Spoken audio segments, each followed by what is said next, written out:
Yo, hello everyone. Hopefully coming through loud and clear. Should have done one more sound check, but I think we're okay.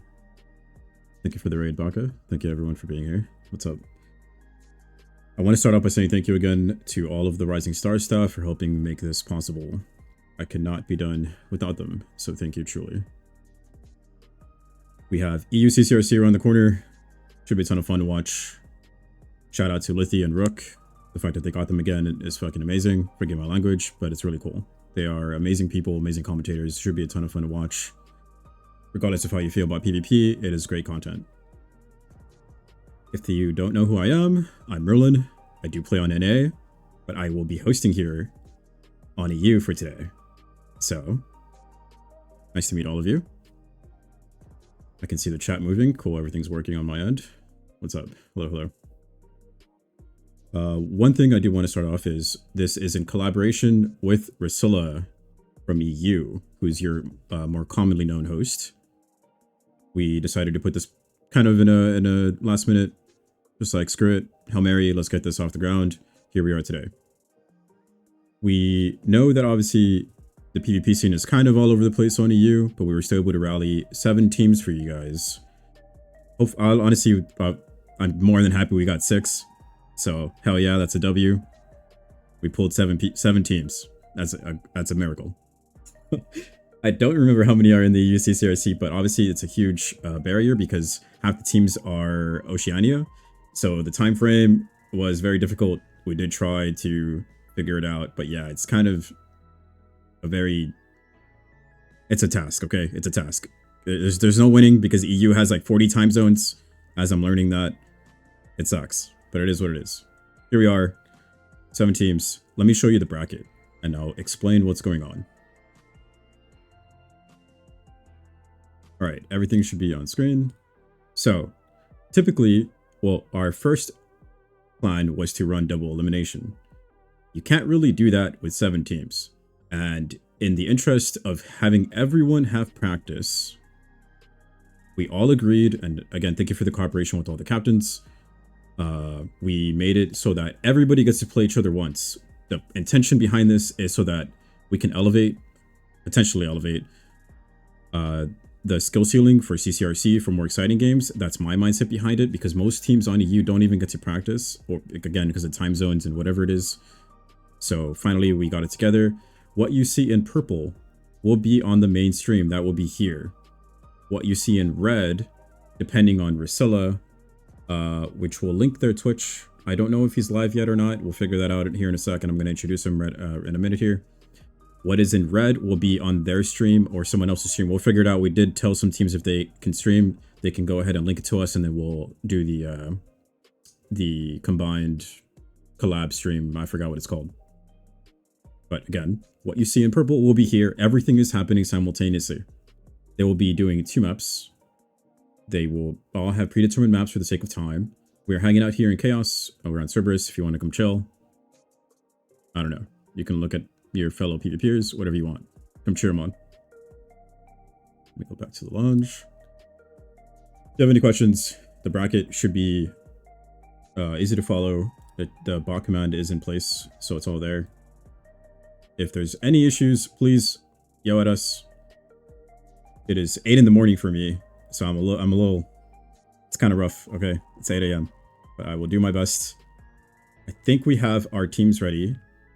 But let's go ahead and introduce our collaborator. Collab? Sure. Mr. Rusilla himself.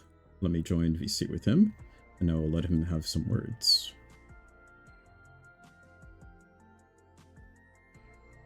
Hello. You are live. I hope he's not good AFK. Afternoon and a good morning to everyone. What's up, dude? No, Do you have any words as a host slash PvPer now?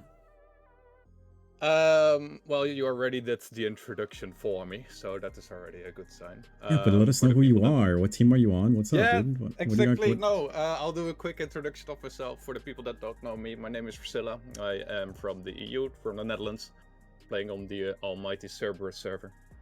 I have hosted multiple events here on the EU with Shards of Endwalker, Shards of the New Dawn. We are currently doing a co-host together with Rising Stars for Shards of Berlin.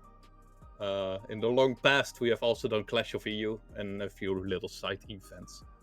For myself, I am participating in CCRC myself again, with the same team as we did in 2023. We are playing with eSport Ready, and the reason that I will not be commentary or hosting much is because I will be playing with my team in this tournament. So I'm very happy that Rising Stars could help us out in this short time span to set something up for all of the gamers here. I'm really grateful for that. And in later on, because we are now, of course, going towards the quarterfinals. And after that, we are gonna go to Berlin itself. There will be another event for that.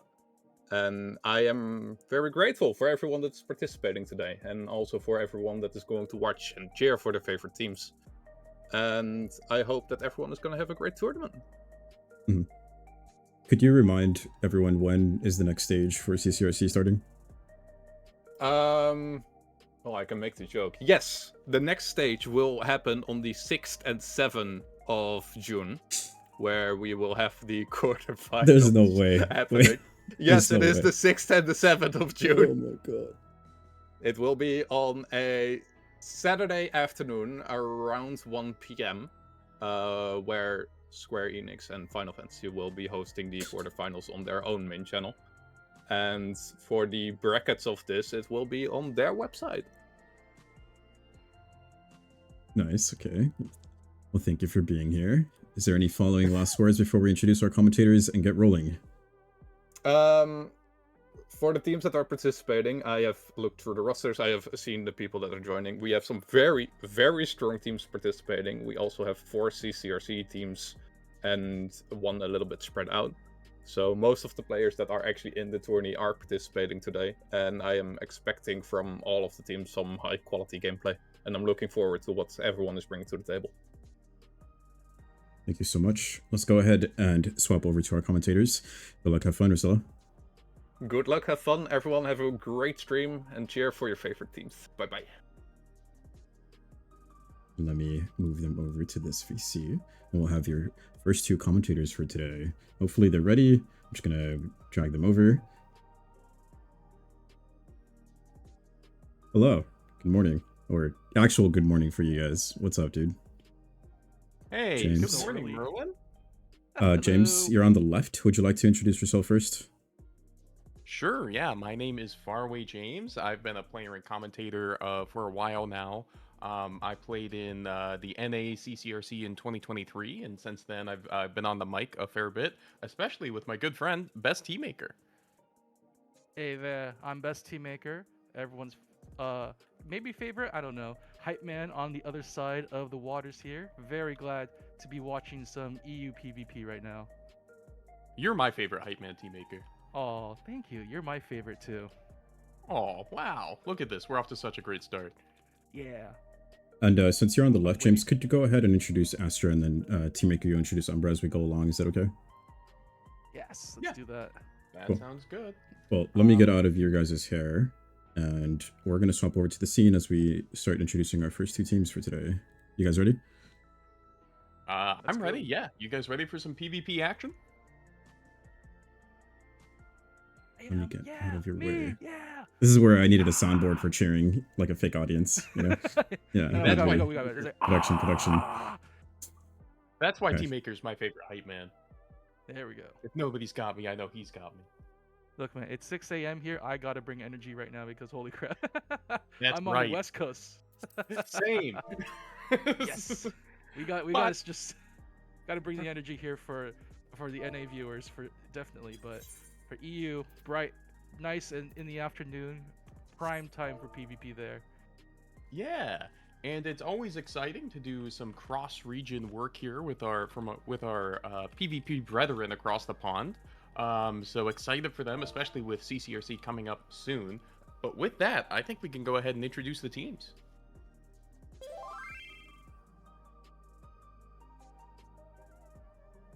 All right, starting us off, it is Team Employed. That will be with Prismatic, Deadrise Mutombo, Zotto, Sukuyo Ritless, Mamiyama Kamimama, Miyu Eldefelt, Ange Melrose.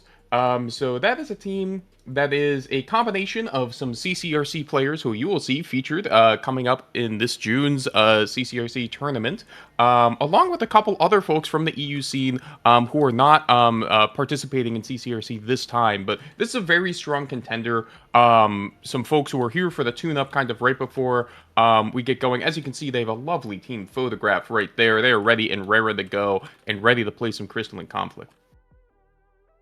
Meanwhile, on the other side, they're going to be playing against their natural enemy, Unemployed. We have Tay, Blue Cat, Akaritsuki, Mist Freya, and Vina Attire. And from what I understand, this is also another team, a collective of other PvP players throughout the EU scene. And then we also have Mist Freya playing for CCRC as well. So very excited to see how these two teams stack up against each other. And honestly, just very excited to see EU PvP. I think it's like fast becoming some of my favorite.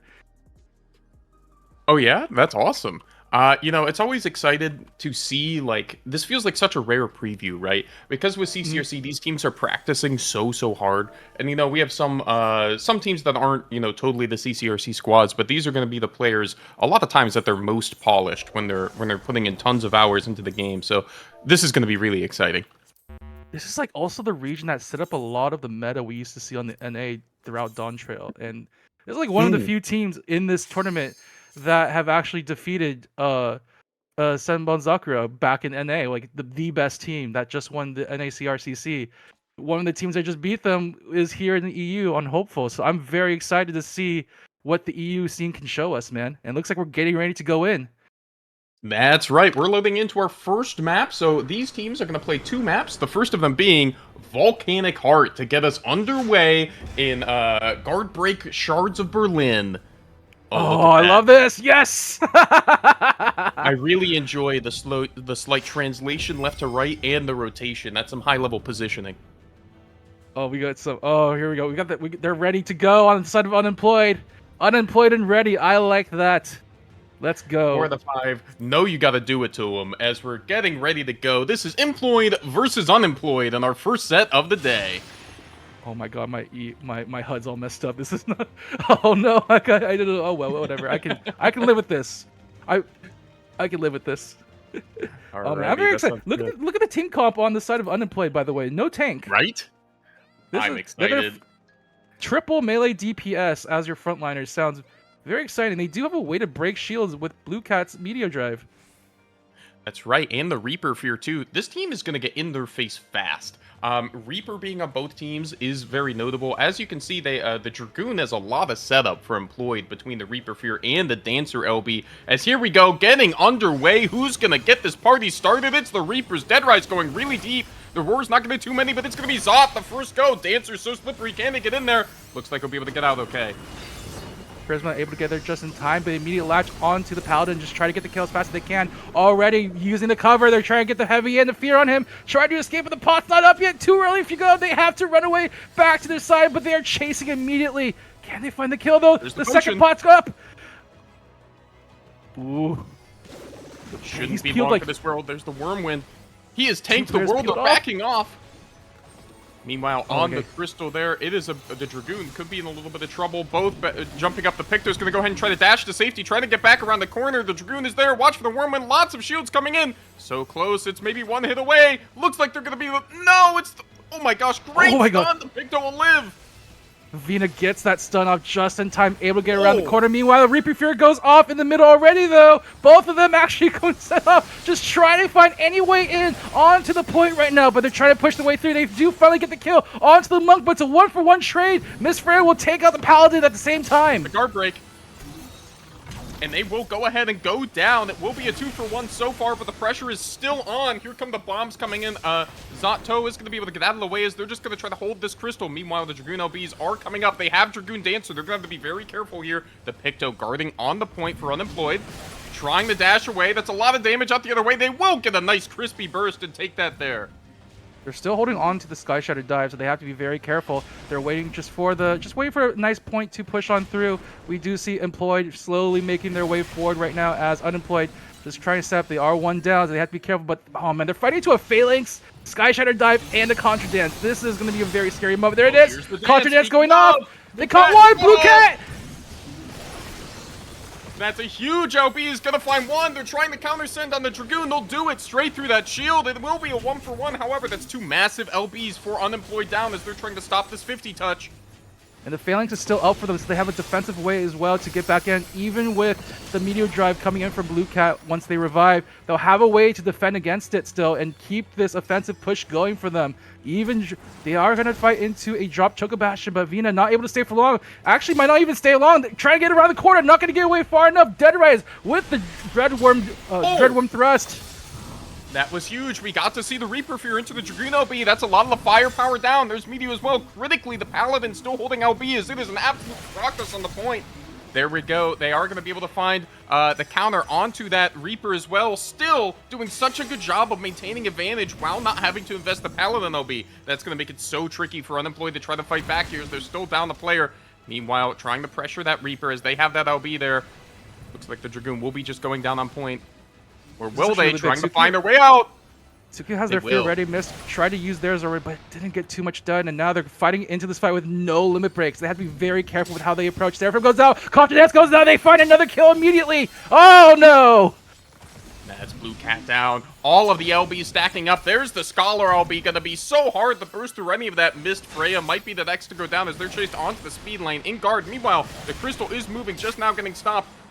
Miss Freya will be able to go down there. It's down to the Scholar here trying to hold it. It looks like options are waning for Unemployed. Just gotta be very careful with this trickle. They're going to do their best to try to stagger this point as much as possible. Just try to buy enough time for the rest of their team to slowly trickle on back in. But, oh man, Employed not giving them an inshore mile again. Another kill. Still holding on to the Phalanx. That's right. The threat of it is just ever lingering. Blue Cat's going to be the next to fall. As this looks like an Employed roll, the Picto's going to try to go ahead and smudge to get out of there. Chased down mercilessly. And it's down to Miss Freya on point. Uh-oh. Here comes the Dragoon. Oh, they get the fear on Tay-Tay's shield! Oh, no. Wow. Masterclass there from Employed. They're able to take it just like that. Man, I know the aggression of a triple DPS like that is always pretty cool to watch, but just the pure utility from this team, but also just credit to the defensiveness from Employed, able to keep Mew alive for that first dive. That's allowing right. them to just hold on to the Phalanx build up charge and just allow them to just control the rest of the battlefield from then on. The other thing I want to point out, especially in that opener, is that Riddle of Earth was clutch on that opener from Unemployed. I believe it was Akari on the Monk. Mm-hmm. Oh my goodness, from the brink of death all the way back to full. Kept them alive and made sure that first trade only came like on the double Reaper engage on that timer there. Really impressive stuff. We are big switch ups from both teams though. Dropping the Monk for the Paladin on the side of Akari for Unemployed. Meanwhile, on Employed, Bard and Red Mage going to be dropping on in. Ooh, wow. Okay, This is the quadruple damage amped combo. Oh boy. So instead of Pictomancer, they're opting for the Red Mage. So this is what we call a standard these days, except slightly different with the Red Mage. Usually it's a Pictomancer in that slot, but I mean same function really. Yeah, also notable, it looks like they're going with the Ninja instead of the Dragoon that I believe Dead Rise ran last game.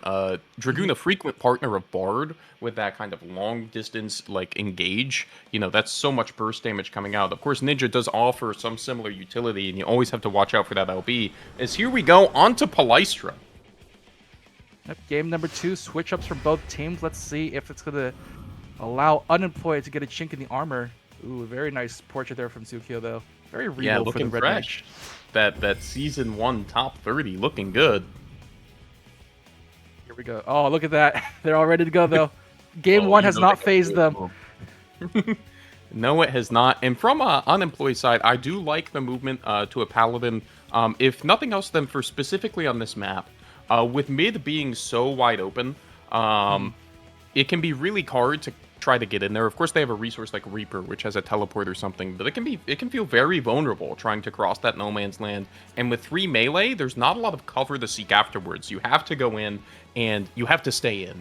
So you're kind of putting a lot of eggs into that basket. But with a Paladin, you have a few more chances to try to recover. Of course, the Dragoon and the Reaper are able to be a bit mobile and move out if they need to. So I'm kind of excited to see how teams play this in terms of aggression as we get underway. All right, here we go. Game number 2 already. It looks like Employed going to set the pace up a little bit there. Unemployed going to try to play this one a little bit more defensively this time. They are going to get some Reaper heavies off, but they are looking at the Reaper though. So just poking in and out, just trying to see if they can get any sort of reaction from the Paladin. But instead, they're going to focus onto instead of trying to rush on into the backline, get rid of the Bard. But the Bard is able to get covered, gets away just in time. Yeah, that's right. It looks like the swap is going to be gone to Prisma, who is going to be okay. The Guard Crack, meanwhile, is going to go out onto that Paladin. That's a lot of damage coming in. There are the recoups. They will go down, run down by the Paladin and the Red Mage. Good stuff there. Meanwhile, back on point, Zato is still sticking around. That's a lot of damage. They won't have cover for it, and that will be the trade back. Well done from Unemployed. Yep, 1-for-1 trade for both sides. Getting the focus on, just getting sure that cover guard is off the table. They are going to get a second one onto Prismatic. Much more aggressive this time around. They even get the Tenebrae. Ooh, very nice. Yeah, that was good stuff. 2 quick kills there for Unemployed as they're going to take this Crystal Pressure, and they're likely going to get the 50 touch here. Really good stuff, knowing they have that fast timer, right? They're going to have the first LB on the board. They're able to push that tempo and use it to get a good early Crystal advantage. Looks like they are going to stop just before the 50. Deadrise going to step on just before the touch. They will get guard broken for their trouble. Let's see if they can get out. Here we go. They get the nice little speed up there from their team, just trying to provide some extra cover as well. Oh, here we go. Just try to find any opening here. Just poking it in and out. They do get the Tactician on Tsukio, but only breaks the shield. Doesn't get the damage on them quite yet. But oh, it's so low. Cover shield just in time for Makari. They can't break it. Oh, there's the Southern Cross. That's a lot of damage. They're still sending the Paladin straight through. They'll get it. Good counter cover there from Miyu, who's going to get this LB up quick. You can notice that the LBs are desynchronized now as it's going to pop out. All of a sudden, employment looking good here. They are going to go for this with another Tenebrae. Oh, missed running to the scout to the speed lane. Not going to get enough time there. Does get taken down. Unable to convert off the fear. Oh, this could be a pretty big stagger here. Looks like Blue Cat gonna try to backflip to safety. Will be followed. Will get covered by the Paladin. That's really big. That'll avoid a big stagger. As we saw with Mist Freya there, tries to send that Reaper LB to regain some momentum. However, the team was already ducking out. May have bought cover for them to leave, but into that Phalanx, not a lot doing. Scholar is gonna be the first on point here as the silence is gonna go into them from the Red Mage, and shortly thereafter, they will be dealt with. Employed on the roll now. Once again, trying to get to the back line, but Miyu is there with the cover just in time, making sure there is no 1-for-1 trade here. Akari, though, does have a Phalanx at the ready just in case they need to use it here. Trying to defend this point as hard as they can, but Akari's looking really low. Has to pop the Phalanx now. They need to convert off this. They do. They finally get Prismatic. That's right. The Bard also low in the back, getting dove by this Red Mage. Will end up getting covered. Unemployed staying in this with their use of their defensives there. They will surrender the 50 touch, however, that could be big. Meanwhile, a big Reaper big fear. Covered, not quite. The damage over time is just going to take him out. Miyu so close. They'll fall down in the end, too, and they're in full retreat. And this is without having to use the Sky Shatter dive, so they have a huge offensive limit break ready to help break point. And they don't actually have anything to really stop it. Maybe they can delay time to get Phalanx back up, but that's... that might be the touch. Although... Already going in. Deadrise just trying to find any delay here. On the shield broken with the Tactician. Can they find the damage on him? Oh, he's looking so low to the cover. Oh, just in time.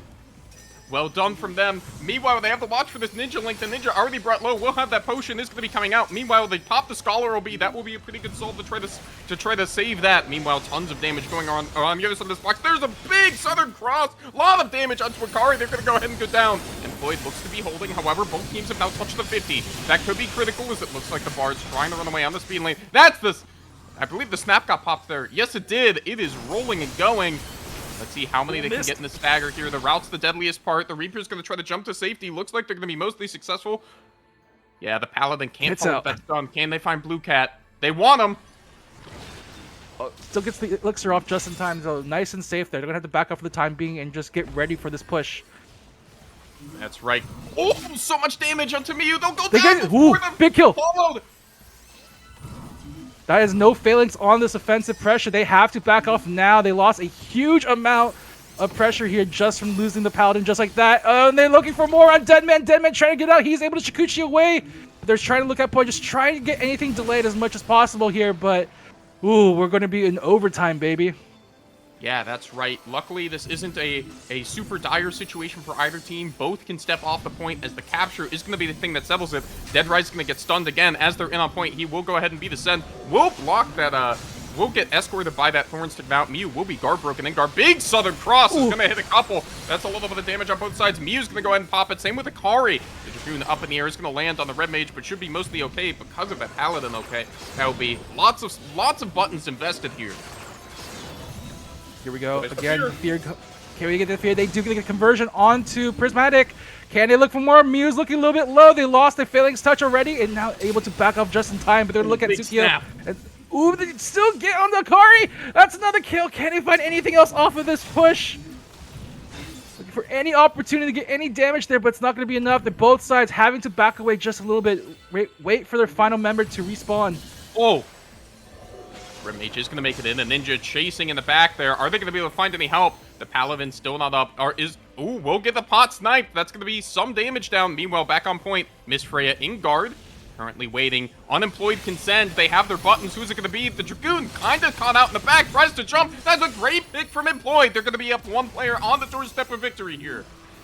All right, one down. Any moments like this where you're losing a player in these fights, number advantage is always king in this game right now. And they're looking to see if they can build upon that. Akari looking in a lot of trouble, resources running low, trying to get out of dodge right now, but they're chasing the Kua. Oh, they're looking for more. Right to the pot, not going to be enough. Akari is gone. Just stopped before the pot-to-pot special is meanwhile it looks like Miss Freya is going to be the next to go. The Southern Cross is going to go ahead and finish that off. Meanwhile, Prismatic did get low. It looks like they will be lived and covered up to get there. All of a sudden, Unemployed looking in a difficult spot here. Lots of damage. Great recovery by the Bard to live that dive from the Red Mage and get to the potion there. Oh, the burst. Oh, last second burst, not quite enough. Keep you on your toes, baby. And here we go. You're looking for more. They see Blue Cat on the point. Blue Cat trying to get in the air. No, unable to delay with the limit break. Gonna be big. Umber also invested their Scholar LB. That's gonna be one critical path to stalling here to try to restabilize. Meanwhile, that Miyu Eldfelt LB is gonna be ticking away. Akari, if they go down here, that will slow that generation really, really far. The Ninja is ratting them in the back. They need that potion. They want it. Who's gonna get it? Both are standing on it. Oh, the Paladin will. That's gonna be critical as they're getting ever closer to this LB. Meanwhile, the Bard will go down on point. They're also getting close to Reaper Fear here. This could be really explosive. The timing of the Paladin LBs will be critical. Mist is going to go down pre-LB. That's close.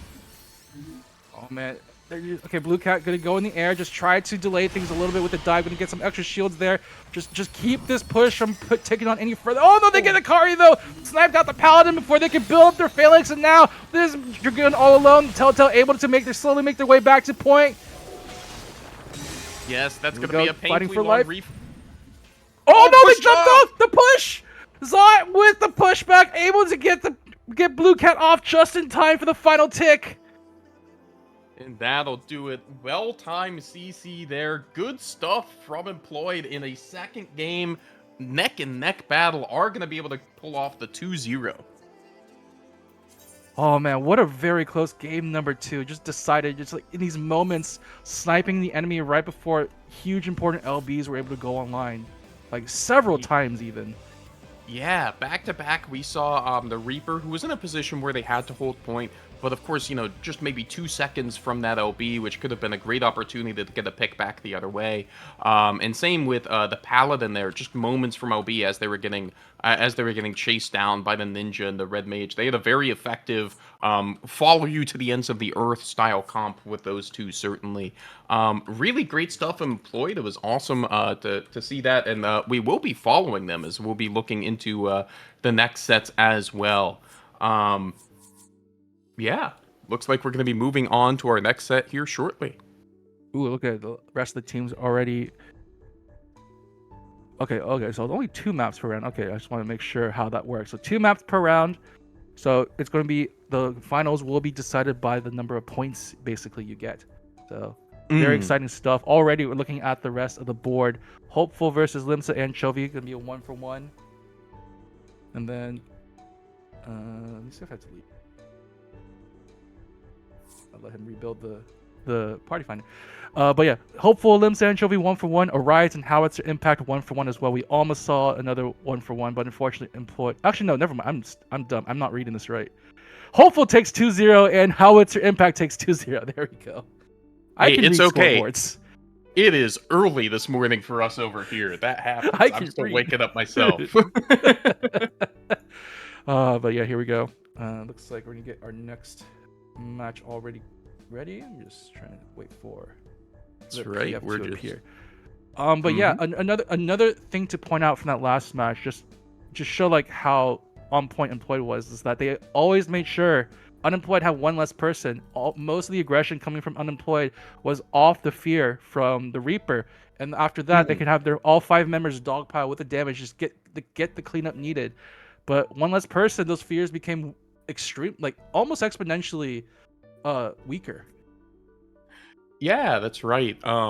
Because of course it's a very powerful tool, but to really capitalize on it, you need a few other of the DPS to be there and in sync. However, when you're trying to run point cycles of like having, the Reaper hop on, the Dragoon hop on, and all of that kind of in succession, it can be difficult to get all of that damage to align the way that would really, pick someone off.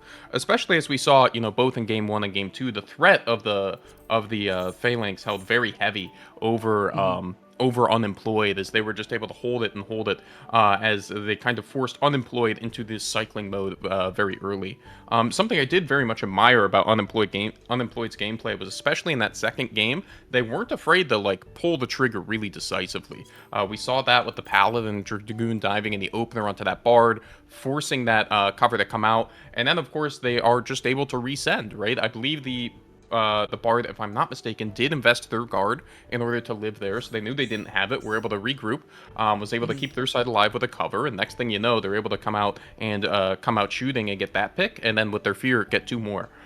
So that aggression was really, really palpable, and Unemployed's ability to kind of stay in the game, especially stabilize on their own side, was really impressive, especially in a way where they didn't necessarily, we kind of saw both of them invest the Phalanx to live on their own sides. First there with Employed, and then secondarily with Unemployed. But Employed getting that final push and not having to reset afterwards is really something that kept the pressure on. And, they were able to snowball into the win. Yes.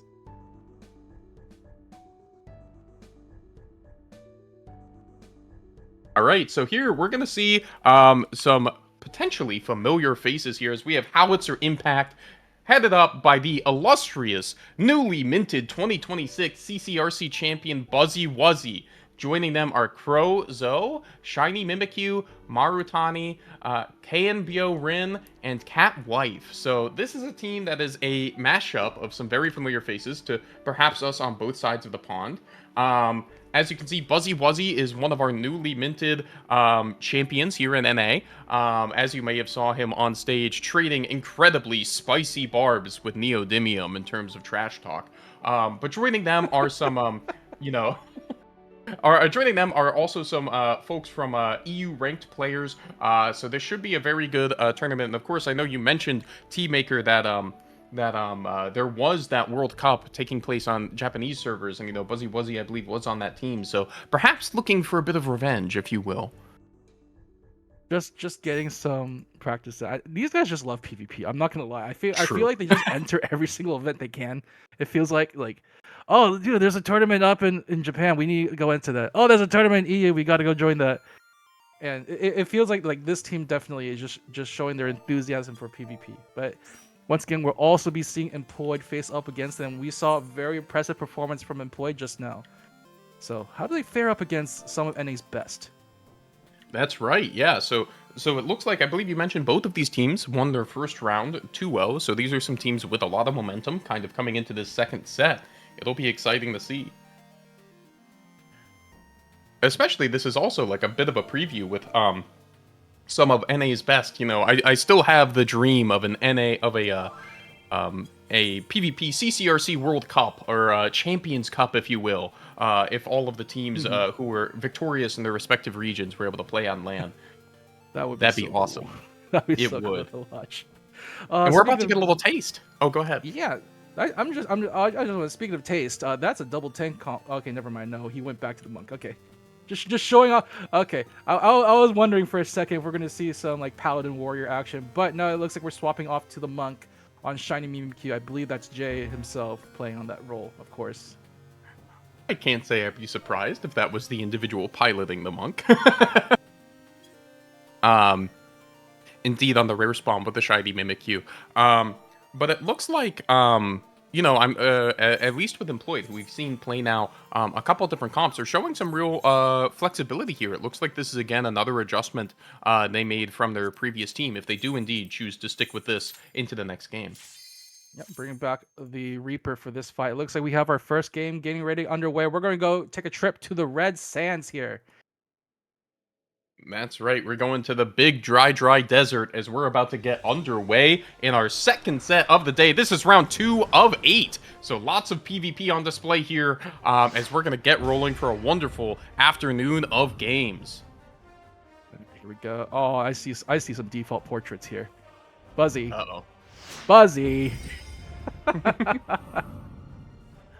at that. See, these default portraits, though. These are, I like these. As you can see, they really specialize in positioning, just like they do in their gameplay there. So, you know, instructive, perhaps, in terms of gameplay. As we're going to go ahead and get ready onto this big old map. Both of these teams operating pretty similarly. Interestingly, on Astra, you know, I think the kind of core of the... you know, the Paladin, the Picto, the Scholar, and even the Dragoon are fairly common, as we saw in NA. The Monk Edition is probably a little bit, I don't know if you could call it atypical, but less often seen. I mean, this was a combination that used to be seen a lot before between Paladin and Monk, and Monk has generally been very good against Paladin to be able to break shield with Meteor Drive. So, especially when Jay's piloting it, I feel like he just always finds the Meteos. Oh yes, he finds a lot of angles here, but meanwhile, as we saw, this Reaper will have the first cut of the bill here in terms of LBs. They're going to go ahead and meet in the middle. Let's see what happens. Fuzzy Wuzzy's going to jump and kick, try to get a roar. Both Dragoons will mirror each other in that regard. There will be the Shell Trump from the Paladin. A lot of damage coming out onto Zato. Meanwhile, the shield though. Oh, they fortunately actually breaks the cover as well, so they had to be very careful with how they approach with the Paladin. Going to back off for the time being. They need to keep the Paladin alive for as long as possible, but Tsuki already trying to put on the pressure. It'll be the silence onto, maybe looks like they're going to try to be able to make it down towards that pot. Looks like they are going to be successful. Meanwhile, they don't have too much damage. Buzzy chasing on that. They're going really deep trying to secure this. Looks like they will. Shiny Mimikyu is going to be able to get the job done. Surely, there's the Whirlwind. It will be the trade. Both sides of the Oasis as well. That's amazing. Immediately get rid of the Paladin right now. Pro does a good job. Uses that Picto shield in order to be able to get out along with the smudge. There's the fear. Oh, the fear though. Yes, it will. It's a very good. It's a very good class to get the fear on, but Buzzy able to get with the shield, gets the jump away around the corner just in time, just staying alive for that little bit longer, and able to get the return kill as well off the Scour too. Great job there. They find it with the shield break and the Whirlwind, and they're able to catch the other Dragoon on the point. Zot is going to be forced off, so it looks like the Reaper will be going ahead and dying on point here. A great way to blunt the offensive of Employed, as they'll live the Reaper fear. Meanwhile, they have a lot of ammunition to fire back the other way. Ladies and gentlemen, NACCRC champion 2026. That's how you do it, baby. That's how you do it. Meanwhile, they're going to aggressively just try to take Oasis as much as possible, just try to make as much room as they can. Oh, here we go. Already jumping on point, though, but the Meteor just in time! Oh, no! Tumbo trying to get a sneaky. That is a lot of buttons invested here. Try to make sure this stays a rout and not a fist fight, as they're going to go ahead and try to stop pre-50. The Reaper's going to be the first on. We'll get that cover from you. There's the guard break. Are they going to send the Paladin and force that Phalanx first? Meanwhile, Dragoon's going to crash it from the sky. Counter LB from Cambio is going to be it goes up to going to go down. Those health bars so healthy there from Howitzer.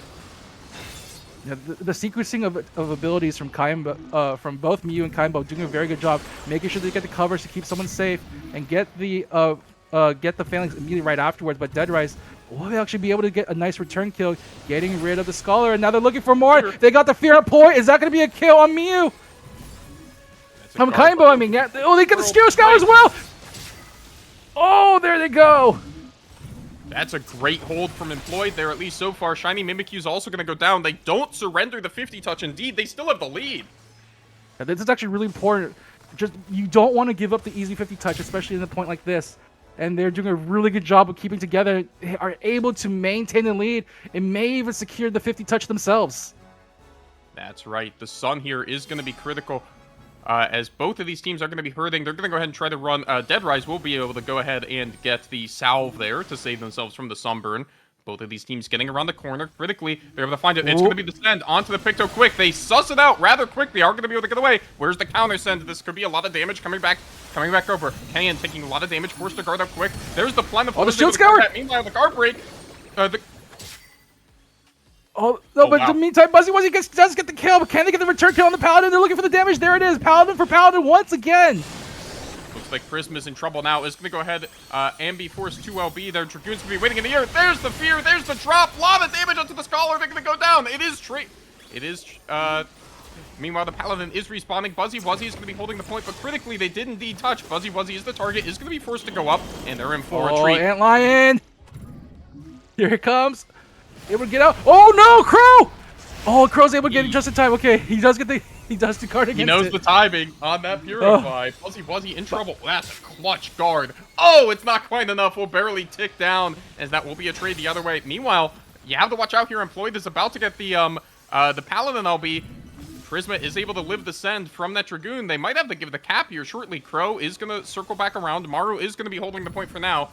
Oh, that's a big plentiful. Are they going to be able to find it? Trying to chase them down on the speed lane. As the guard will likely get the potion. Yes, they will. That's a big survive. It's still a 5-on-5. But the limit break advantage still on the side of Employed right now. Just holding on to this lead. There we go. The fray. Oh, the fear onto Shiny Mimikyu. Poor Jay gets taken out. That's one down. Oh, here it comes. They get. Ooh, saved just in time. But Kaimbo will also fall right afterwards. Again, a nice meaty little Reaper there. Just try and get the kill, and they're looking for Buzzy. They get the shield scour, looking for more. Ooh, gets around the corner just in time, but they're still chasing. Just try and keep the Dragoon away. Make sure they don't get the damage on. Just try to keep things delayed as much as possible. Maru gonna be the one trying to hold on to the point as much as possible. Just delay things, but the shield scour goes on to them as well. Oh, it's so close. Oh, he gets the guard up. No one was on point. That was so close. Shiny Mimikyu tries to get back, but isn't able to. They had a couple clutch lives in the rotation there, but still, good job to Employed. They're going to go ahead and take round number 1. Employed going crazy right now with that play, holding on to the lead there. And I just want to mention that the Paladin ability sequencing, just doing a good job of like making efficient use of both cover, shield into Phalanx. Just very nice job holding on to the advantage wherever they can. Yeah, I think we saw something kind of in comparison there of that push from Employed versus the push from Howitzer, where we saw Howitzer get that quick advantage where they used Meteo to get the Dragoon that was trying to stall point kind of a bit off the 50.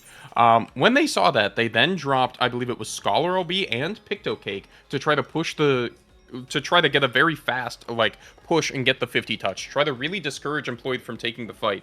However, they're still able to weasel in and find their way to block the 50, and because they already used a lot of that defensive ammunition, they weren't able to overcome kind of the man advantage, right? Because a lot of the buttons they pressed were defensive buttons, which are effective at staying alive, but they weren't able to find the further picks that would really roll into like a Crystal Touch or force like the swaps as we saw out of Howitzer there on the second half. So, really good game management, I would say, from Employed on that end. Another shout out to I forgot the.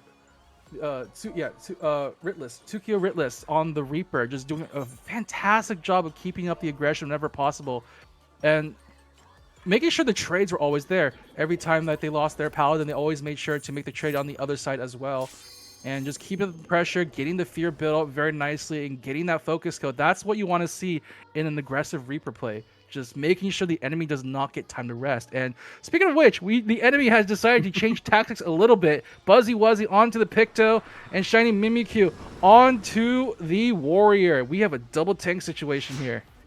Oh, baby. And Warrior on this map is a lot of fun. A lot of folks just take this jump pad as Warrior. You are king for the day as you make your way in with a Rend or an Orogeny into Onslaught. Both very good options. Looks like Employ will be sticking there. This is kind of like the polar opposite of maps, I feel like, where Red Sands is this really big, expansive, like kind of very macro-oriented map. This is a fist fight from the opener, and I love it. Yeah, I'm gonna be very interested to see how they're gonna handle the primal rends coming in from Shiny Mimikyu. They have to be very careful. Is that in range of a fast primal rend? The points, or do they have to get a little closer? Almost. They kind of have to get to the decal in front of the jump pad. So what's Okay. very common is you'll see the teams kind of spread, especially those with dashes, right? Yeah. So like some of the team will run out to the left, which is, you know, closer to their base but farther from the LOS. Meanwhile, others will kind of run towards the block on the opposing side, and you kind of make the opposite trade. Let's see, both teams are coming in. See the Picto Smudges way off to the left. The send is going to be the Bard fast, is able to get the guard up, that's critical, and get the cover. They're going to go ahead and live that first aggressive burst. Yep, immediately catch out the Dragoon, get one down, and try to get the advantage as quickly as possible. Unfortunately, that split up there mentioned meant that they could just split their focus and get the kill needed onto the Dragoon. Now they're going to just try their best, try to delay things up as much as possible so that Dead Rise can make his way back, but they're chasing already. This is looking a scary situation. Jumping on in! Downtown. So much cleave from that Warrior. They're really making the presence felt. Ooh, the Reaper is going to be forced to teleport away. This is really good 50 control. Dead Rise is going to go in, going to stop it with the Roar. Meanwhile, the Onslaught is going to blunt the healing that could be coming out. Here comes the counterattack. Employed, going to be firing back. They have LOS around this corner. Both teams being careful. Big Rend! It's going to be the Paladin. That's going to be the go. The Warrior taking so much damage. That's the Fear. Trying to hunt them down the back. It could be a double kill. KU Red's going to go down. Shiny Mimikyu. Surely not long for this world. Another great Reaper Fear from Misukyo. My god, what a turnaround. Buzzy just trying his best to live, but is going to get shield scoured. Just delaying things just for a little bit there, but the timings coming out from Employed, man, they're doing such a good job. Every time that Reaper Fear is up, they find the pick. That's right. They're going to be walking up towards this 50, trying to take the space on the wall. Buzzy still respawning. It could be kind of tricky to contest this, as they're going to make it take as long as possible as they can to get to this 50. There's the Rend. It's going to find two. That's two quick Purifies, two on the other side. The Warrior will be able to get to the point in time. Is going to be the counter sense. Can be tricky. Getting healed up very effectively by that Scholar. Meanwhile, the 50 is going to get touched. The Dragoon in deep will roar most of the team. Both just positioning. They have a time limit. They have a time limit, though. They have to be careful. Miu's almost close to phalanx right now. That's going to make this defense really hard for them. They are doing their best to try to stop the push as quickly as possible, but oh, there it is. Oh my god, look at those beautiful yellow bars on the side of Employed as they march on down the final stretch of the map here. The cleave! Oh, not yet! The phalanx just in time! Oh, that was almost disaster. They do lose one. Can they find another one? They got the fear off, but is the damage there? Not quite. They do get it on tomorrow. They drop the Chuckle Bastion as well. Not in time to protect their friend. 1 for 1 on both sides. Oh, they're looking for Prisma on the other side, just trying their best to just live through all this. Live Lord it, not going to be enough. That was a very effective play from Howitzer. They're going to keep themselves in the game. Trying to find some swaps here. Oh, yeah. The Reaper just going to go down.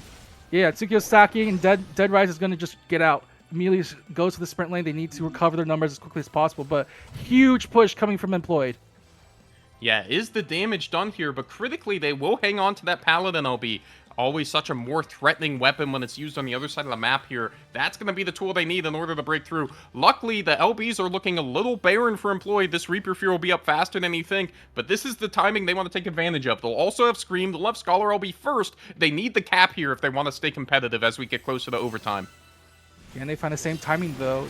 I'm going to look for another. Ooh, there's the Roar. The Scream off on Just one. Can they find the kill? Dead Rise in a lot of trouble. Can they get the protection onto the poor Dragoon? They're doing their best. The damage isn't quite there. Dragoon will be able to live. Meanwhile, back on point. That's the blow onto the Reaper. They're going to look for it quick. It has LB. Ooh, okay, here we go. Tsukio has LB up. They got one. Paladin. Right before the Phalanx too. Oh my goodness, they will find the trade, but that's a critical resource unavailable. Dead Rise still alive, has LB. Miu also going to be effective. It looks like they're just going to go ahead and try to back off here. Let's see, the Scholar trying to live as they're going to make their way away. Oh, Mario around the corner just trying to break LOS, but it's not going to be enough. Oh, they got to be careful. Zod, they do see Zod. Wait, they find it. There's the shield break. There's gonna be a couple. Paladin. They got the Phalanx just in time. So Oh, the Phalanx cover. Oh, shield scouted through Phalanx cover just in time. Holy crap. Oh, these are big buttons. That's gonna mean Howitzer can stick around. Gonna try to push this back. Buzzy did such a good job of holding the point to buy just enough time. Have to be careful. The Reaper Fear is a threat still. Reaper Fear into a Bartleby. Sky Shadow dive is would be like the ultimate finisher for Employed here. They gotta be careful with how they approach this. All right, back up. Dead Rise ready to go at the point. Already jumping on in. He's ready to go. Be critical. Gotta watch this Paladin, OB. There's the fear. Oh, there you go. Oh, there it is. They're gonna get it in time. Oh, then look at the damage of the Phalanx went off just in time. Oh, the Phalanx stopped it. This is close. They have to be on here. Both teams have tools. The Scream versus the Dragoon. They're gonna go ahead and launch the Scholar OB2. That's gonna help a lot with survivability. Roar goes There's off. The Scream. Oh, Dead Rise. Go in the air up. with the Scream. Make sure that Scream isn't as effective. In the air, trying to see if they get some damage done. Oh. They do get a nice Get the chunky jump. bit out. Kaimbo. Oh, there it is. They get the kill right after the shield goes down. There. And they're looking for more of a Prismatic has to be careful. Dodges around the corner. They do get the cover just in time. Oh, no shield Damage on the to Paladin. They Warrior. have to be careful.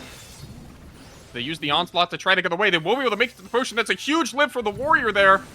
Meanwhile, the Paladin respawning. They have damage. They can resend. We've seen this cleave be super effective out of Howitzer. Let's see. Oh, they make they're the swap. jumping on in. Warrior on the point. They want. Oh, they see on his Zod. But the fear coming in from Tsukio on the backside, blunting the offensive from them to get the kill onto the bar. Crow Kayan down. Meanwhile, a lot of close progress. This crystal is creeping ever closer. The Warrior's going to force a couple off there as Maru's going to go ahead and get in guard. It will get guard broken. Buzzy looks to be the next swap on the point as they will be able to find their way off. Lots of damage on the Buzzy. Rend will come in, buys just enough time to cover. This could be really critical here into the final seconds of the match. But Miyu has Phalanx at the ready to pop it to protect the team as need be. They're so close to touching the yellow there, but they're doing their best to hold Man, on to look the at point that. as long as possible. Join on in. Ooh, they get the kill. Once again, we see... Oh, and Buzzy goes down all of a sudden. This is in Mayday mode for Howitzer. In fear of being able to go down 0-2 here. That's that OP. We've seen Miyu hold it already. There's the fear. Oh, no. There's the Dragoon. Oh, no. So much damage. Oh, so close and yet so far. Employed takes it 2-0 over Howitzer. That's right. That first lead just a bit too much to overcome as Employed will go up again. And when their second set, they are 4-0 on the day. Oh man, Employed's looking really good. They're looking really Yeah, good they today. are. Holy crap. Oh, if you're cheering for a team at the EUCCRC, Wilted Rose is looking like a very good team to bet your coins on. Oh man. Yeah, they were looking scary, both in offense and in defense, I think. I also really admire their ability to kind of reset without giving them up as much ground. I think that game could have really been decided by when Employed had the advantage. They were able to get the entire 50 cap. They kept the fight kind of close to Howitzer's spawn. Meanwhile, on the other side, they were able to take a lot more space, a lot more forward, and make sure they kind of held that 50 point, and were fighting even closer towards the choke point to mid. And you know, when you're down kind of that much in terms of crystal advantage, it can be really tricky to turn the tide, even on as small a map as Bayside. It's just one of those things, like they really do a good job of understanding like what their win condition is. The big one is making sure that Ritzio just gets that fear off. Every single time that fear goes off and they have 5 men up, someone is going to fall. Yeah. And the one time that didn't happen was during the hold, back when they had like 4 limb breaks and just couldn't break through. And Howitzer was able to keep the defense. That was when they were able to snipe a kill early on, blunting the effectiveness of the fear. That's right. The other thing I really admired from Howitzer is just how effectively they used the Warrior and Picto to do really big cleave damage.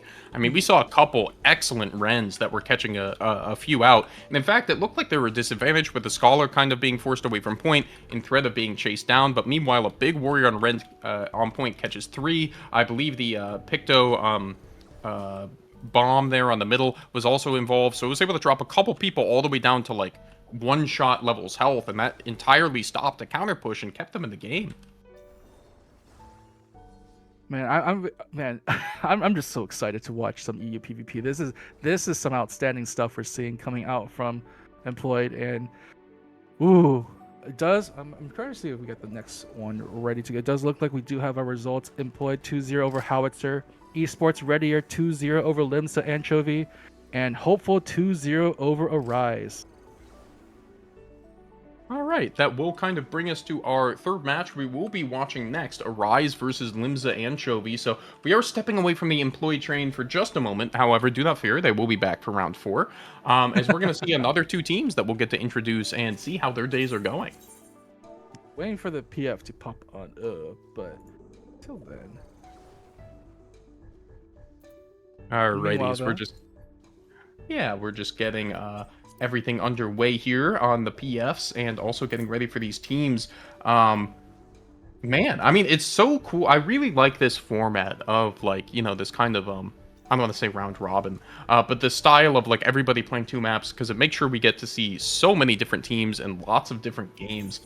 And we're only a quarter of the way through, which is exciting. We've been underway for what, like an hour now? Oh baby, these games have been amazing. All right, so I'm getting on in right Alrighty. now. Thank you very much. All right.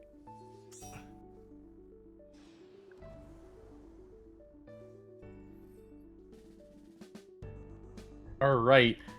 As we mentioned, we will be seeing Team Arise. This is Sugiri Tempest, Sala Adin, Anime-san Caslana, Shiroe Wolfus, and Baby Stars. We've been highlighting EU CCRC teams all day. This is one of them. You will get to see them later in June. I believe it is indeed 6-7 for the quarterfinals of CCRC, and this will be one of the competitors. So this is another team to watch here.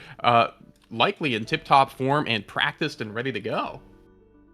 Meanwhile, on the other side, we have Limsa Anchovy, starring Thea Fireborn, Canna Crystallis, Gwendoline Quemelin, Wimplo, and Baka Bao. Fun fact, Baka Bao is normally the captain of Team Arise, so it looks like he's playing on Limsa Anchovy to make sure they have enough members to play, and maybe doing a little bit of stress testing on his own team.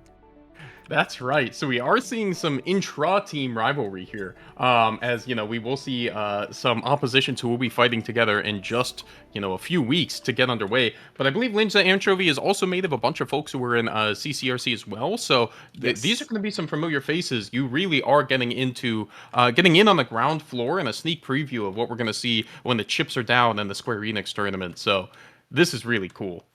Be still my heart. Is that a Viper I see on the side of Ooh. Arise? Oh, interesting. These teams might be still kind of tinkering with the comps, but we're seeing some really fun jobs if they end up going this way. I mean, not quite the frontline buff that Viper has that's been running Menace over that game mode, but I'm very interested to see what they bring into this one. What do you think about Viper? So Viper is a lot of fun. You know, in a lot of ways, at least when I was playing it, I was a big fan of old Gunbreaker, kind of with the junctions and stuff, and the offensive pressure that can find. In some ways, Viper has filled that hole in my heart, right? It is, you know, very tanky. It's super mobile. It can, like, provide a lot of forward pressure. In LP, though, it can be a little bit trickier. Because everything's a lot more coordinated, you know, you still have the ability to kind of... to hold point very effectively, but only at certain times and only for so long. Your defensives are very visible, they're very potent, but they are kind of limiting in that sense. I think in a lot of ways, the effectiveness in Viper and PvP can come down to, like, if you're able to get those really aggressive LBs off in a way that can break through the defensives of the other side. Because those buttons are really powerful, the slow is fantastic, it's AoE, but if it just gets covered by a paladin, that's going to make your life a lot harder, and you're going to be vulnerable while you're in there. You don't necessarily want to be scalesing, like, when your, you know, team is trying to make a big push. However, it can be a pretty big damage bomb, too. So sorry, that was maybe a little bit rambling. No, that's great. That was great. Because let's see how the Viper does, though. Game number 1. We're going to go to the Red Sands here. Portrait check there. I do see a default portrait. Uh-oh. Anime-san. Oh, boy. All right. So these comps are really neat. Do you want to talk about them? Yes, this is a double healer comp. A very defensive double healer comp coming from the side of Anchovy. With a very aggressive Gunbreaker as well. Yeah, so like I feel like Viper and Gunbreaker, I kind of you know, jobs that are cousins, right? In terms of the effect they can Mhm. bring to the team. Both very good at sticking on point. Both who have kind of this if there's a way to categorize their damage, in some ways you could describe it as like a war of attrition. They're gonna have really good buttons for Yes. a long time, with that blasting zone out of the Gunbreaker, a consistent contributor to DPS. Of course, I think the elephant in the room is perhaps the Black Mage in the back is going to be pumping damage unless they can get jumped on. But this Astra team is going to be relying a lot on this Viper to bear the front, the like load of the front line, as the Dragoon, Red Mage, and Summoner all try to get in to deal a lot of damage. So we'll see how this goes as the teams are going to go ahead and get rid of the Clash him in. Baby Stars is going to go ahead and jump. Big stump for the Samurai. He's going to catch a couple. Silence is going to come out Do the have other to way. talk about the danger of cleave damage, though. Look at that cleave damage! Whoa! Yeah, they are going to go down quick there, as it's going to be the Sage trying to keep things going on the Crystal. Meanwhile, getting a lot of damage for the Viper, are going to be the next to fall. As that's going to be 2 quick kills for Astra here, as they're making their presence known. Okay, so, I guess one thing we haven't really talked about with this team lineup, that's a lot of AoE damage coming from this team. This is a Summoner with a Dragoon with a Red Mage. Someone is That's going to right. die if you stand in the group. That's right, and especially on this Red Sands opener, that line silence from Summoner hit a couple. So that's 3 people not able to press their buttons as they might like. Will have to be forced to spend the Purify, and that could be just all you need to go ahead and get that pick. That's going to be a strong early advantage. They have the White Mage LB ready to fire away, as they're going to go ahead and likely secure this capture. Oh They're no, actually trying to the attack Black the back. Mage caught Kana in the though- back! Oh no. Was Kana trying to do a sneak attack there? I'm not quite sure, but immediately caught out, taken out, and that's going to be one last fight for this defense here as they immediately go duke it out on the Sands, ignoring point, just try and get another kill to just snowball this advantage they have right now. They got, see Gwendolyn able to get protected, but is it going to beat up? They don't have a... Ooh! Just dropping Bahamut on their face! Oh my god! They do get the return kill on the Viper! But so much damage already being done. Look at this transient cleave damage just causing problems for poor Limsa Anchovies. That's right. I mean, those two big, between the Dragoon LB and the Summoner LB, that is 2 very big no-no circles on the map that there's really no way to avoid. Of course, the team trying to come to the aid of the Black Mage and get that fight rolling. However, they are going to be just a little bit late, as the Black Mage is going to be forced off point again, is going to be in harm's way. We'll get a pretty big, shield. Look like they will be able to survive. However, this is slowly it. They're fighting for their life here. Well, they're trying to jump on onto in. the Red Mage. All right, they finally get the jump in. I was gonna say if they can find the way to get the poly, to just get the jump on someone, but no, they get the return kill immediately, 1-for-1 on both sides. They actually get. Okay, they are slowly fixing the defense. Oh, never mind. Shiro just like blasts a giant laser beam in the face and gonna take that out. That's right. Looks like things will stall a bit on point. However, Shiro could be in trouble here. Here's the Samurai coming in. There it is. They're going to go ahead and try to jump on it. There. Oh, gets the slice. He touched the hot stove. Baka Bao is going to be sent out by the Dragoon here. Are they going to be able to do it? Is trying to stay there. The Sage in the back. Just going to keep him alive. All right, very low resource, but able to get protected by the team just in time. So able to keep themselves alive, build up that Zanny once more. And now they're looking to see if they can get any sort of +1 on this. They're looking at Baby Stars. Baby Stars very low on resources, able to get out just in time. The rest of the team charging on in. And here we go. We have almost a Sage Cage at the ready, but they drop the Bahamut. Oh, they drop it right as the Sage Cage went down. They still got the damage just in time onto Kane. Yeah, that is critical. That Sage Cage is going to be one of the most potent resources into this AoE heavy comp, as they're going to be fighting, trying to keep that around the circle. Meanwhile, Baby Stars is going to be up on low HP, going to be able to try to find something, is going to be floating in. Looks like a bit of damage onto the Sage. We'll get the guard out just in time, as they're going to be able to float their way all the way over to the pot. That will be a Thorns from the Red Mage trying to slow that out. Meanwhile, Gwenolyn is going to go down on point. The support coming out from Sala is insane. Just dropping a casual Southern Cross onto his Viper, making sure that they stay nice and alive for that chase. Getting another one on Baka Bao now. Arise looking very good right here, without a tank of all things. Yes, they do. It looks hard for Umbra to get kind of a solid foothold in this game. They're not quite able to stand up to the cleave in terms of having a structure. Oh, that's a big silence. Not quite going to be able to catch them on the mats. However, that will be everything. That is their guard. Have they used Corundum? Yes, they have. That's not too much left on the Gunbreaker if they try to find it. Huge cleave! The Black Mage is going to get caught up in a bit. They are trying to chase it down. That Gunbreaker is not long for this world. The Summoner will get the kill. No spin to win for this Gunbreaker. They're going to be able to take him out just in time. They're looking for more. Gwendolyn already silenced up, trying to get away as much as possible. Solo on the shield, but oh, they're just surrounding this poor Scholar right now. They're looking for the damage. Can they find it? They do. Sigrid picks it up, jumping right on top, and they're looking for more. Nowhere to run, nowhere to hide from that Viper LB as the Black Mage once again finding themselves not where they want to be. The Summoner LB is going to come down. Big Dragon Bahamut's going to do so much damage as they try to get into overtime. That laser will finish off the Samurai. Oh boy, they're in trouble here as Limps is trying to find any way to get this going. They forced the guard on Whiplow as well, stuck inside the antlion nest, and now they're able to take him out. Guards down, that's another one there. Oh. Tough timing from the Sage trying to get the swap, however, comes in and also takes the Dragoon LB as, wow, Arise is going to come in an emphatic performance. Baby Stars 6-0, almost 1 million damage. Great stuff as they'll take game number 1. This is like the kind of space you expect from having like a frontline tank, but the Viper is just like, no, I'll fill that role and make all the space in the world for you guys. And that amount of cleave damage is so scary when you don't expect it. Yeah, that's right. It's also kind of interesting to see where the CC gets invested, because for Limsa and their comp, like the big CC buttons, and a lot of times it comes from the tank, right? Be it like traditionally with Assaulted Earth, with a Rend, with, the Paladin dash and stun. But for them, it's actually coming from the Samurai and, potentially later the Black Mage with the Freeze. Yes. But as we saw in the opener there, Baka Bao went down and got 3 stuns, kind of fairly aggressively. But past that, they were, all of the big guys from Arise were able to walk through and still send their damage without issue.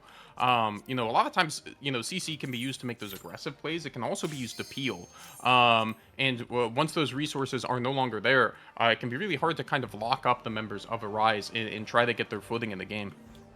Those are some unfortunate positioning errors, I feel like, from Limsa. They had, again, like a couple of their members a little bit stuck out to the side, just allowing them to get picked off. And against a team that is like extremely AoE heavy, you really don't want to lose a member. You want to make sure you have enough people on the board just to help spread that damage out. But every single time, that Bahamut just at the right moment, at the perfect time, even right before the Sage Cage drop, the Mesites, the build that usually just negates AoE damage like that, just perfect timing, taking out the Black Mage at that moment. But here we go. Yeah, that's Game right. number 2. Yeah, that's, I think, another thing that the Rise excelled at was, Black Mage can be such a problem if it gets going and if it's given space. Arise gave no quarter. They were able to get in there, make sure it wasn't able to get set up and do those really big cleave numbers the other way. So props to them for making sure that didn't get out of control as we're going to move to game number 2 here on the Palestra. Yep, no much changes here from, I think, either side. I'm just taking a quick look. Yeah, it looks like both sides are going to be sticking with their game plan here. Again, shout outs to Sala. Red Mage is like one of those DPS that you don't really think about too much, but he's providing so much for this team. He gets the damage amp, gets the healing from the Southern Cross, gets the chase as well with the core. So they have to be very mindful of the positioning for this Red Mage. Yeah, that's right. I think, we saw the silence in the opener last game be an absolute killer. And I think another thing that can be underrated, especially in comps where Red Mage is going to be going in alongside the Dragoon, alongside the Viper, alongside other melees, is Thorns can also be a bit of an offensive weapon, right? If you are a ball comp and you're going to be getting into the fray, that is an AoE stun on the board from a job that's already doing a couple other things. There's going to go ahead and be first scales, but Wormwood's going to come in as well. Speaking of which, already jumping into the action, get the jump onto the Viper as soon as possible. Let's go, oh, the damage is there. Oh, just in time, but they do get the 1-for-1 trade. Both of their big tanks on both sides. That's right. Now the Samurai is going to be the big man on campus as we're going to see Baka Bao making some room. Baby Star's currently falling back. It looks like it's going to be the Sage is the go. That will be the guard. Trying to get out. Meanwhile, Gwendolyn also getting a little bit low. A delicate situation. The Scholar is going to go down. Even with the Seraph on the field, not going to be enough to just stave off that damage. And they have to be very careful. Baka going to be on point. Just try to delay things out. See if they can find any pickoff here. They see one. Can they get the kill on Isala? Oh, shield. Oh, has to jump off to get the heal. It's not going to be enough, but they do get the return kill once again, making sure that they can keep these trades 1-to-1 as close as possible. But Whiplow now is in a lot of trouble. Yeah, likely not. Likely not going to be able to find their way out of that. Thea not quite able to get the Corundum on them just a second late as that button was coming up. Meanwhile, the Viper's going to hold the point as the Gunbreaker is going to get chased. Lots of damage from Baby Stars, going to try to find their way back. Meanwhile, the Scholar was the swap. However, in Garden already low. This could be a really big send. Not quite. They're going to hold the buttons. There it is! Big Viper OB. It's going to hit 2. The Corundum coming out, trying to get that. They ran the pot. Both of these casters in trouble. Scholar could be going down. They're the first to fall. Look at those big giant effects, man. They're doing so much damage here. It's kind of scary right now. And they even got Bahamut on the field right next to the point. Theo on trouble. Can't even get the spin off. That's right. They saw them invest the Corundum earlier. It's going to be the Black Mage holding point now as Baka falls back. That is a shield. That's a lot of damage. Doing what they can. They're going to go down next. And that should be the 50 touch right on the doorstep. Big laser's going to find Winklow too. From downtown, just making sure Shiro delivers with the limit break. And they're still pushing for more. They see another one on the board. Baka does have Zanny. They have to be careful. Gotta watch for cheats in. Gotta watch for cheats in here. Guard. Let's Purify first. Back in. There it is! Do we see any... Oh, it's the Scholar. They do have a shield if they can find it. Oh, there it is. They get the cheat. Kill. That's still a lot of damage on the other side. Look at that cleave. Bakabao forced out is going to be the first to fall as they're diving deep for that, running straight past Wimplo and the Black Mage there as they're coming back to point, collapsing onto the Gunbreaker and Scholar. You'd think the Scholar is likely the squishier target here. That's the guard early. The Sage OB is also going to come out. Wimplo able to drop that, seeing if they can stabilize. Good Corundum will help make sure that the Scholar can live. Uh-oh. I don't know about the Sage Cage, man. That's kind of an unfortunate positioning for it now. Just trying their best, just using it to try to keep their teammate alive. Trying to see if they could get a kill on the Sailor, but Sailor already jumping out. Can they get the kill? They do finish it with the heavy. Oh, there we go. Whoa, one kill. What, the laser beam? Once again. Oh, they get the star. They get the Star Diver as well. Baby Stars with the Star Cross follow up. They get the return kill onto the Summoner. So still able to keep up with the kills bit by bit, but Baby Stars also has an LB at the ready. It's just so much forward pressure here from Arise, always keeping them on their toes. Bakabao, it feels like we've seen Limsa kind of swapping the point ever since kind of the opening of this game here as Bakabao's going to try to find a way off, trying to eat this Viper LB, is going to go ahead and get the pot. Well done there, but meanwhile, the Gunbreaker is going to go down on the other side. There is a Bahamut bomb waiting to go off with the Sky to Shatter dive. They just need to find the perfect moment to drop it on someone's unsuspecting head. But they first try to see if they get the kill. They do get a kill onto Gwendolyn. Can they find anything else? The freeze going off from Kana, but not going to be able to do it. There we go. Bahamut dropping on their heads. Kana goes down. Oh, that's big. Wimplo in guard. No one to jump to, though. This is a very dangerous spot. Trying to come around. The potion isn't there. Wimplo doing what they can. They'll get Corundum. However, it's just a matter of time as the team is swarming them. Meanwhile, here's the capture of the point. There is nothing more satisfying as a summoner than just getting that perfectly timed Bahamut. Oh, you just stay as a presence on the board. You're basically just aura farming your whole way through that limit break. And man, that Mistron did so much damage with the cleave. Meanwhile, the Gunbreaker on point, doing what they can. They'll go down, not able to stay there for long. It's still a 4v5 Dragoon. The Red Mage still have LBs here. The Black Mage is going to be the next to pulse. Oh man. Oh my God, there it is. The Sun across just for good measure as well. I think I saw someone in chat call this a bazooka comp, and yes, it feels like it. Explosive stuff, as they're going to look to clean up the game and finish up game number 2. Baka doing what they can. There's Chi-10. Won't live to see it through, as that's going to be game number 2. What an explosive battle coming out from Arise. I'm not going to lie, I was very nervous not seeing like a proper tank, but Viper's doing it. Yeah, they made it happen. I think, red comps are exciting. I find they're some of the most fun to watch in the game.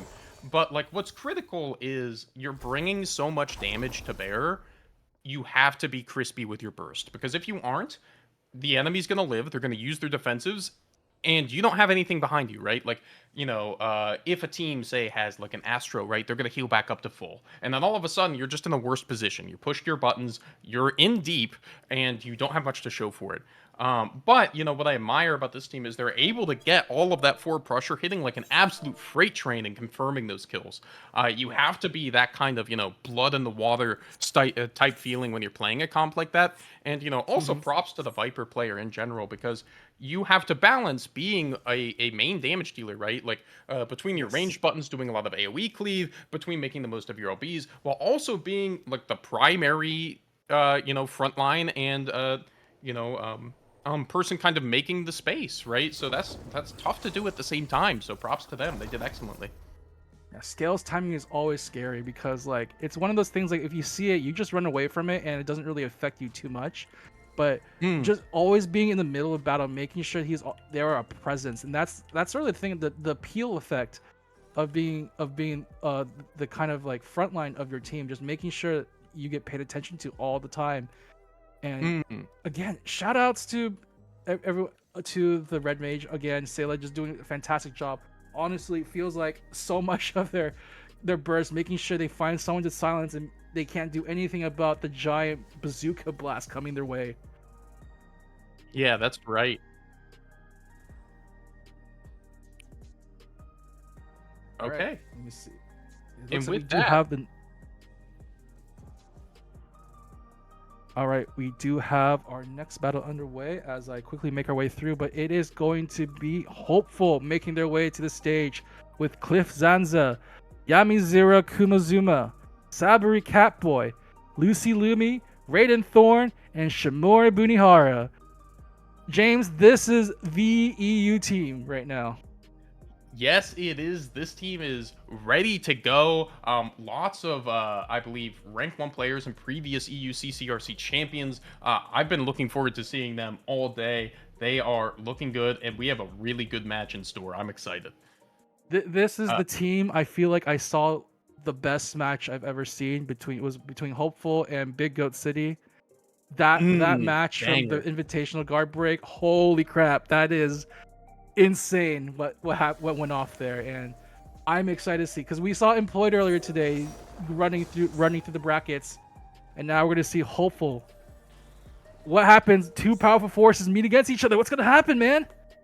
That's right. I mean, as we know, we've already seen Employed today in the 2 previous sets. We've seen the way they're playing, both taking down their arch nemesis, Unemployed, as well as Howitzer, who we saw with some folks from NA, as this is going to be, I think, 2 of the strongest teams in EU facing off, getting ready to go. I mean, this is strength on strength.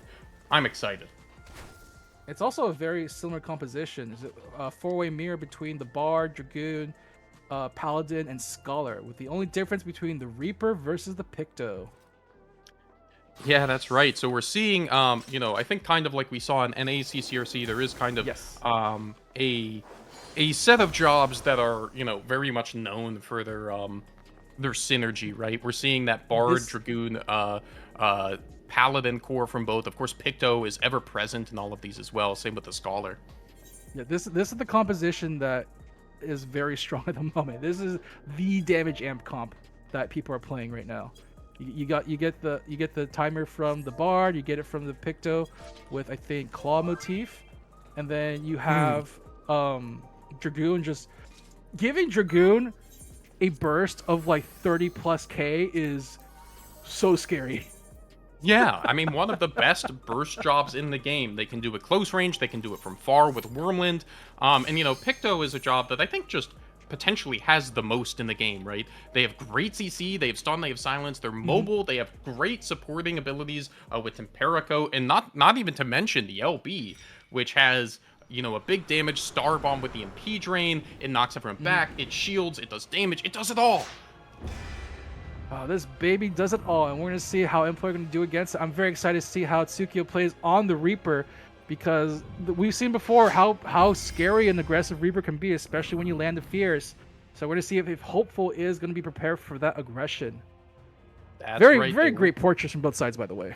Good portraits. Oh yeah, loving it. I mean, this is going to be some strength on strength stuff here. As you said, the Reaper is going to be the first to act. If they can get to LB safely, that will be one of the big inflection points. Is they're going to have that powerful button. Meanwhile, Umbra will not, and it will be Hopeful potentially on the back foot there. So this battle for control here of the midpoint, who they can trade in the opener, can be critical in terms of how the fights go down the road.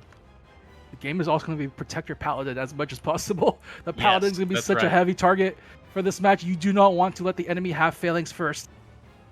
That's right. It's also kind of inside the LB, like, macro game, there's the, you don't want to be the first one to guard mini game, right? Because then you're going to get guard broken. That could be, that's the Sheltron. There's going to be a lot of damage. Which?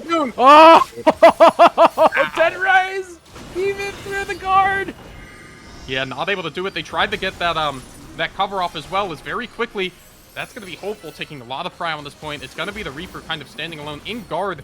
Likely, they're going to try to teleport away. That's going to be the stun on the mats. Will be the Purified Burn. There's the Silence. Looks like they are going to be able to make it. That will be big for OB tempo. But Hopeful decidedly taking Mac advantage. Ooh, very good use of the mats. Just try to keep themselves alive as much as possible, though. Just in time. They are going to try to make... We are going to see Hopeful slowly make their way through, but... Employed still nice and full here as they get their members back up. That's right. There's Tempera Coat. They're going to be doing a bit of damage. Uh-oh. Meanwhile, Zot is going to be found on the mat, so wait for the rest of the team. That is going to be going down. Hopeful once again in the man advantage. Again, we talked about it before, the effectiveness of the Fear. You got to have that full team up to get as much damage as possible to pop somebody. And here we go. The guard's going off already. The cover onto Tsukio. The flip, though. Ooh. Close. He knew the timing. Prismatic will be the swap, though, from Hopeful. Very clean. Just advantage of mid here. Oh, that's the Dragoon in trouble again. Is going to be sent. Had to hold up in case of that flip. There is guarding on the point. Not much they can do. The Roar will be a little bit late as they're going to go ahead and go down. Meanwhile, that's the 50 touch. Yeah, they can't, not much Mew can do. Mew's just trying their best to stay alive. This Phalanx is so important to get any sort of comeback here. But at the same time, Sabari with their own Phalanx building up very closely. I mean, the limit breaks. Here we go. Already dropping the Seraph Visit. Already dropping the Choco Bastion on the side of Hopeful. Just rounding this corner to make sure they just are undeterred here as they march their way to the end point. It's going to be the send deep. The first! Rise going in deep around the corner. Watch out. Dragoons in the air. Good guard. They are able to guard guards just in time. Both the Star-Cross and the Sky Shatter. Hopeful playing this corner expertly. Everything Employed does feels like a risk right now as Prismatic will be guard broken, takes a lot of damage. That will be both Phalanxes out the other way. Good cleave coming in. They will be able to chase the Bard out. Oh, good stuff. They're going to find that Reaper who's just after the LB there.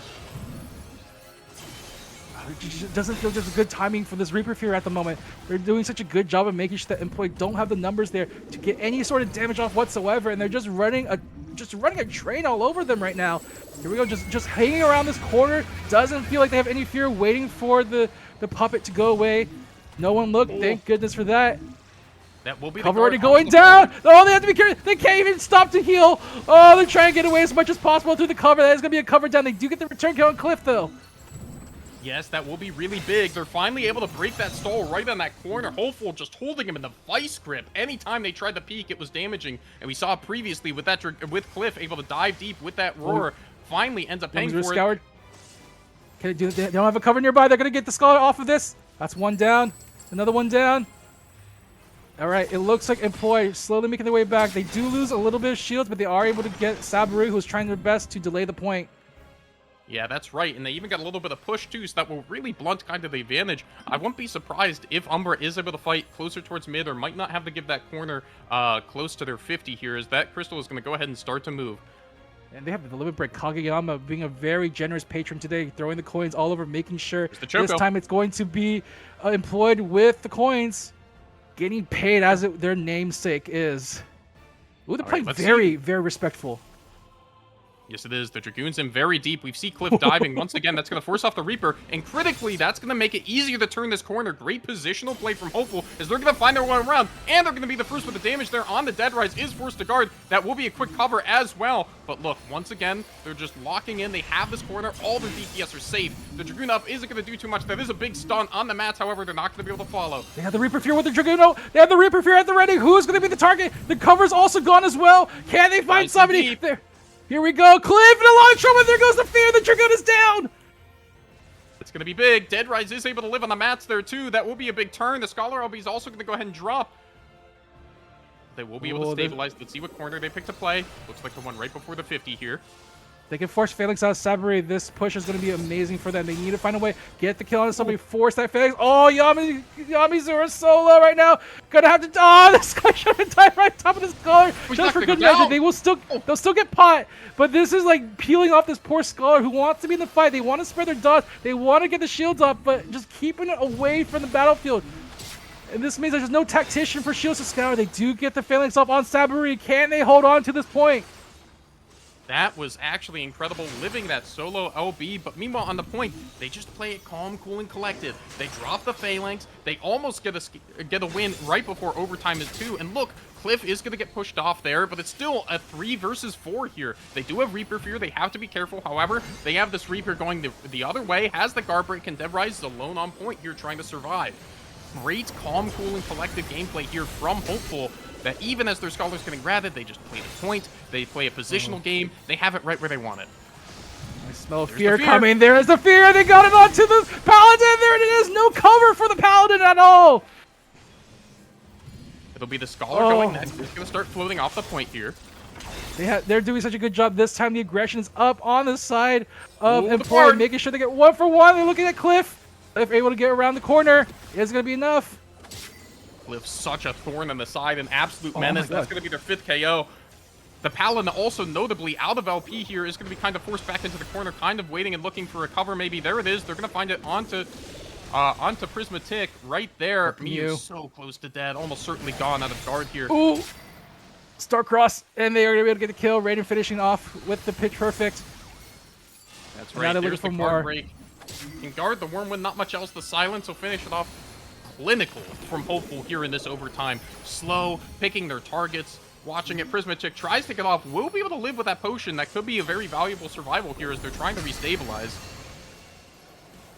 Too narrow focus on trying to dog for these kills, and now they're losing members 1 by 1.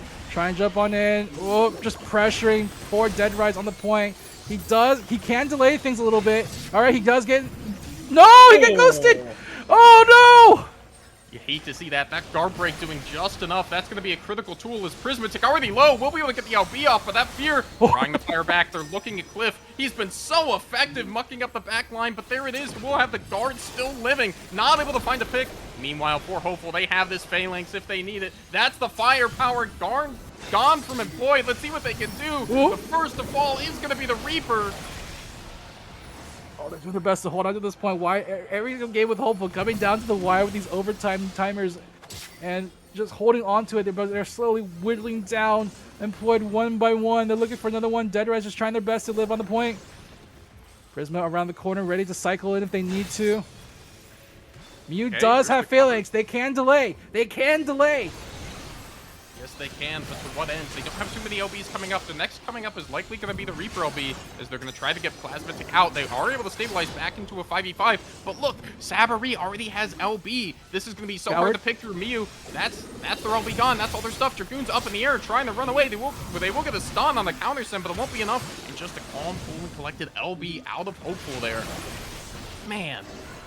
And look, it feels like everything... Oh, go ahead.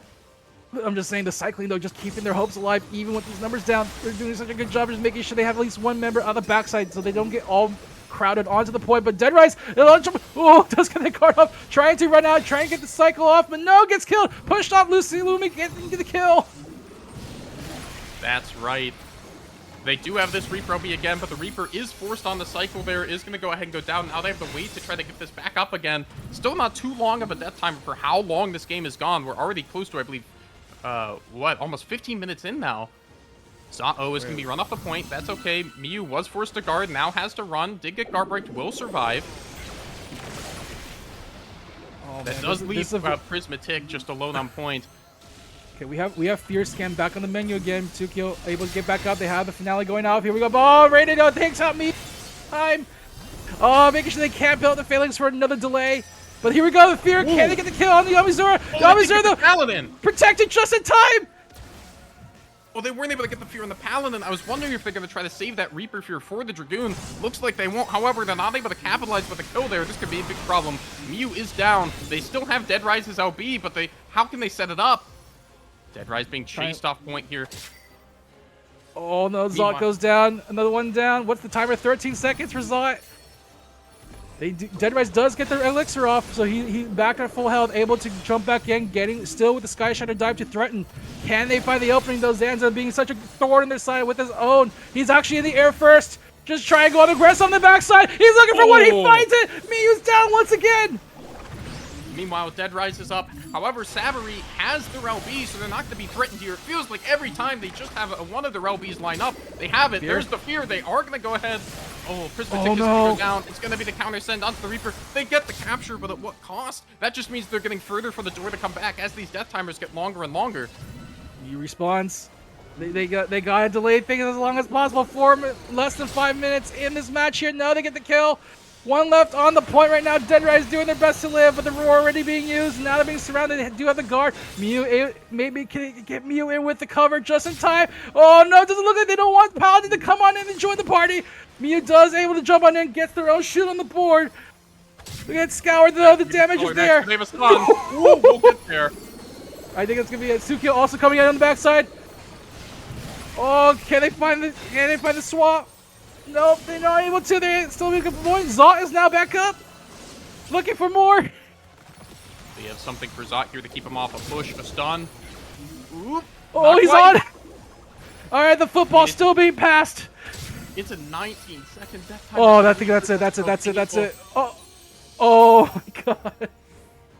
What a hold, but in the end, Cliff with the 12-3 going on the rampage. It's going to be in favor of Hopeful here. That was game one. Was that game one?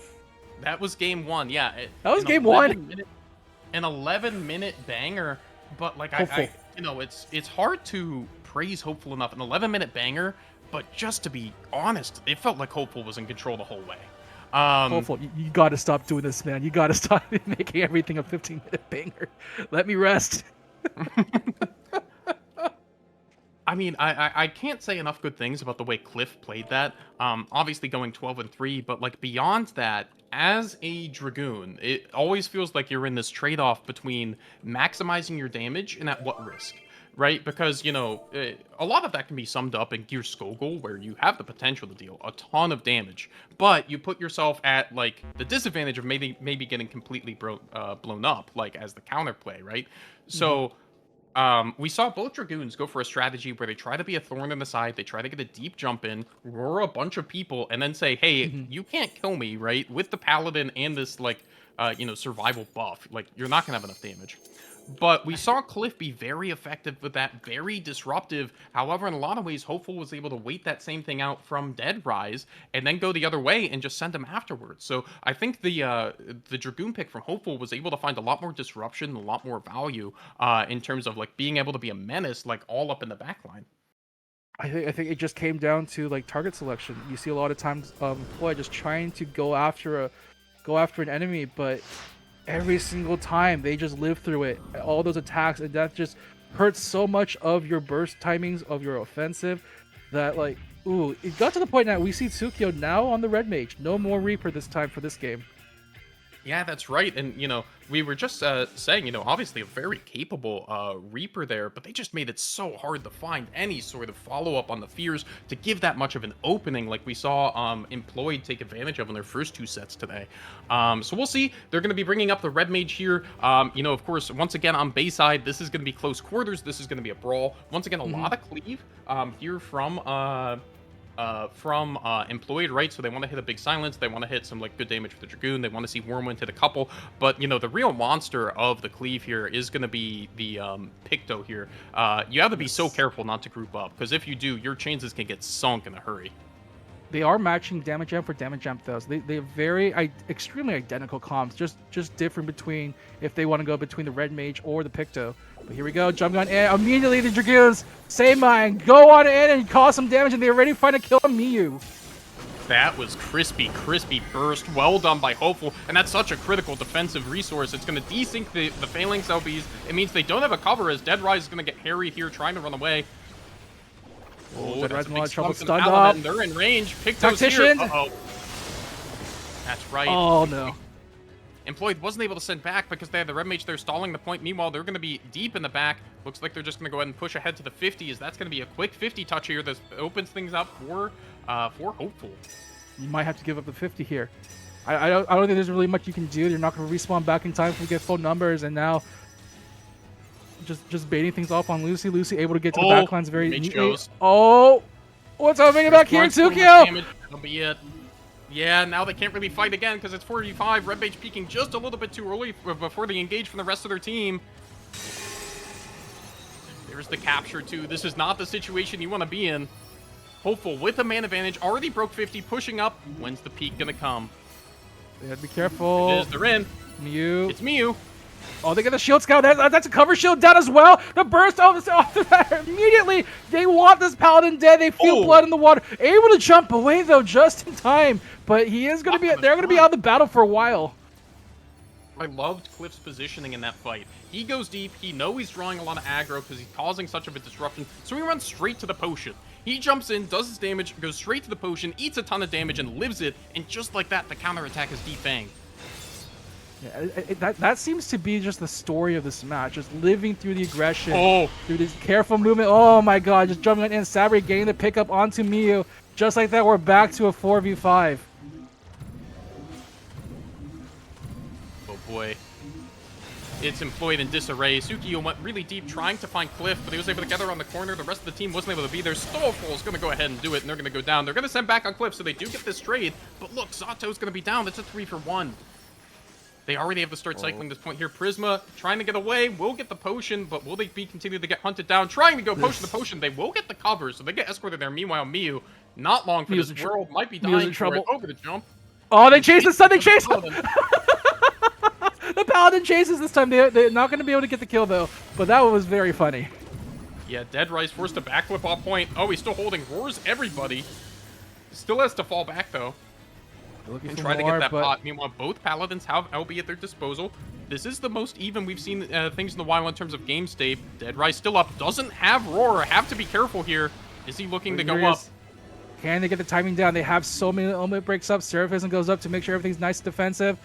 Try to keep everyone alive. Can they find it? They find a shield scour on Mew, though they need to be careful. Mew has to pop the Phalanx. Can they get the follow-up after this? Looking for a target. Who is it going to be? Oh, but Sabri also pops their limit break as well. 2 Phalanxes go down. They're going to try to see if they get the trade. No, not quite yet. Can't find it, but they're still holding on to the limit breaks. Ooh, can they find it? Oh, they get covered just in time. Meanwhile, that kind of strands Dead Rise and Prism. That will be the Roar out of Dead Rise. They're still going to try to hit it. Prisma right there could be taking some damage too. Dead Rise is going to be able to get out. And playing much more patiently now. They're waiting for that moment. Jump in the air. Southern Cross. Whoa, they get it! Back employed. Meanwhile, Miyu's going to take a big shot right to the face for the Dragoon. Trying to find their way out. They're going to be moving around this post, trying to get to this potion. Not going to be able to do it. It's going to get rattled away. But still, for the moment, this is a slight man advantage. Miyu getting harried, not much able to do. Trying to find that stun onto the Bard. However, that card will be quite timely as this point is stalled right at the 50. Looks like the shield's going to Raiden. Yep, Raiden's down. Meanwhile, Prisma has to live. Gets the potion. That's really big. This is the burst timings we know from Employed. This is what they want. Here we go. They see Sabri. Sabri has no resources, only has a guard up. They try to drop a Choco Bash and try to protect their paladin as much as possible. They need a paladin in the lips so they can have the Phalanx timing just in time. Gets the potion just in time. Able to get out. Oh, what a protect from the team. Meanwhile, the Cliff once again causing problems in the back. Mew running them off, but he stalled the point for so long. However, he's far away. They don't necessarily want to fight yet as they're going to go ahead and try to send onto Dead Rise. Dead Rise in really deep. Oh, big stun onto the Scholar. Great find. Good burst. The combo T finds its mark. A snappy cover onto the Picto 2 will ensure that they get the safety as well. All of a sudden going into overtime. Oh, they have to be on. Get on point, get on point, get on point. Here we go. Got another 15-minute banger. Here we go. That's 4 on point. Look at them all crowding around. They're all going to get no doubters with the Paladin LB. They try to find him around this corner. Great down for the side.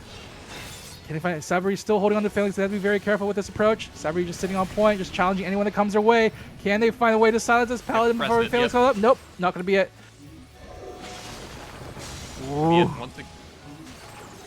Again, looking for that combo. They want that Southern Cross on top with the Sky Shatter. They're looking for that AoE opportunity. Paladin back up to the side. Did get the Roar on a good couple there, so he's going to be able to stand there for a little while. It's the send of the Sabri. They get it. That's really big. They needed that. Dragoon was up in the air. Cliff does minimal damage. This is the opening Employed need. All right, one person down. Can they find another? Cliff again in shield, trying their best to stall things out. Does able to manage to backflip out. Oh, they're on top of it with the limit break. Oh, no damage. Not going to be enough. Stun, no. not even. He's still gonna be able to elixir up just in time around the corner. Saves the potion Still even. a lot of damage. Will go down. This is good. They have the stagger. Can Employed make this a 1v1? Can they come back to life? Scour and Lucy. They presumably have Smudge. No, they don't. They're just going to fight back around this corner, living where they can. Oh, but Tsukio. Ooh, Tsukio is like the linchpin. They need Tsukio to stay Prisma. alive. There we go. Oh, they get the kill. Can they get 1 for 1? Rise is going to go down 2. Oh, this is a big problem. Miyu's still just far enough from LB for this to be comfortable, for them to be down 2-0. Last charge trying to push him off. Trying to get back to the potion. They need it really bad. This EC chain is really good. There's the guard just trying to block the Wormwind. They're going to go ahead and get the potion. They have to get up to the jump pad. They will. They're going to recover and have LB. Meanwhile, the point's going to be really vulnerable. Holding on to the point right now. Once again, masterful cycling coming out from Employ, doing their best. They are able to get the Phalanx. The Phalanx timing is positive for the side of Employ. Can they make advantage of it? Just try to apply as much pressure as they can. They have all 5 members up. And they have a Southern Cross at the ready. Drop on somebody. There you go. Dropped it on. There it is. Perfect kill. Oh my god, that's the opening they needed. Right before the Paladin had that LB2, how much can they get for it? The Bard's going to go down. The Scholar might go down. Are we going to see it? Here comes Employed from all the way back. They have the advantage. All they need to do is to find the last 2-2. Cliff will be able to use their LB2 stall if they need it. Lucy trying to find their way there will be able to smudge over to the potion. That is a big live. Meanwhile, Cliff can also go up in this situation, and the Paladin is back. So he will be covered out the other end, as well as this Paladin having their LB. This is the last chance here for Hopeful. They have the tools. Can they stall? They have to find a pick. Sabri gets their LB. Trying to force that pop. Want to make it happen soon. They are going to be able to get back in potion. That's going to be a really big style. Prisma taking a lot of damage on point. Scoured. Felix goes out to get the kill. They're gonna find it. This is big for Hopeful. They have the man advantage. They use the LB. Can they find another kill? Tsukio very low. Gets covered. Not enough. It's so close. Oh my goodness. This is what Hopeful needed. Once again on Death's Door, Dead Rise. Has the LB, might have to send it right at the guard view defensively. They do. Won't be applying that much forward pressure, though, as meanwhile, they just go hunting. They're looking for Zot. He's guarded in the back. The Bard, the Dragoon, the Picto from downtown will clean up the kill. So close again for Employ. They're trying to find the opening. Miyu goes down as well. So close. Again, this is going to be the godliest of stalls here. No, it doesn't matter. Another one down. Prisma all alone on the field. Where's Tsukio? Tsukio trying to rush their way forward. They have a core at the ready, but they're trying to delay things to make sure they can't get on the point. Cycle onto the point. There. Oh, just in time. Right before it goes down, but Tsukio's all on the point. It's going to be up to Zot to make their way back. Zot. Oh, no, that's it. That's going to be game. Hopeful takes another slobber knocker with that one. 2-0 over Employed. Shoutouts to Employed. That was almost the comeback of a lifetime. Things looked not so good after that opener. They gave up the 50 quick. It was almost like we saw Howitzer versus Employed, right?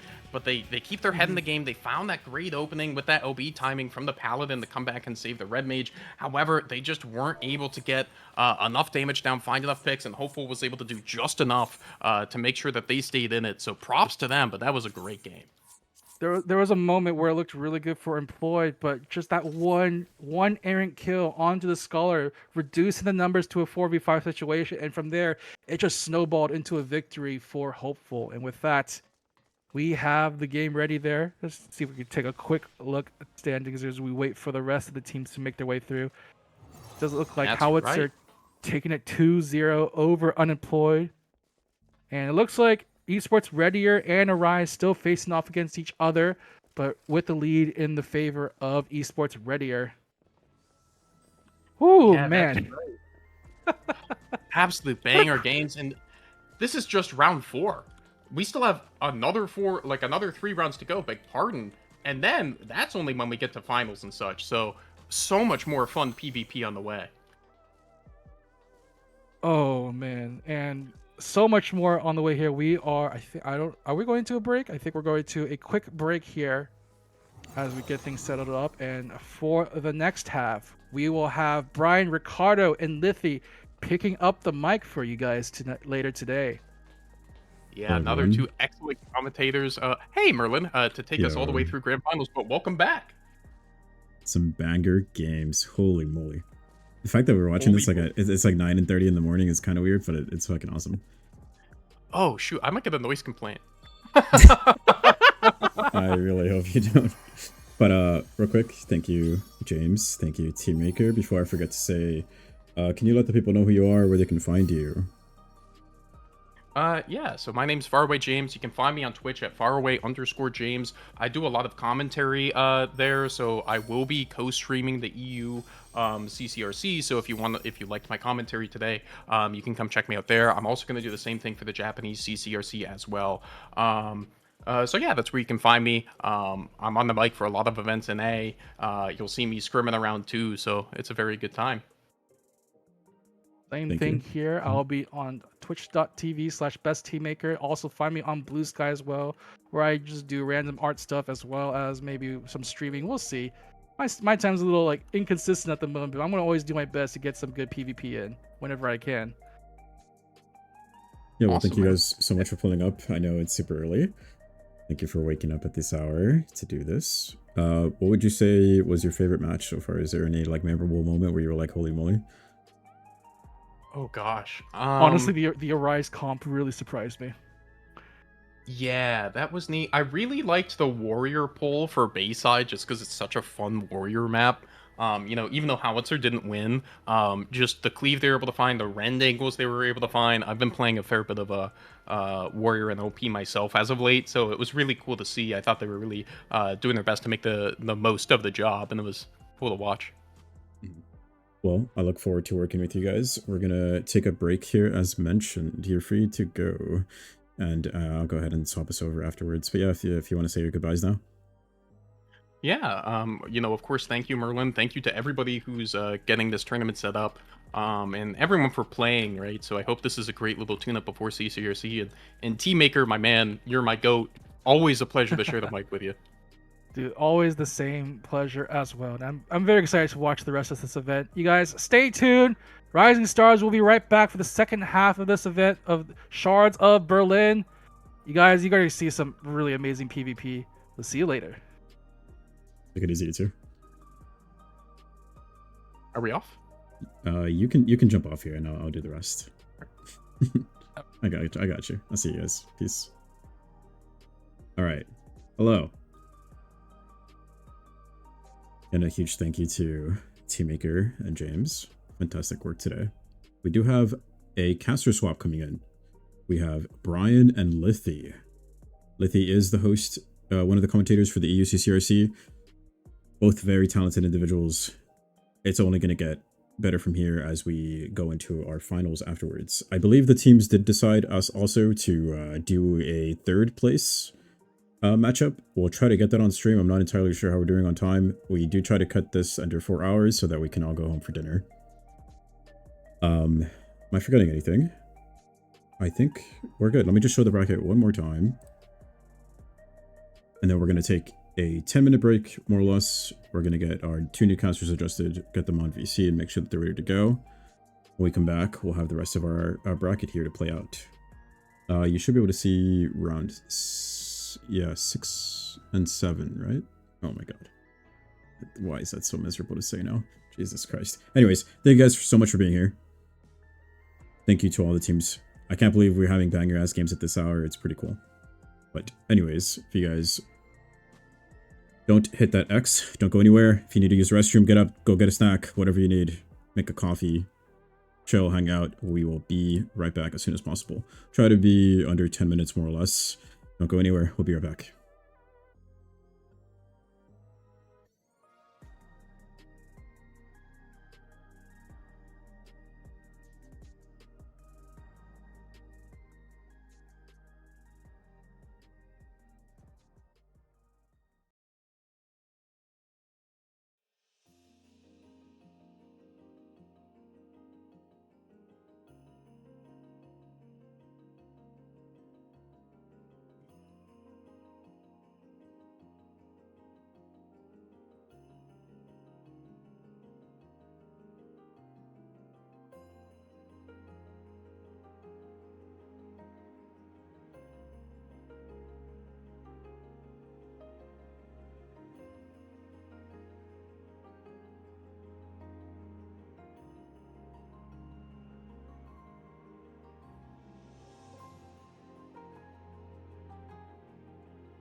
Hello, everyone. Welcome back. Hopefully coming through loud and clear again. We have our teams already in the party finder. Thank you again, everyone, for your cooperation thus far. Thank you again to the teams for pulling up today. I know EU, as I mentioned at the beginning, can be a little difficult. But we got this off the ground, so that's a huge W. The game so far has been an absolute blast. It's going to be really fun to go back into this VOD and kind of like look back at all these like key moments, and hopefully the EU teams can have just as much fun looking into it and studying. There's like a lot of new faces too that I've never seen before, so it's really cool to see. We do have now our 2 new casters coming in. Both of them CCRC commentators, official commentators. It's going to be a ton of fun to watch. If there's any issues, please along the way, let me know. I will adjust microphones as I can. Obviously, noise and everything with all the CC stuff happening, there's only so much I can test beforehand, obviously, so don't be afraid to type in chat and let me know. Without further ado, let's go ahead and introduce them one at a time. Let me jump on VC with them.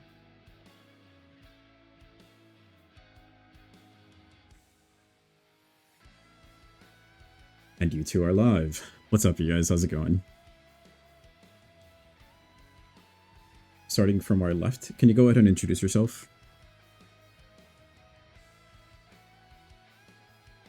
The NA CCRC commentator. Hello, hope everyone's doing well. You should be up. Can't hear them. No, you're good, you're live. Okay, sweet. I missed the first word. Yeah. My bad. And on our right... Wait, that's me. Oh my god. Hi. Hey everyone, my name's Liffy. You might have seen me around here or there, either on the Mock Talk World Races, or if you caught the last FanFest in London, I did some CCRC commentating there as well alongside Rook. And yeah, I'll be back with a Rookery for this year's CCRC, the qualifiers, and of course the FanFest show in Berlin. And hey, Shards of Berlin coming at you live from Berlin, Germany, where it's way too warm for my tastes currently. But at least that's fitting for the hot matches we got ahead of us today. Laughs in Texas. I'm sorry. It's so hot here, dude. It's really bad. Oh, wow. Anyways. Meanwhile, I'm cold right now. Maybe I should be complaining. Yeah, you're right. But I'll go ahead and get out of your guys' way. Our teams are ready. We have already introduced every team thus far. Every team has already been on screen, so we're pretty much good to go. If there's anything you want to talk about, please, by all means, take it away. Good luck, have fun, you two. Okay, thank you so much. Lord Merlin. Okay. So, alrighty, Brian. It's very early for you, right? You already mentioned you're getting us a little bit of a pajama cast. I like that.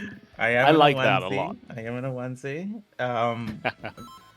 But Arise versus, let's see, Unemployed first up. Oh, that's going to be a good one. Yeah, definitely. So, Unemployed, currently sitting on 0 points, if I see that correctly. So they gotta start making something happen if they want to stay in competition. Yeah, definitely. It is hard. The EU teams have like really strong. There's like several really strong teams, and then a couple newer teams. So it can be really hard to like for a new player to like find a matchup that's like in the middle skill level. So it's kind of hard.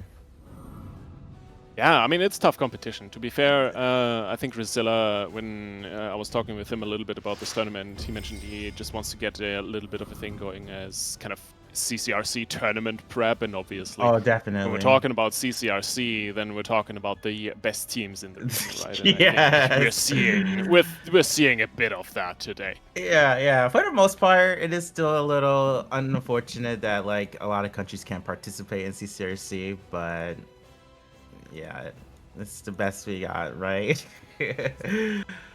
Hey, we take what we can get. We are lucky we're getting a tournament at all, I think. But obviously, you can always wish for more. That is not prohibited. Absolutely.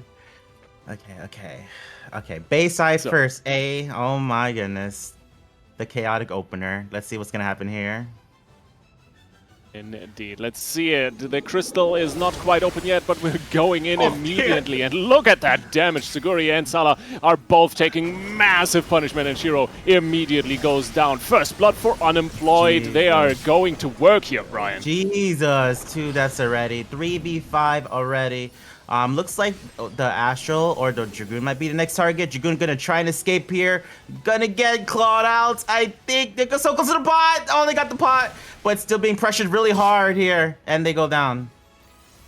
Beautiful, beautiful opener here. And of course, you want to run them down. You want to grab as many extra kills as you possibly can. But Akari needs to stay alive, down to half, get some heals in, trying to retreat for the moment. Meanwhile, the crystal already at the halfway point, getting charged up, get that point broken.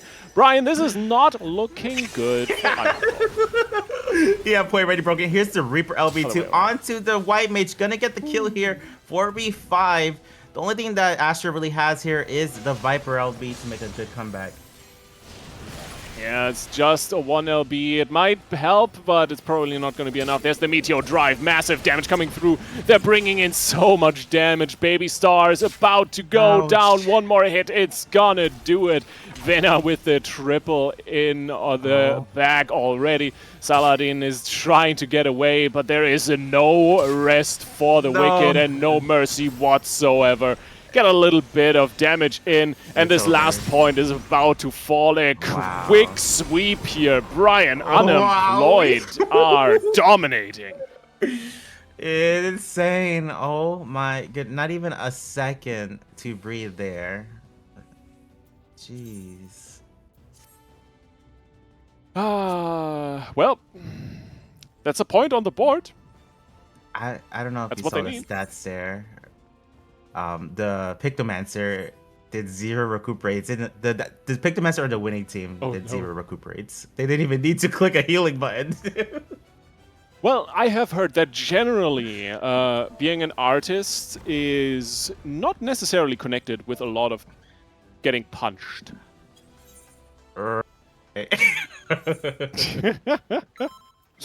No, but quite honestly, I mean, if you have a game like this, and to be fair, I think you just gotta call it what it is, right? That was a brutal stomp, and if you're as untouched as you are in that situation, it's not surprising that your recoup button stays a little dusty.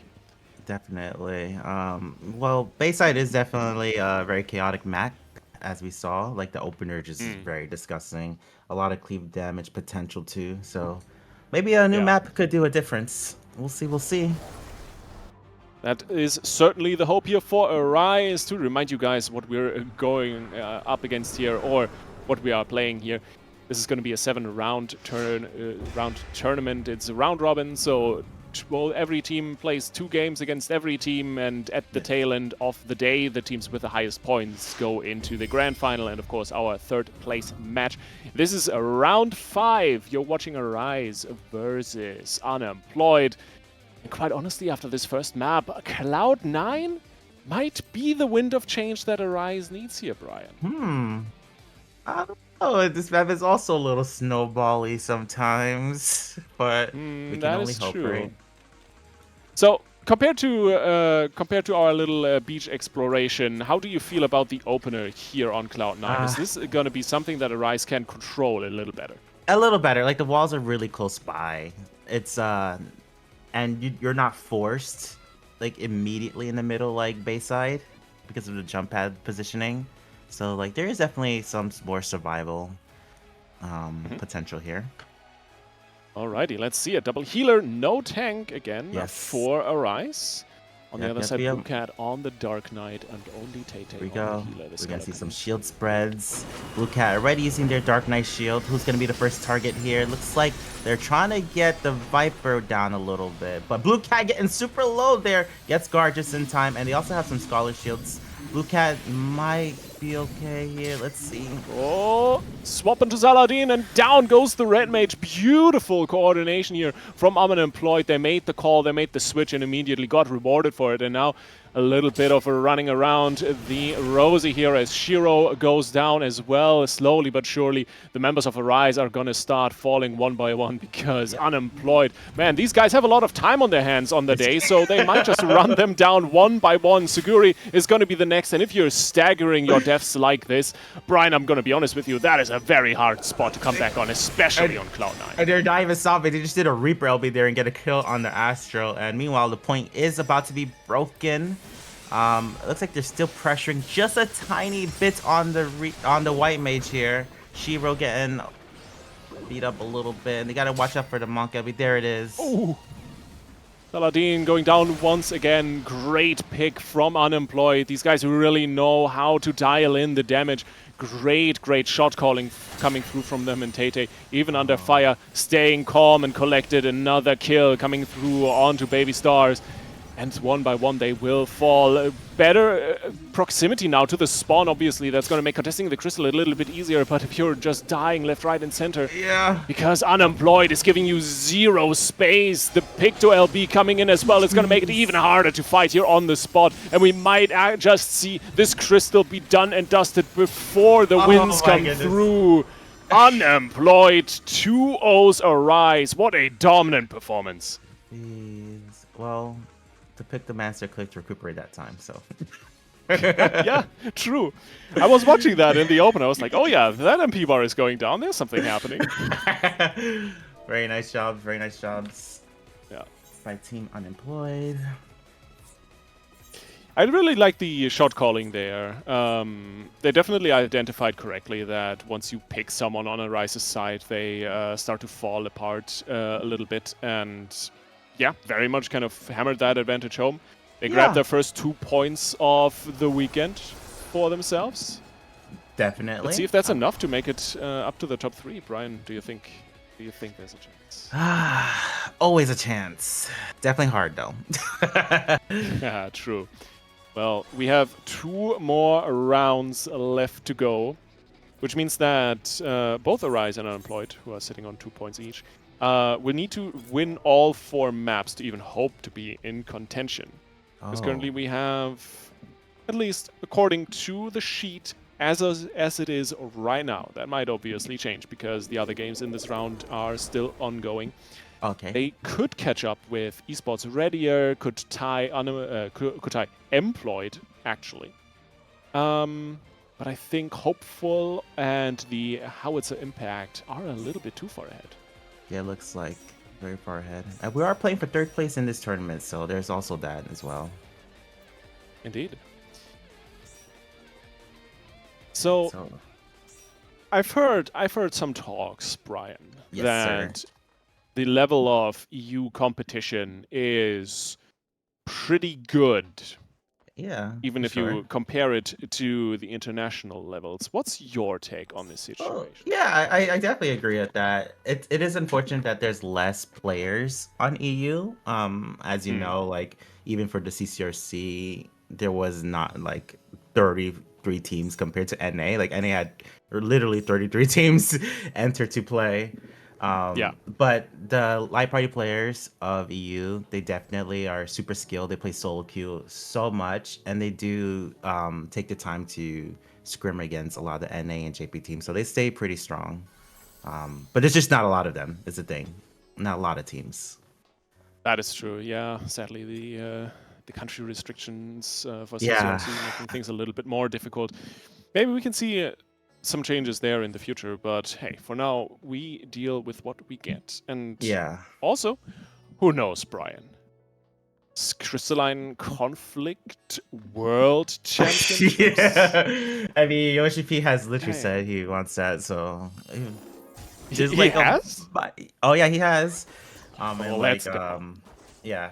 So there is a little bit of percent of a chance that could happen, maybe in Evercold or in the future. Maybe I can talk to him in Berlin. I mean, you will have time soon. push him a little bit further in the direction. Help him make it happen, Wouldn't that be something? Yeah, Honestly, that would be fun. they have the money. Like, they just have to figure out how they want to do it to be on a even playing field. Because like a online tournament internationally is kind of rough on ping, but in person, Nah, we're going to Tokyo. We're doing this at FanFest Tokyo, That's what I'm Crystalline thinking too. Conflict World Championship Finals at FanFest Tokyo. Totally That's how can it see it. works. I believe. I have hope in. And I'm not just saying that because I want to go to FanFest Tokyo. Oh my god. Yes. Wouldn't that be something?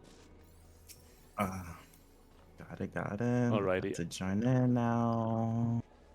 We're getting Ooh. word from production slowly but surely that the party finder will be ready. And as you can see on our beautiful, beautiful UI already, ladies and gentlemen, and everyone in between, next up is Hopeful versus Howitzer Impact. And quite honestly, Brian, this might just be our early grand final when I Oh look my at the gosh, quality of it these is. two teams.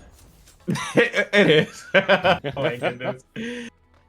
CCRC champions, and EU CCRC champions and NA CCRC champions fighting it off, basically. Oh boy.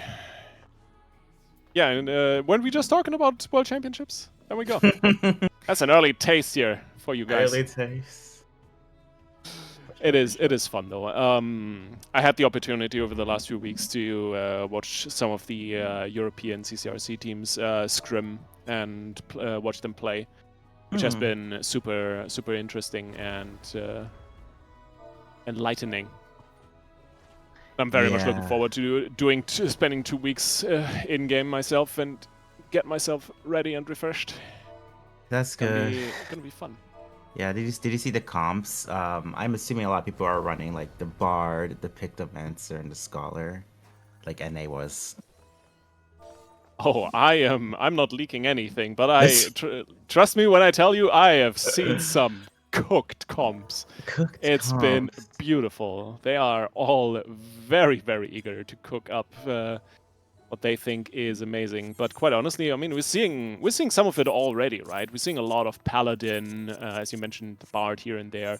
Picto sees a lot of play. Dragoon, I think, is kind of one of the most favored melees at the moment. Is there anything that you think is kind of a pocket pick or like a dark horse candidate in terms of jobs that you would like to see more? That I would like to see more. Well, I want full variety, but that's just so hard to balance around. Like, I would love to see everything playable, but you know, that there's always going to be a meta. There's always going to be something that works in synergy together better than other things in gaming like this. So. No, that's true. Yeah. There's nothing wrong with a little taking turns kind of approach to balancing. Yeah. I love that. Those turns aren't a year at a time, for example. Oh, yeah. I think they did a decent job, honestly. Some metas have been different. Like, it hasn't always been like Bard Picto Scholar. Like, there was times where like Astra was like the top pick for Light Party. There's been times where like Monk was like doing relatively well. So we had some throughout the Dawn Trail expansion, some different meta switches. How do you feel about the Viper instead of tank approach we've seen some teams run today? Yeah, so I love Viper. I think it's very hard counterable though. So like, I know you don't really get to like choose what you go against, but Viper can be countered by like the hard CC limit breaks, like Reaper LB, Monk LB. So if someone were to run it, you could counterplay that technically. But it's fun, that for sure. But it just can be counterplayed more than like something like a Paladin. I like the idea that you have a little bit of mind games and strategy in the comp picks available to yourself, right? As you go into game one, everyone is not quite sure what everyone is running. So maybe you pull out a Viper as on the blind pick, or you notice that the enemy team is exactly the hard counters that you just mentioned missing. And you can swap to the Viper to get a little bit more of that pressure and try to dominate those fights a little bit more. That's always the type of position where I personally enjoy a meta a lot, when it gives you this, yeah, exactly what you mentioned, right? This variety of comps and jobs that are brought to the table, because not just is it fun to watch, it also that just changes the style and the way Yeah. teams play the game. A lot of mind gaming, a lot of like thinking about, oh, how are we gonna do this? How are we gonna fight against this? And it forces everyone to like learn a lot of different jobs. Yep. Alrighty. Speaking of fighting against this, Brian, Yes, sir. we're getting a little bit of volcano action here. We got Howitzer in Volcano. blue and Hopeful in red. Any predictions? 1-1, 2-0 for whom? Predictions. What's going on? I think I'm not rooting. I'm thinking Hopeful has a little bit of a more advantage. I'm seeing they're running Bard. Really hard comp to go against with double tank and a Scholar. And they still can kill really well with that Reaper LB. So, and they also have ping advantage. I'm gonna count that too. That is very fair. Alrighty, we'll see how this is going to work out. Hopeful so far, undefeated on the day. How its Impact dropped a single map to esports Redia. So that's going to be interesting to watch. But we are off to the races, folks. Experience on both sides is out, the sprints as well, and immediately we're getting into a little bit of a skirmish here in the middle. Saburi is the first target, and of course Shiny will be in there as well, throwing out some fisticuffs. Oh. Damage is going to be on Shiny. It's so much damn coming through the guard, almost immediately broken. But they stay alive for the moment. Good first exchange here, Brian, but it's not quite over. Definitely. Yeah, pretty good. Very good cover there, but a lot of resources already used on Team Astra. We're about to see a burst come out here in any second. Crow taking a little bit of damage. Our teams are playing it super safe right now, but we got to be worried about that Reaper and Monk LB being up very soon. Yeah, those LBs are slowly but surely charging. Double tank, of course, for Hopeful, which could throw a little wrench into Howitzer's plans here. But for the moment, Howitzer definitely the team putting on the pressure here. Shiny so aggressive still and not getting punished hard enough for it. Now the slow is on and the damage is insane, but Maru has the heals under control. On the other side, not really anything noticeable in terms of damage, but Lucy has that LB ready. Yep, and Brian, with that Reaper LB, you can do so much damage. Yep, you just got to choose a target here. Here's Reaper diving in, looking for a target here, trying to play it very safe though. There it is. There's Reaper LB hitting the Monk. Monk getting super low, gets covered. Beautiful reaction from the Paladin there. Yeah, Meteor Drive gets used as well. I think it's on Cliff, but the damage negligible. Both teams still kind of vying and trying to find that first pick. Standard issue Elixir now coming through for Shiny. A little reset. A breather for both teams. Saburi has no MP left to go. So much damage on the Paladin. The LB is almost ready. Cliff has it available as well as Crow. There is so much charged up and available. Bozzy has sent his already as well, and Saburi still alive and kicking. They're chasing him to the other end of the world as it seems right now. Maru about to fall. Can we see the first blood? Cliff gets the living dead off, stays alive, but it is Saburi that is gonna fall. First blood for Howitzer, but Maru falls as well. Wow, 4v4. Paladin definitely could have used the LV there, but they decided to save it for a better moment, which I think is a better play. But Lucy also going down here. Team Umbra pushed the play to 40% in that entire exchange, so very nice job there. Looks like Cliff is being pressured currently. God, there's so much support. Like the Scholar and the Paladin is just like making things miserable for Team Astra. Yeah, I think this is going to be one of those games that gets really interesting in the later stages once we hit the overtime, once the death timers get unbearable. But Yamizura going down just before that LB is available. This could get a little tricky for Hopeful. So they are going to pull back a little bit more for the moment, at least you think that, but they're trying to run down Crow. That damage is looking spicy. A few recuperates are coming through, but the kites are good, and they overextend. They are outnumbered, outgunned, and even down a tank. Lucy back in the fray, but might fall in just another second here. LB's available at mass for Hopeful right now, Brian. Yeah, both teams having a lot of LBs ready. We're going to see the Scholar LB go out for Maru, the Scholar. We're back in a neutral 5v5 position, even though we just had 2 kills. It looks like the Monk's gonna be the first target here. Gets the Reaper LB. Might go down here. Actually gets the beautiful cover once again. Gonna be okay for now. We do have both Paladin LBs ready as well, so we can just stop any kill if we need to. Oh, just a little too late on that, unfortunately. Crow does try to escape, but gets caught out and goes down there.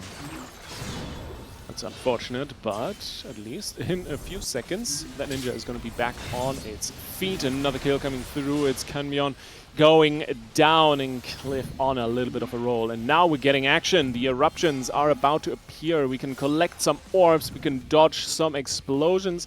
If you're a fan of Bomberman, hey, you might like this map. And if you're not, well, you might not like this map. We'll see how it plays out, but for the moment, it's hopeful. That is pushing the gas pedal a little bit more. 4 LBs ready. And I think we might have a little bit of an Overwatch situation on our hands here, Brian. Everyone is going to press that ultimate, and Cliff gets that Living Dead out once again. Beautiful timing on that Dark Knight LB, and he's just staying in the fight, staying ready and staying up there. But now the MP bar is done, so is his HP bar, and down he goes. But so does Shiny. No Meteor Drive gotten off in that fight, and we're going into overtime. And this is not looking great for Hopeful. Yeah, a lot of work to do. They got to win several team fights here, and they have to keep at least one member on the point in the whole time. Lucy getting pressured here just a little bit. Gonna use that Reaper escape just to be okay. We do have that Monk limit break ready as well. He just has to find a nice target for it. Meanwhile, on the point, looks like there's just a little skirmish going out. Cliff trying to push people off the point with Salted Earth. Gonna need some help with that though. Yeah, the big problem with that is going to be Lucy with that Reaper LB that's ready in... Well, it is ready right now. And once you get to that point, you can fear everyone off. Oh, you are in trouble if you are Howitzer, because that crystal is just going to march forward. Once again, Shiny is getting picked. Such good focus fire here from Hopeful. They're starting to find their groove, the way they want to play this comp into this team, and it's starting to work. But that crystal has not moved an inch, Brian, and this is the real issue here in overtime. Yes, Buzzy remaining on point currently. Has Dragoon LB, so can use it to stall if necessary. No one's on point right now, though. Oh my god, that was super close. We do have the Ninja LB getting real close, too. That's going to help. Oh, there's Dragoon LB. Gonna get the kill on the bar there. Beautiful coordination. They just gotta keep it up right now. There's a chance. Cliff under fire, has the guard out already. That LB is ready in a second. Saburi staying alive barely, has that LB popped. The cover goes out as well, but Raiden falls nonetheless. They are trying their best to make things work. Lucy has used the LB, so they're putting in more pressure. They are moving that crystal ever so slightly, but it is not looking great. It's also not looking like it's making any great progress here for Hopeful. And maybe now another kill on to Shiny. And with that 3 versus 5, Brian, this might be enough to finally break this hold. Ooh, they still have that Paladin LB ready, and it's gonna go out right now. They just see someone under 50% to land that Ninja LB. So that's like their next chance of making a comeback here. Focus fire, it might go out here. Cliff getting super low, not enough though. Just so much mitigation and protection from Team Umbra, unfortunately. So hard to get that Ninja limit break off.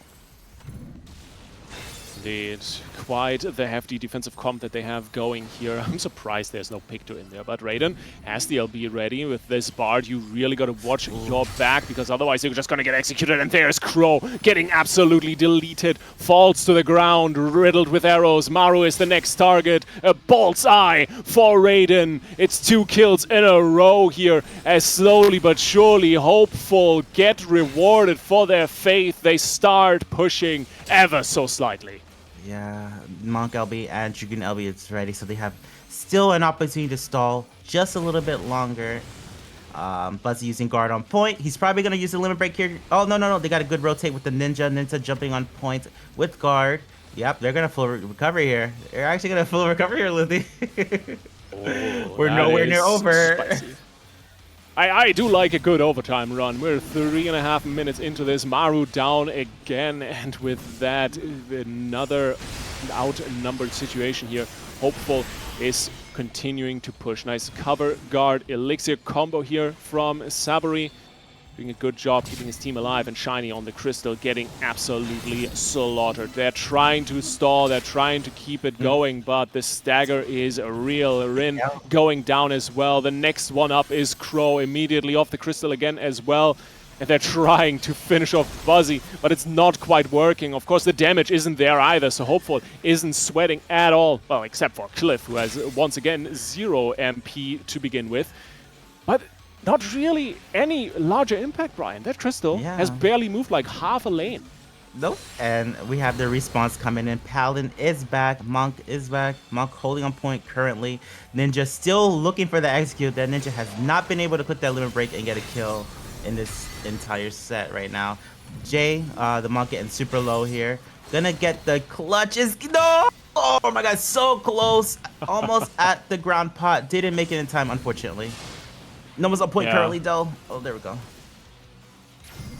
Bit of a tricky situation. Buzzy once again in there, and Cliff finds another pick. And this is something that Hopeful has been so clean with. Yes, they're not making any major progress, but it's a death by 1,000 cuts at this point, really. Oh, 4 kills, only Rin left alive. Would this finally be the moment where Hopeful wipes the floor with Howitzer? Or will they hold on a little longer? It seems like they hold on. Yep, Paladin LB's about to wear off though. It's going to be a little dangerous for the Paladin. Paladin goes down. The respawns are adding up really hard now. Monk going down here. 3 players still up. Crow still unable to hit that Ninja LB, unfortunately. Now I think we're getting to the point where it's going to likely end. Oh, Crow stole that elixir though. Nice little swift step over there. Gets the elixir in for the MP region. He's going to rejoin the fray in just a moment here. But how? How are you going to deal with this onslaught of Hopeful? You can see Buzzy trying some nice moves, kiting Hopeful as far away from the Crystal as possible to kind of spread out the fight a little more and make the fact that they're constantly outnumbered a little less impactful for this whole situation. But Maru is always the focus target. Down again, no cover available from Rin here. Once again, Cliff on a 6-kill streak already. That just shows you how dangerous this Dark Knight is at the moment. Yep, we do have Monk LB ready. Let's see if they can make something work with that here. We have 4 players up, so as long as they find that opening, there is a chance. Beautiful cover going out. Paladin's gonna get punished for it though. Monk is gonna also get punished. Currently, we only have the Ninja holding point. Ninja getting guard broken. I think is getting close to Curtains here. Scholar jumping on point. They have a little bit of LB. Might be able to stall just a little bit longer. But the respawn is like 13 seconds for the Ninja now. Like, it's getting too hard. Yeah, and Maru on the point, putting on a clinic in terms of rotating healing. Guard into so much throughput. There's nothing they can do. Buzzy is back, but immediately gets executed. Cliff with the massive damage. And now it is done. Death by 1,000 cuts indeed, but what a hard-fought map here. Hopeful one-up in this series, but you gotta respect Howitzer impact here, Brian. Yes, definitely. Those point rotations was insane. Beautiful recoveries. Just really difficult to get a kill there when you're consistently trickled and like your main hope is Ninja LB, and it's just hard to like do that with a low amount of players on your team alive. Indeed. These under like I keep thinking about the wrong word because in German it's very nice to say outnumbered, and in English it's not. But being down a member in all of these team fights puts you in such a rough spot because you have the hard choice of either you try to fight 4v5 and figure it out, maybe draw out the fight into like multiple little skirmishes, right? While you wait and try to stay alive for that 5th member to rejoin. Or you pull back, you reset, and you look for a re-engage on the 5v5, which in turn gives the enemy team free reign on the Crystal, and they're just gonna push that thing to oblivion. And I think sometimes you gotta bite the bullet, but it's also important that you know how to play that 4v5 and that outnumbered position. And currently, Howitzer, they know how to rotate. They just need to find that little bit more to break that stride that Hopeful has at the moment. Yes. I think a comp swap would help a lot. And like we said, that Ninja LB didn't get value. It was too hard to get value. But other jobs like Pictomancer, like if you LB on Pictomancer, you get value automatically from like stalling the point and potential burst. So that's why jobs like that are meta, very strong, because you just click the LB and you get value. Stuff like Ninja's like situational, and that can be harder to work around with in Light Party. Yeah, exactly. It's a lot of clean communication and good setups required to make some of the more niche stuff work. And well, luckily on this map, you also have some extra shenanigans like mats and mammoths and gold piles. I'm excited. Yeah, and we did see some swaps there. I think I saw a Crow on Astro. I saw a green job. Let's see. Crow's on Astro. Yeah. So instead of having the Ninja, they have Astro. Rin on the Bard instead of the Paladin. I do like that. Ooh. And Lucy onto the Picto instead of the Reaper. Otherwise, no real changes unless I am missing something. I think you caught it. Good job on you, because I couldn't catch all that. Hey, you know what they say? Sometimes the blind chicken also finds some seed, you know? So hard to remember everything. But, looks like we're Brian, did you have here. coffee yet, or did we kick you out No, of bed and I'm drag you trying in not front of the to. mic I'm trying to just immediately? have a nap after this. Oh, I that's think. very fair. Well, yeah, maybe this is gonna wake you up. At least Rin is wide awake now, getting absolutely one shot in that opener. Hopeful, very much stepping back from the passive playstyle of map 1. They are out for blood. That is chaos. Oh my goodness. That was a lot of cleave damage too, so Crow also took a lot of damage here. Their MP is not the best situation right now, but looks like they're peeling off a little bit. Team Umbra not going too crazy until now. Buzzy getting targeted here. Getting super low, gets guard broken. Gonna try and escape, but they have 2 healers, so like good support. Just because someone gets low HP doesn't mean they're gonna die with this comp. Indeed, but someone needs to tell Rin about that. That did not quite work as intended. So, from here on out, it is definitely Hopeful in the driver's seat for the first time in this series. And once again, oh my god, I feel so bad for Rin. Going from the Paladin to the Bard, and immediately everyone's just like, oh, get that little musician back into the fountain. But of course, Cliff under fire as well. That Raccoon is taking so much punishment. Beautiful pick here from Shiny with the Meteor Drive. 1 for 1. Yeah. And now Howitzer might be able to put themselves into the driver's seat and take the advantage back to themselves. Yep, definitely. You're gonna see some elixirs going on here. Team Umbra holding back. Oh, they're about to push right now, though. They do have to watch out for the Yojimbo robot coming out here, though. Are we gonna see guard use? Okay, no, everyone's out there. They saved the resources. We do got a mini though! Monk is minied. Are they gonna dive the Monk? I see Lucy trying for it. Oh, okay, they're gonna let the Monk live. Fine, okay. I mean, those little legs can be pretty fast if they want to. Oh, Crow under fire. The LB for the Astro is available. Might be able to send that to save themselves, but for the moment, nothing further happening on the other side. There's a couple of LBs going off. Lucy looking for that Choco Zone, and that is definitely helping you to stay in there, stay active. Crow pops the LB as well. Shiny getting deleted. That's Cliff coming down from the heaven and piercing through their hearts. It is no chance for Howitzer impact at all. Hopeful are just too clean with it. Yeah, very clean. They pushed it to 50% here, and probably gonna break because they have to wait for that Monk respawn. I'm guessing they're gonna get it to like 70% here before the next team fight. No LBs online though. Both teams using everything. Yeah, and this corner is interesting. You can play a lot of line of sight around this little segment of the map here. We've seen some interesting positions here, especially with stuff like the Picto ult zone that you can put around the corner here. But generally, this is one of those moments how it's pulling back, trying to get the entire team regrouped. They took the punishment off the point break. But Brian, they're looking for a fight here once again. Yeah, they really want to get that Bard, but the Bard is repositioning so well now. not letting them get dived, but Cliff taking a lot of damage here. Gonna go down. Beautiful guard break there. Not surviving that. Oh, actually, Cliff on the Dragoon, not on the Dark Knight, now that I think about Oh it. yeah! See, okay, Which he did explains something. why he's dead and not alive.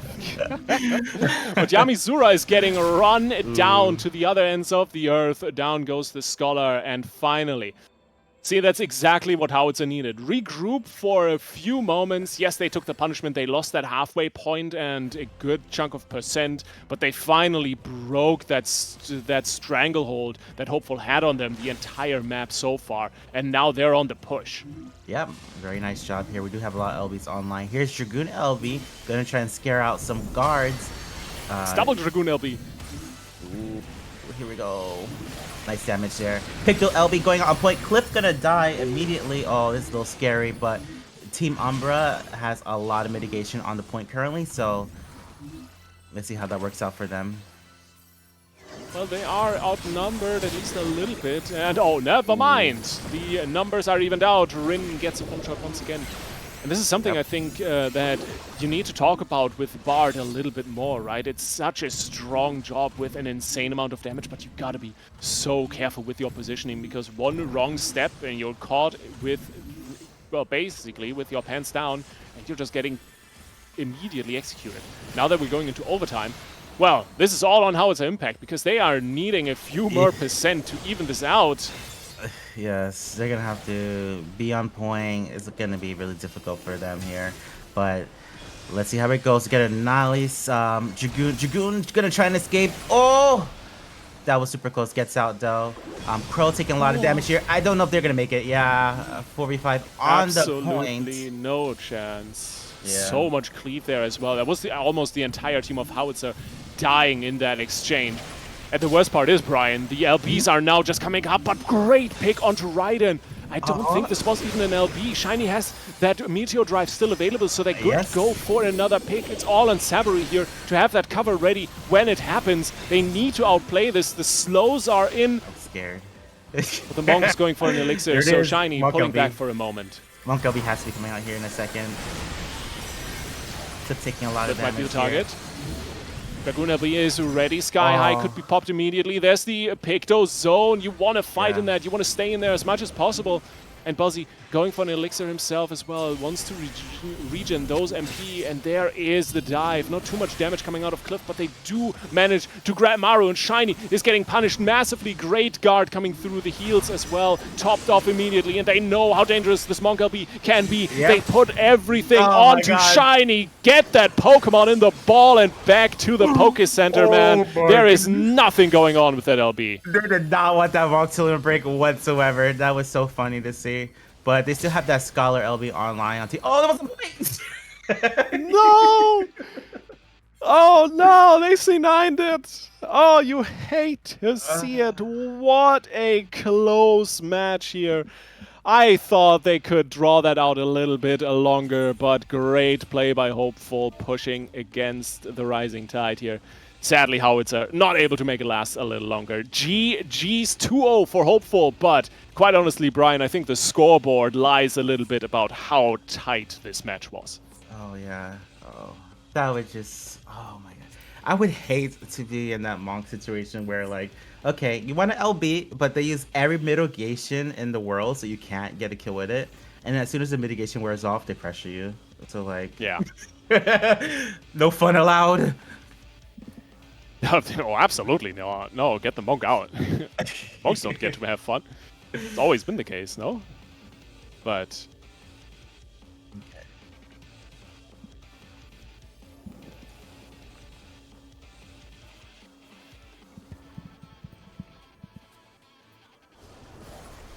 we are getting word from production. Oh wait, were you audible, Merlin? I might be good. Okay, never mind. Yeah. Arise, Limsa, Anchovies, and Unemployed are done for the day. Sadly, on the point side of things, they could not keep up with the rest of the field and are officially eliminated, which gives us our top 4 teams. Brian, how we're feeling about the fact that Hopeful and Unemployed are the two teams with the most points. Oh, you mean employed, right? Hopeful and employed. Did I say unemployed? Sorry, I meant It's employed. freaking confusing, yo. It is. And you would think you would think unemployed is like the stronger team, but employed is a stronger team or more experienced team, we should say. Interesting. Interesting. Well, I mean, that's certainly a take.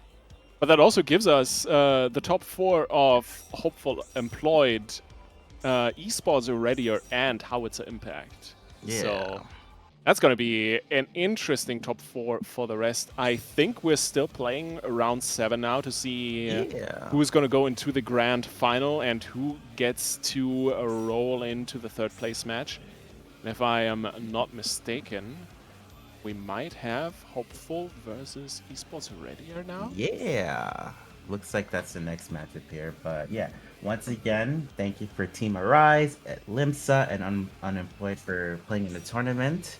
I know it's a lot of like work to get people together and stuff like that. I know several teams had like fills for this tournament too. So thank you again for playing. Thank you for taking your time, and GG's. Yeah, we massively appreciate all of you showing up and gaming. You brought us some really, really entertaining games, and we're very, very glad. Also, shout out to the Rising Stars community for supporting this tournament and putting on the show here. It is absolutely lovely to have such awesome people in this community, and it makes everything so much more fun. Yes, and a lot of the Rising Star staff are like NA as me, so they woke up earlier than me even, because I just woke up to commentate my part, but they were up, you know, setting up, making sure everyone's here, and all the stream stuff is ready. So like they were up earlier than me. So big shout out. Yeah. Alrighty. We are gonna get ready with a little bit of team presentations here. If you haven't met them, well, 3 years ago, I knew them as Esports Ready. Apparently, they're back, they're better, and they're even more readier. It's Esports Readier. It's Resilla Frostflow. It's Lilia Venice. It's Akatsuki, Lido, Dale, Union, Libel, Aliborius? Well, I probably butchered that, but who cares? And of course, Tyra Cat. Clap, clap, clap. And the crowd goes wild with recognition. On the other side, of course, you have seen Hopeful already, so I don't think I need to say anything else. They're the masters of holding down the point. They haven't dropped a single map so far today. And quite honestly, Brian, if there is a team that's able to take a map off them, it might just be Esports Ready. Yeah, definitely. Very strong team. I am one of the biggest things about Esports Ready/Readier is they stuck a long time together. Like they've been around on the EU scene as a team, a full team, for a while. That doesn't always happen. A lot of teams will like either like disband or they will like change members around. That's like a big thing that happens on NA. Yeah. But these people, they're sticking together for the long run. So shout outs to them. It's always my favorite part when you have rosters that exist for a long while and you see the journey I love that these players take, the improvements, the ups and downs that come unavoidably with the change of the game and the life. Changes in life, the redesigns of jobs, etc. Right? It's always really fun if you have a consistent roster that you can get invested in, that you can cheer for, and that you just know they're always gonna show up. There's always gonna be these people. Maybe 1 or 2 members change here or there, but at the core, it's always gonna be the same team that you know and love, and that's just what makes. I wouldn't say, I don't think I can say esports leagues, but it makes, no, actually I should probably be saying esports leagues, but that makes competitive leagues like this so much fun. But we're getting into the map. It's Cloud9, Brian. We got esports already here on Astra and Hopeful once again on Umbra. And no double tank. No double tank. Ooh, okay. So Warrior, Scholar, Dragoon, Reaper, Picto versus Paladin, Scholar, Dragoon, Bard, Picto. So similar, but not exact. Similar Interesting. concepts. Like you have the mitigation with the Scholar, Picto, LBs. You have Dragoon pressure, but like the biggest difference is like Asher can just straight up kill with Warrior LB and Reaper LB, and Umber can survive with Paladin cover. Yeah, I'm very curious because I've seen Rusilla play also a lot of Paladin. I mean, to be fair, I Yeah. think most tanks have been playing Paladin. So this Warrior is an interesting change of pace. Very curious what they're going to do with it. I hope And of course, experience is out the window already. Everyone's trying to get into position as fast as possible, and Cliff immediately looking for that first pick, for that first little bit of skirmishing. But nothing too big coming of it for the moment. Both teams just staring each other down, telling the other that the city ain't big enough for us both, partner. Oh my god, they gotta watch out for that. Oh, Resi, the first target, but I think got baited a little bit. That guard was a little too early, I believe. Gonna take a lot of pressure here. Oh! Don't have a paladin to save you, unfortunately. Yep. Yeah. Yeah, you're getting killed by that paladin. That is a brutal execute. That sword Oh, to no. the neck. But Raiden on the other side is the target of the counter pressure. Might be able to get away. God, Is oh my trying to kite it out. 360 Yo! HP. Gets the heal off, but gets killed ultimately. But the clapback is immediate. Lila going down as well. So overall, hopeful taking this first fight 2-1. And they're pushing the crystal ever so slightly. But Brian, this skirmish is far from over. This is going to go on until the very end for the map, even if Esports Radier is trying to pull back and reset here for the moment. Yeah. Oh my god, Tyra got caught out here. I think they're gonna get... Oh my god, they were so close. They had Reaper LB ready. If Tyra didn't go down there, they could have maybe gotten another kill there. Unfortunate. But there's Dragoon LB coming out from Cliff. Gonna chase out a little bit. The points... Oh, they're so separated. There's two members near the middle. There's two members on the point. But they're gonna make it work somehow. Yaimi getting super low here. Gets guard, has a lot of MP, gonna be fine for now. They want to pressure Lucy, they do not want that. Picked LB to go out! Makes it with 500 HP. Resi taking a lot of damage though, and he goes down.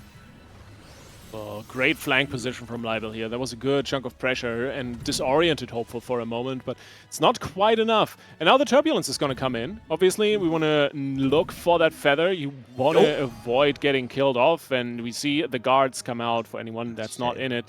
I'm not quite sure who got it. I think it was Tyra Cat, and obviously now on the follow-up, Union is so low that they immediately get executed. On the follow-up, hopefully immediately they smelled blood in the water and they're gonna chomp down like the sharks they are. But not quite able to find the kills yet. That Picto zone is down. Definitely an advantage to fight in that because the damage reduction is great for Esports Radier, but they're getting pushed out. They're getting pushed back. Libel going down. Yep, going down. Killed off. In the meantime, the Bard executed on Hopeful's side as well. It's a 2-for-1 exchange. Once again, Brian, Hopeful just has the upper hand the entire time. Yeah. You know what's funny? I think that came down to a literal Gamba play. Like, they tried to go for the feather. It was unsuccessful and they died for it, and now they're still living with that consequence here. But they're respawning right now. We're back to 5v5, but they gotta watch out for big burst. Pick the LB coming out right now. Yun using guard. I don't know if they'll be able to get out with this amount of damage that's about to... Oh, they want Resi though. Nice hard swap. Holy. Beautiful or brutal, whatever you want to call it. It is definitely one of those things, and the follow-up is even harder to watch. Tyra Cat is trying to run for his life. You can see that MP bar depleting as he desperately hammers the recuperate button, but it's not enough. No mercy whatsoever. You might be hopeful for it, but it's not gonna happen. They have none to spare. They have that halfway point almost shattered, and Brian, they are storming towards the finish line. Yeah, we got a couple LBs ready. Reaper, that's a big one. We have picked the LB. If they can survive both those things, they might be able to make a little bit of comeback here. There's no answers other than Dragoon limit break right now. Paladin's getting super close too. There's Dragoon coming out first, actually. Yana gonna use Gar there. Gonna hit Tyra there, just a tiny bit. But we gotta find out who is Esports Ready gonna burst.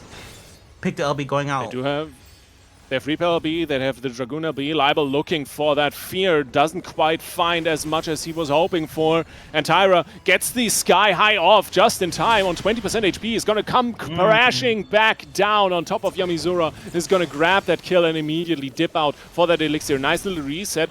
Esports ready are taking a little bit of an advantage in this fight. They have Cliff in their sights. He's dropping to half, and without a healer, there's not much helping him out now that the MP bar is depleted. But he retreats, gets the elixir off, and the reset will be back in the fight in just a few seconds. And now it's do or die time here for Esports Readier as the countdown ticks down. 4 seconds to go until we are in overtime, and you gotta sit on this crystal like it's an egg in your nest. And trust me, you want to see that chick hatch, Brian. Yes. Pictomancer gonna go down. Scholar holding point currently, but there is a Pictomancer LB online for Team Hopeful, so they have a lot of pressure, a lot of mitigation. It's gonna be really hard to deal with. Tyra jumping on point with guard. We do have Libel with Reaper LB ready as well, but it's still hard to coordinate anything when you're only 3 members alive. Yeah, and Tyra is trying to kite so many heals coming through, and somehow he's staying alive and drawing the fight further to their spawn, but it's not enough. Libel is still looking for an opportunity to send that LB in, but it's so hard to find a good spot if the entire enemy team is so far spread out and they don't really care that you're sitting on the point. They don't really care that you have an LP. They are winning. They just need to pick off every other member of your team, and you don't stand a chance. And now they're swapping back on to Libel here, at least for a moment. Yep. There's the LB going out, gonna hit the Paladin. Not gonna get too much out of it because they were so separated. Really good positioning by Team Hopeful. Not letting they're not getting cleaved whatsoever here. There's always someone spread apart to cover each other. But meanwhile, Yun is going to use Scholar on point because they pretty much have to do what they can to stall. But they need someone on point right now. Tyra using Dragoon LB. You can see the desperation setting in right now. They're using LBs just to survive right now, which means they won't have LBs to kill. And now we're down to 2v5. Rizilla is trying to make it back into the fray. Has the Warrior LB ready as well. A little bit of guard break opportunity, but when there is no damage to follow it up, how much can you realistically do? And there's the knockback from the Picto. Great plays from Lucy. And this might just be the final nail in the coffin. The Chocobo plumps down for the first win in this little exchange for Hopeful. Good job, Team Hopeful. It looks like 18 kills to 3. Quite dominant. Definitely getting close though. They just needed that, like, you know, all it takes is like two win team fights to win sometimes. So yeah, like comeback is always possible. I liked Hopeful's adjustment towards the tail end there when they were noticing they couldn't really break through the rotation. The soul rotation on Esports Radio, and they let them regroup a little bit, push the crystal ever so slightly, force them out of this position that they were in, and suddenly that fight looked so much better. Hopeful, and a few seconds later, the game was won. They make things, they turn like their best tools, like pick to LB, useless just by like repositioning for a few seconds, waiting it out, and then coming in when it's over and getting a kill. Very clean plays, and they always have Paladin in the back. Like the Paladin is almost never near the point. They're just like ranged and then waiting for someone to cover. Yeah. The Paladin is actually an interesting point, right? Because we were talking about Rizilla on the Warrior at the start of the match. And I gotta be honest with you, Brian, I didn't feel the impact there.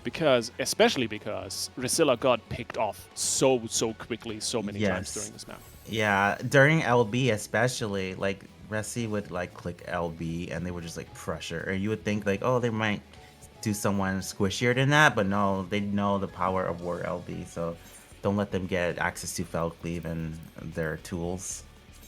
Yeah. No, it's been interesting to see. I'm very curious. Oh, we're going to the Palestra. It's looking lovely tonight, lads. It's gonna be a good time. I'm very curious if we're gonna see any comp swaps come through for this second. I want to see Resi switch to Paladin. I know Paladin yuck, it's stally and boring and meta, but I want to see them win. Well, esports already has to mean you are also ready for the full meta, and there it is. Resilla once again on the Paladin, on the Warrior. No changes in comp, I think. On the other side, Hopeful adjusting nothing either. Yeah. I mean, that's full meta. What are you gonna do? Play something weaker for fun? Well, that did happen. Actually, that did happen in NA CCRC on stage. The winning team did switch to a fun comp. They did like Reaper Dancer on like their second match because they were already ahead. So could happen, but not. And then round robin, that's kind of weird though, right? I don't know. To be fair, and I don't mean to take away any of the excitement of this tournament, but both of these teams are pretty locked into the places that they are already. So this map in the larger picture is not going to do much, but it's an opportunity for esports already to show what they got, what they can do against arguably one of, if not the best team in Europe right now. Yes, sir. Okay, let's see. Playing it a little safe right now. We see a Horde Roar going out. Raiden might be the first target here. Just getting a little bit of pressure. Jumping onto Tyra though. Trying to get that CC chain burst. And it did get it. Oh. Beautiful silence into stun. Not letting the Dragoon play the game. Yeah, absolutely. You can see the Primarend come out, but it's not quite enough. Resilla is the next target. This Warrior is taking so much punishment and needs to pull back here for a moment. Outnumbered, at least at the second. The 4v5 definitely not in favor for esports ready, but Tyracat is back up and he is sprinting down the lane. He wants to rejoin the fray and help out his team. Lucy a little overextended. The Picto gets punished, but Union on the other side gets traded out. It's a 1-for-1 with the healer down. Oh, Saburi down as well. Great pick here for esports ready. And now they're getting a little bit of an advantage, getting some momentum, Brian. Yeah, that was beautiful pressure. Getting two players down back-to-back like that, especially a Paladin, is insane. Especially when they had the Scholar down. Looks like they're going to try and retreat just a little bit, but they're already back. Like, the respawns are so short when it's 10 seconds. Even the Crystal said, you know what, if you are resetting, I'm resetting as well. And we basically have the map starting over all again. Lilia has that Picto LB ready though. Cliff on the other side has that Dragoon one ready. Actually on esports already. They have 3, 4, the 5th almost coming up as well. Meanwhile on the side of Hopeful, it's going to take a few more seconds and Yamizura won't have it for this fight 100%. Immediately, that Picto LB going in for esports already, and if they can stay in that zone, which Hopeful really does not want them to, it's going to be a solid advantage. And even Tyracat coming down with his Sky Shatter, but it's not quite enough. Doesn't really hit anything. Raiden has popped the damage and Cliff goes down. The massive shields on esports radio's side are just going to counteract that Bard's damage massively. Beautiful play here by esports radio, but Resilla might go down anyway, Brian. No, at least 2. 1 for 2. That's not too bad. Let's see what's going to happen on the point here. Yun still has a lot of MP. Probably going to be okay for now. Lucy going for the pick to LB. They want to continue the pressure here. Team Hopeful not going for a retreat. Gonna just stay in here. Libel getting super low here. Gonna be able to get out, I think, but we're back into a neutral 5v5 for now. And it's one of these long, drawn-out slugfests that Hopeful loves so much. They are really damn good at these, and in the long run, you're just going to lose someone, and Hopeful is going to push one step forward, and then you're going to lose another player, and they're going to do another step forward, slowly but surely. We talked about this last series, death by 1,000 cuts, and Hopeful really are the masters of patience here. As Tyra goes down, they are pushing a little bit further forward, getting another few percentages onto the counter. And yes, they're getting traded out. Esports already are definitely more in a fighting position on this map compared to the last one, but it's still not quite enough. Libel might be the next target to fall here, but he gets out, gets the elixir rolling. But that is while being outnumbered. They still have to retreat. They still have to fall back and fight passively, while Cliff now might be the recipient of some punishment. But he has the LB ready. Brian, he might be sending it immediately, and there it is. Yeah, beautiful triggered LB there. And he got that ground pot at the most clutch moment. Yun gonna take a lot of damage here. Don't know if they're making it out. Cliff is still low. Gets covered. There's a beautiful cover there. Oh, Yun Cliff is steals alone. the elixir. Oh no, potion steal. Yun has nowhere to go currently. Gonna fall down here. 4v5. They're gonna try and get Sabo though. Sabo getting warrior LV'd. And Lilia gets picked off as Oh well. my Beautiful goodness. communication here from Hopeful. They caused so much chaos by trying to run down Yun. Esports already are not quite sure if they should fight or try and turn around to help their healer, and ultimately the decision-making not quite Yeah. where it needed to be. Lilia paid the ultimate price for it. Rizilla now dying on the point as well, trying to stall. And now the halfway point is broken. 18 seconds to go before we hit overtime. And quite honestly, Brian, this is the do-or-die moment here for Esports Redia. Rizilla is about to respawn, but they need to get onto this crystal to even get into overtime in the first place. Yep. They need someone on point right now. Get on. Okay, sweet. They have Reaper LB as ready as well, so that'll be their main chance to get a kill. But they know that. Team Hopeful knows that. Reaper getting pressured so hard, having to elixir already. Meanwhile, back on point, Tyra's trying to hold it down. We're gonna see Cliff use Dragoon LB, just giving out some guards. That's the follow-up. Like, the Dragoon LB doesn't have to get a kill. Oh, All it has Rizilla. to do is scare. Resi trying to run away. Ground pot. Oh, really makes it. So Resi gonna be okay. close there. Yeah. He's going to be staying alive, at least for the moment. Tyra is the next target, has the LB ready. It can maybe get out of this tough situation with it. Immediately pops it, wants to go back into the fight, and it's one of these situations, once again, where Hopeful pulls off the crystal to get Esports ready into a position where they are easier to fight. And for the moment, it's not quite yet paying off, but that might happen in a second here. Tyra's Cats LB is out already. Lilia already once again called out. This is what Hopeful was waiting for. They were luring them back, and they walked straight into the trap. And now it's just an issue of fighting them out until the very end. And Hopeful, they are smiling, they are ducking and kiting. And Yun is the next one on the chopping block. Libel falls as well. It's only going to be downhill from here. Tyra Cat dropping to half. Rizilla getting Khalif like crazy. And there's not much they can do. That elixir is going to come through. But he's the last one standing. Lilia back on the point is going to be punished. Once that guard is done, the Star Shatter dive comes through. And it's all done and dusted. Hopeful. 7 rounds, 0 maps dropped. Holy Team Hopeful, insane. It's crazy to see the cleanliness of their decision making. Their shot calling in fights is amazing. It is. They know exactly what their game plan is, how they want to push and pull the tide of the exchanges.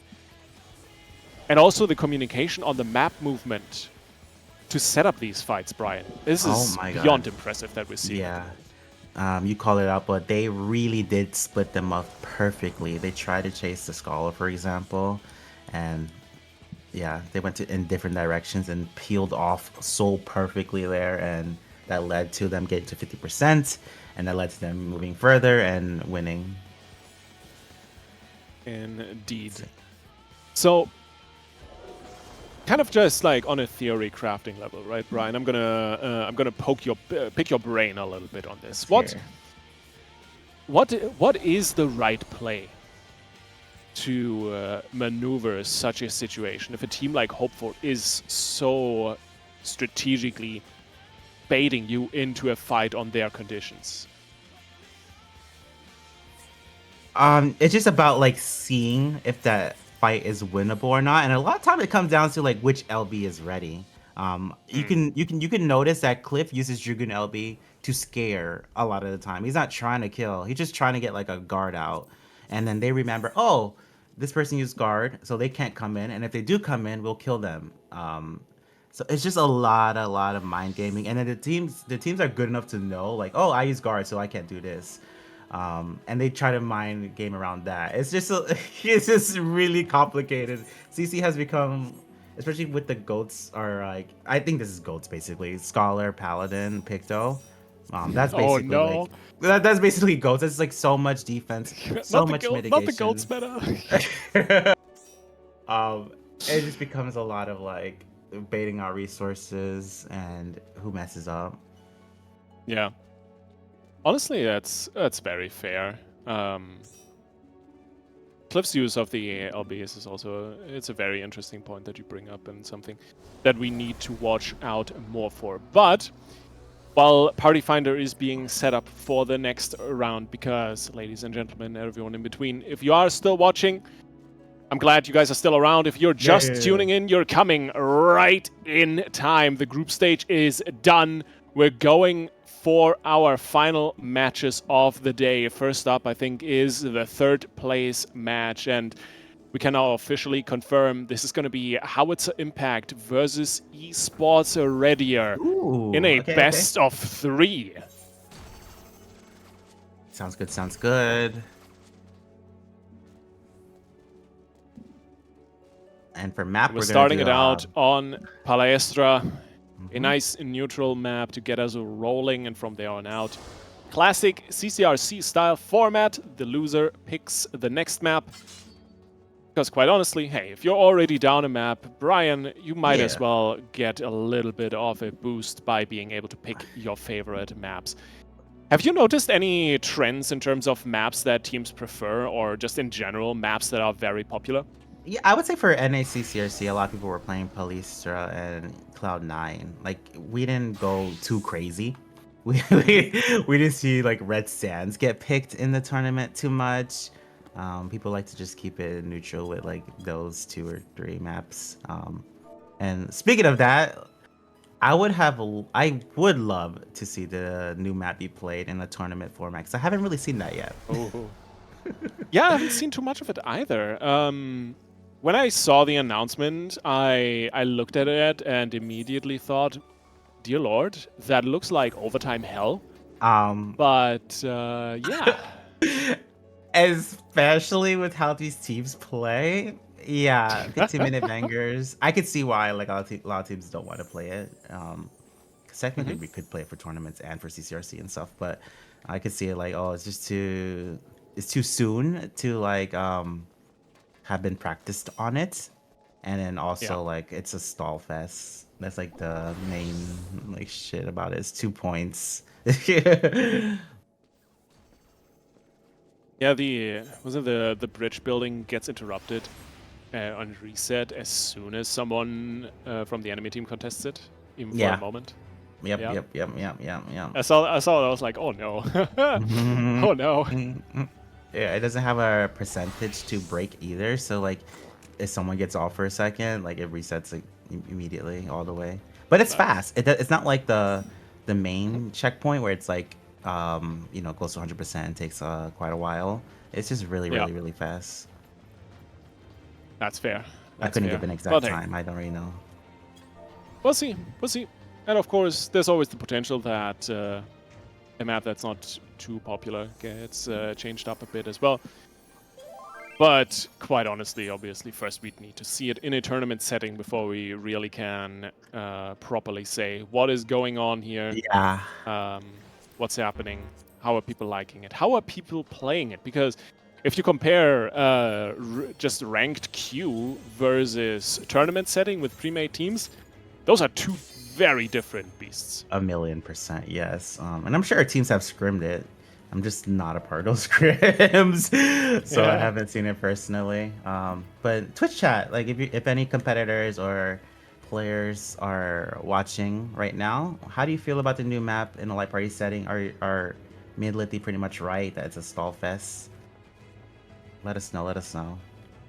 Oh, don't tell me I'm right. I'm never right on anything.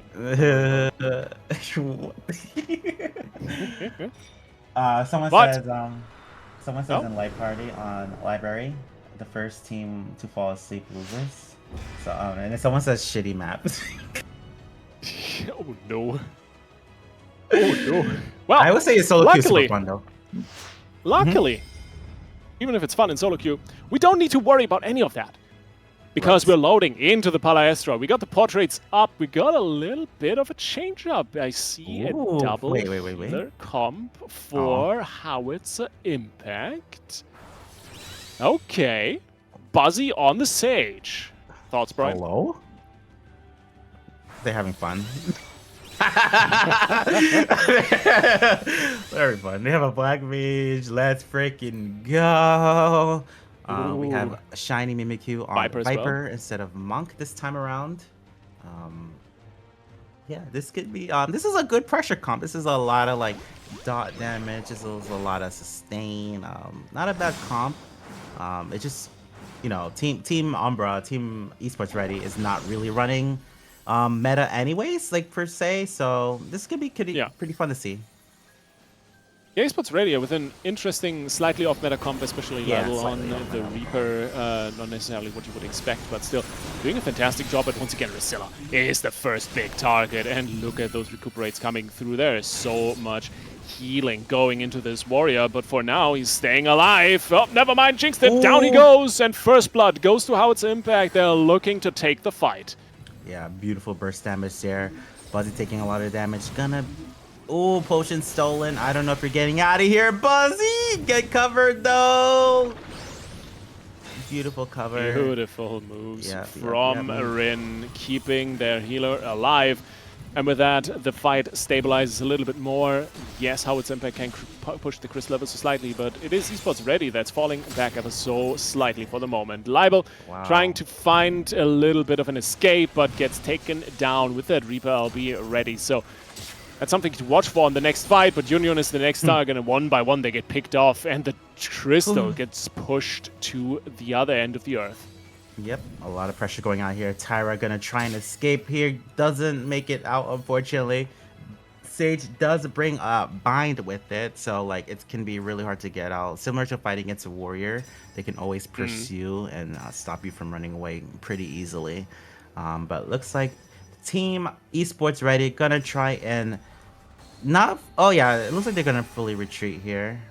Wait for the Reaper LB, trying a good pick here. Indeed. You can immediately tell that Howitzer Impact is trying to pull back a little bit. They are very careful with these fights that they're taking right now. Edwin is the big target, at least for the moment. It's going to be a run down, apparently, to the other side of the map. Yep.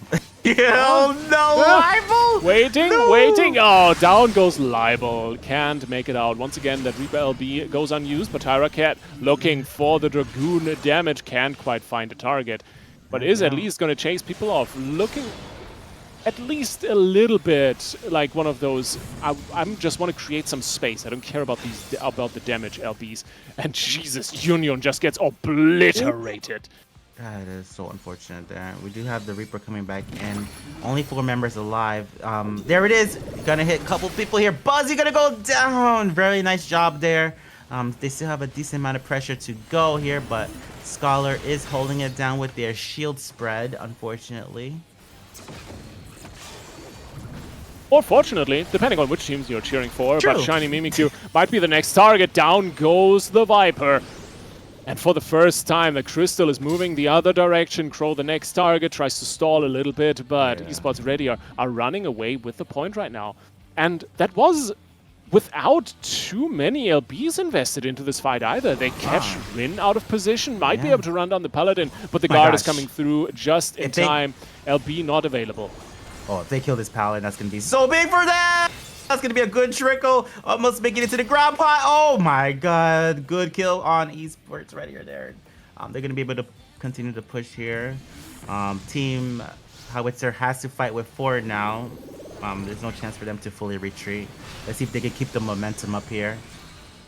It looks like at the very least, because Esports Ready are running down the next target. Crow is who they picked up, but this single kill. Oh, and to be fair, the one before that. Oh, they're getting one more out of the aftermath here. Okay. I was gonna say 5 LBs invested, not too much payoff, but the payoff came in a little late. But 1 minute to go. That Crystal isn't really moving anywhere. They can maybe kill off Shiny if they put a little bit more effort in, but the cover comes through. Rin saves the day once again. Yeah, and Maru, yeah, the Scholars have been holding down the point, so not a lot of progress despite Esports Ready are getting a couple kills there. And looks like Crow might go down here. They're keeping the pressure up decently well, I would say. Like, they're nice. always ahead. They just gotta, like, seal the deal and force them to full retreat, I think. Yeah, a nice hook here from Priscilla as well. If they can get a kill off of that, that would be massive. But for now, it's a little bit more about this fight being spread out across 2 little skirmishes. The Crystal obviously staying contested for the moment, but no one on Esports Ready are really taking too much damage. Priscilla running out of MP. Oh, but Rin once again run down and killed off. That's a 4v5 at the moment, but Priscilla might die in the aftermath. Is trying to get out, but gets killed off. It's a 1-for-1 trade ultimately now for the tanks. And we'll see from here who is going to pull out ahead. Tyracat has the LB almost ready. Union gets theirs up and sends it immediately. Maru has one available in just a second, but is it going to be enough to turn this fight in their favor? I don't think so, because that Dragoon LB, in my opinion, Brian, might just be a little bit more dangerous, and Tyracat is still under fire, is trying to find a good opportunity. There it is. Sky high he goes, and down comes crashing the Dragoon. Breaks Maru's guard, but doesn't do too much more on the follow-up now. That is the important part, and Rizilla hooks Rin in hook, line, and sinker, and another kill. But Union needs to stay alive. Brian, this is a bloodbath at the moment. They're lining up all their damage now, getting Buzzy super low here. Maru's gonna... Oh, Yun, we don't want Yun to get picked off! Oh my god, thank goodness. Scholar stays alive there. Point being broken in a second here. Just getting a little scary for Team Howitzer. Maru down as well. Crow under fire, but the guards are out, so they're staying safe, at least for the moment. The cover is in as well, but I think there was a little bit of miscommunication because Rin and Crow both guarded at the same time. That cover going a little bit to waste, and Rin gets punished on the tail end of that immediately. So Esports Radio definitely has them stumbling on the mat, Brian. It's literally just one more hook that it takes to send them to the canvas. Yeah, we have Buzzy on point right now holding out. Crow gets deleted so fast there. Jesus. Only 2 players remaining currently, but they're both green healers. They're going to try and stall as long as they can. Paladin coming back in a second here. Here's Reaper LB. Are we going to get Reaper Cheese? We might get Reaper Cheese. So close at 62.5%. Paladin is back up right now, so can get a save here if necessary. Not going to be able to, unfortunately. Has the LB available as well. It's all about this crystal. It's a few more steps. You can see that golden outline already before you. Esports already. They can see it. They can feel it. They can probably also taste it. I mean, they are very much sitting on it. You could just lick it. Just lick it and immediately feel that sweet victory as he is ultimately going to be the crystal abandoned by Team Astra. And Esports Heredia takes map 1. Yeah, they got pushed off, which, you know, that team had like several things to push off. Very scary to let them be that close to the end. Indeed. Jeez. Nice little shenanigans, but quite honestly, a little bit of a surprising match. Brian, That's right.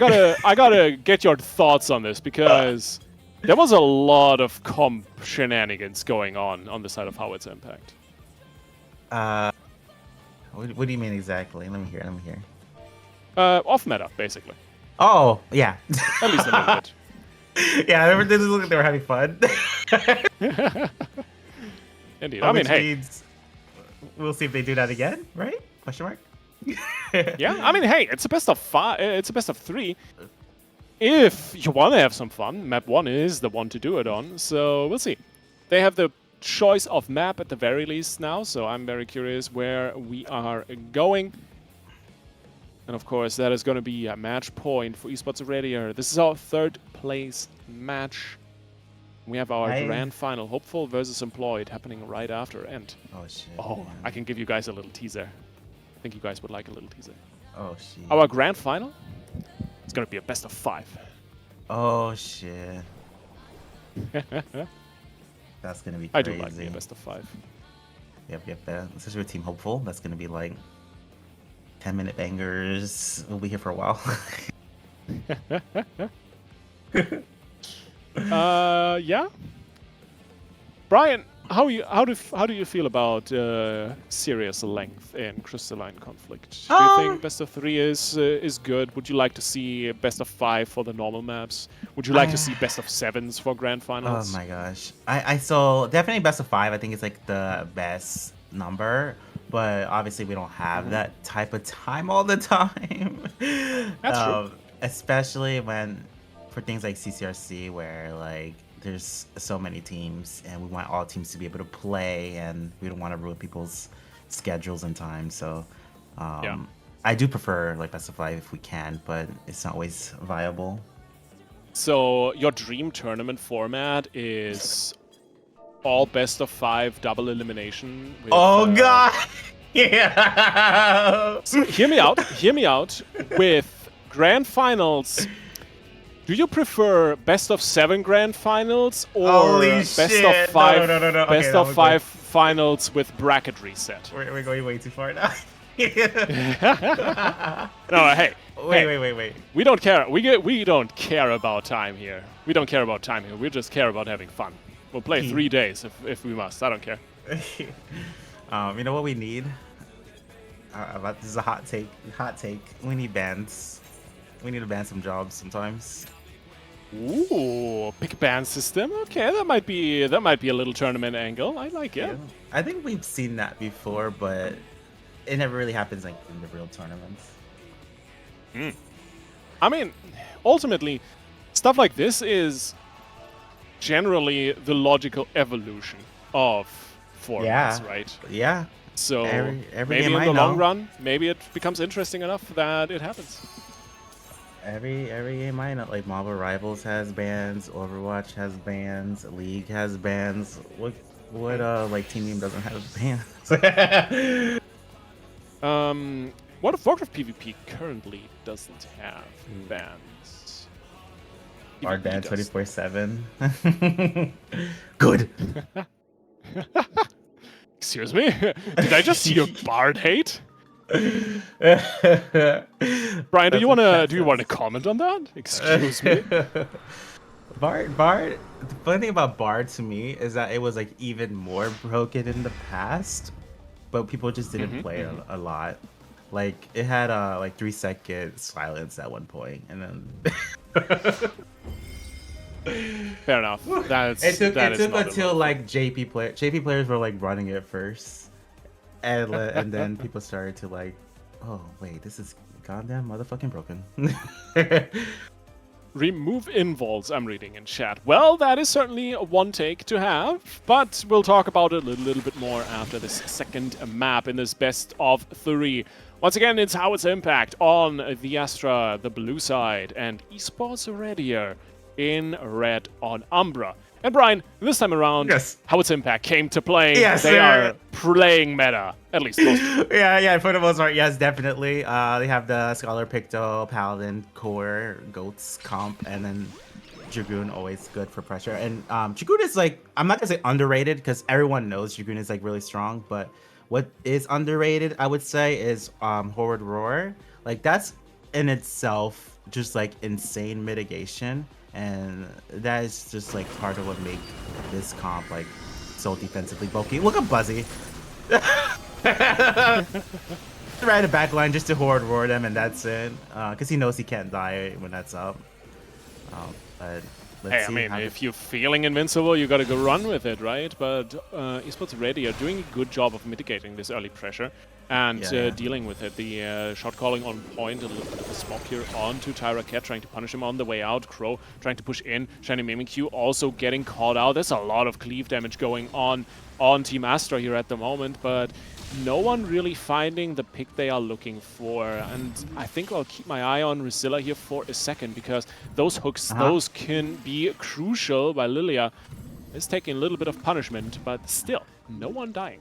No one dying quite yet. We do see that Reaper LB online, which might lead to the first kill here. But you know, the Team Howitzer knows that. They're gonna try and pressure the Reaper to oblivion. Think quite yet. Both teams are looking out for everything. Reaper getting slapped every second. There we go. Here's the pressure. Tyra going out. That was a brutal swap onto Cat, but Crow is under fire as well. Still no LB sent there. Libel goes with the Reaper LB. They're trying desperately to finish off Crow, but that Ninja is so damn tanky. He is kiting and kiting and kiting, and Maru is on point with the shields. Cat is up and back in the fray, is going to rejoin the combat in just a second here. And maybe the Dragoon is the last bit of pressure that they needed, but multiple LBs now coming up for Howitzer Impact, and they are already ready for esports Radier, but Lilia is getting killed off. Definitely was not as ready as they could have been for this exchange. 1-for-1 with Buzzy and Rizilla going down. It seems like, for the moment at least, Howitzer Impact finally gets a shot in. A very clean job, and they still have that pick to LB for this next team fight, which means they kind of just win it. As long as they don't get killed in the animation. There it is. There's picked LB coming from Shiny Mimikyu here. They're going to respond with their own pick to LB, so we're back in like in a neutral position. Once these things wear off, then we'll see some fat damage and bursts coming out. Here comes Dragoon LB and Reaper LB combination. Gonna use Hollow Ground to mitigate all that and punish the Reaper. Major, really good coordination there. Textbook execution in the truest sense of the word. On the follow-up, Rizilla might die as well. Yeah, there's no way he's getting out of that. He gets sent straight back to the fountain. And Union might be the next victim. At the very least, it's on esports Radier to just pull back and get out of this fight very, very quickly for the moment, until the team is at least largely regrouped. Maru was looking for an elixir, but is rejoining the fight early. Crow is gonna get a reset and set up again in just a second here. And Buzzy, well, he's taking some cleave damage, might be able to survive. Oh, he dies with the LB rolling. That is tragic. That is so unfortunate there. We're back to a 4v4. Point is so close to 50%. Hitting that checkpoint would be massive if they can here. They're trying so hard for it. The checkpoint is a little bit away. Gotta fight it out first, and so far esports Ready at the very least is good with rotating on this point. Libel now getting swamped. Beautiful coordination here by Howitzer Impact. Really well targeted artillery shots here. But quite honestly, it might not quite be enough. Yes, a little bit more is coming. Lilia might die, but first you get the healer traded out, and that's not going to put you in a grand position to take this fight further. And esports Ready. Finally, they take the crystal back to the middle of the map. Yep, looks like Howitzer wants to full regroup here. Their skulls are just about to respawn. They have the pick to LB for next team fight, but unfortunately Team Umbra has 3 LBs ready. The math is not mathing. Shiny Mimikyu gonna try for it though. Oh, dashes out perfectly, gets covered as well. Picked LB not gonna get killed in their animation, but not a ton of value with its current positioning. Oh my god, that Picto died in their LB though, unfortunately. What Picto? I only see dust in the wind. That is insane coordination here from Howitzer Impact. I'm not quite sure how they do it, Brian, but it's looking disgusting. Cat with the LB trying to make something work now that we are ticking into overtime, but there's a 2v5 on the point right now, and they are quickly running out of MP, running out of options, and running out of hope, because this map is over. Oh, yep. No, never mind. Got the touch in. Oh, in comes Libel. Doesn't that quite one shot. get What it. the frick? Beautifully done. 1-1. We go to map 3. That one shot was insane. Okay, well, whoever takes this one wins 3rd place, so big.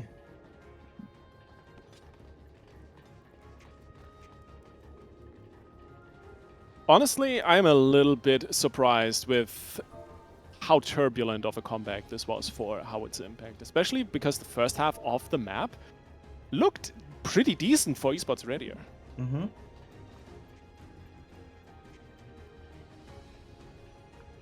Not an easy position to be in.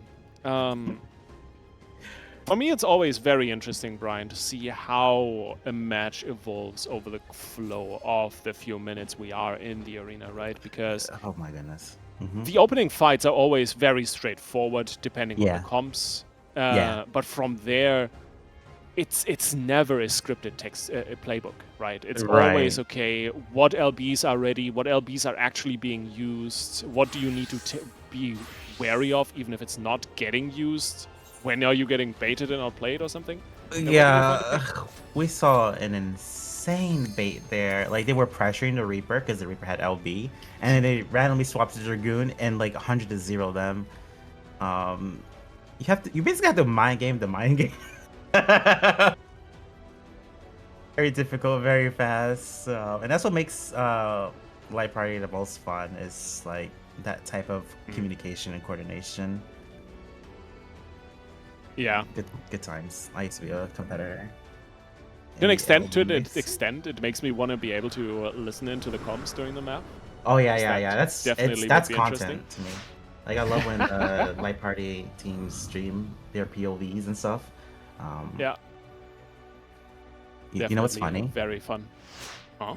What's Back in the feast days, we would never stream our like voice chat and like not because like not because like we're saying crazy stuff. It's mostly because like we were so try hard to the point where we don't want to see people. We don't want people to hear how we play or what our comp is, even like what jobs we play. That's very fair. It's very fair. It's Yeah. very rare that you see competitive teams stream their comms during matches. Yeah, I feel like these days people are a little bit more light with that. But back in the feast days, since it was such a limited amount of teams, and how what word can I use? Passionate for winning. How competitively driven we were. We were just like super try hard about that type of stuff. Oh yeah, comms get heated, and this match is gonna get heated as well as we go Yep, to the bye. Palestra once again. Libel the first big target this time around. Of course, Buzzy into the back line immediately again, trying to stir the pot. And quite honestly, it's working. Look at Libel getting just straight run Bro. down across the map. That is savage. That was Poor guy. definitely the strength of Ninja there. Double stuns, definitely helping get that kill. But we're back into a 4v4. Tyra taking a lot of damage though. I think they make it to this ground pot. Yeah. I don't know if they have elusive ready, but they could be okay if they do. Yeah, the pick on Rin is definitely big, but Lilia going down is gonna hamper your damage output in this fight. So it might not be enough to have the tank down to find a few more kills. Maru is the target, or at least was the target. They got an elixir and Shiny taking some punishment for staying on point, is trying to get out, but the hook is coming through. Risilla is doing work, but Rin is back in with a beautiful cover move. Is gonna stabilize this fight, and suddenly Esports ready. They burnt their resources and they're on the retreat. Yep. I do have that Reaper LB online once again. A lot of LBs coming up really soon, though. This could be really scary. Let's see. Both teams are playing kind of neutral right now. Paladin jumping in first. Are they trying to send the Paladin? They're sending the Paladin. Oh, they got him. Oh my god. I don't know if that was miscommunication there, but that Paladin went in solo, and the Scholar's gonna get followed up too. Miscommunication or just great communication on Esports Radio's side? We shall never find out one way or another. This is a bloodbath at the moment. 2 down already. Crow is the next target, but he's kiting like a champ. Oh, never mind. Drusilla had a word to say about that. Down it goes, and then Ninja, it's a trickle fest slowly but surely.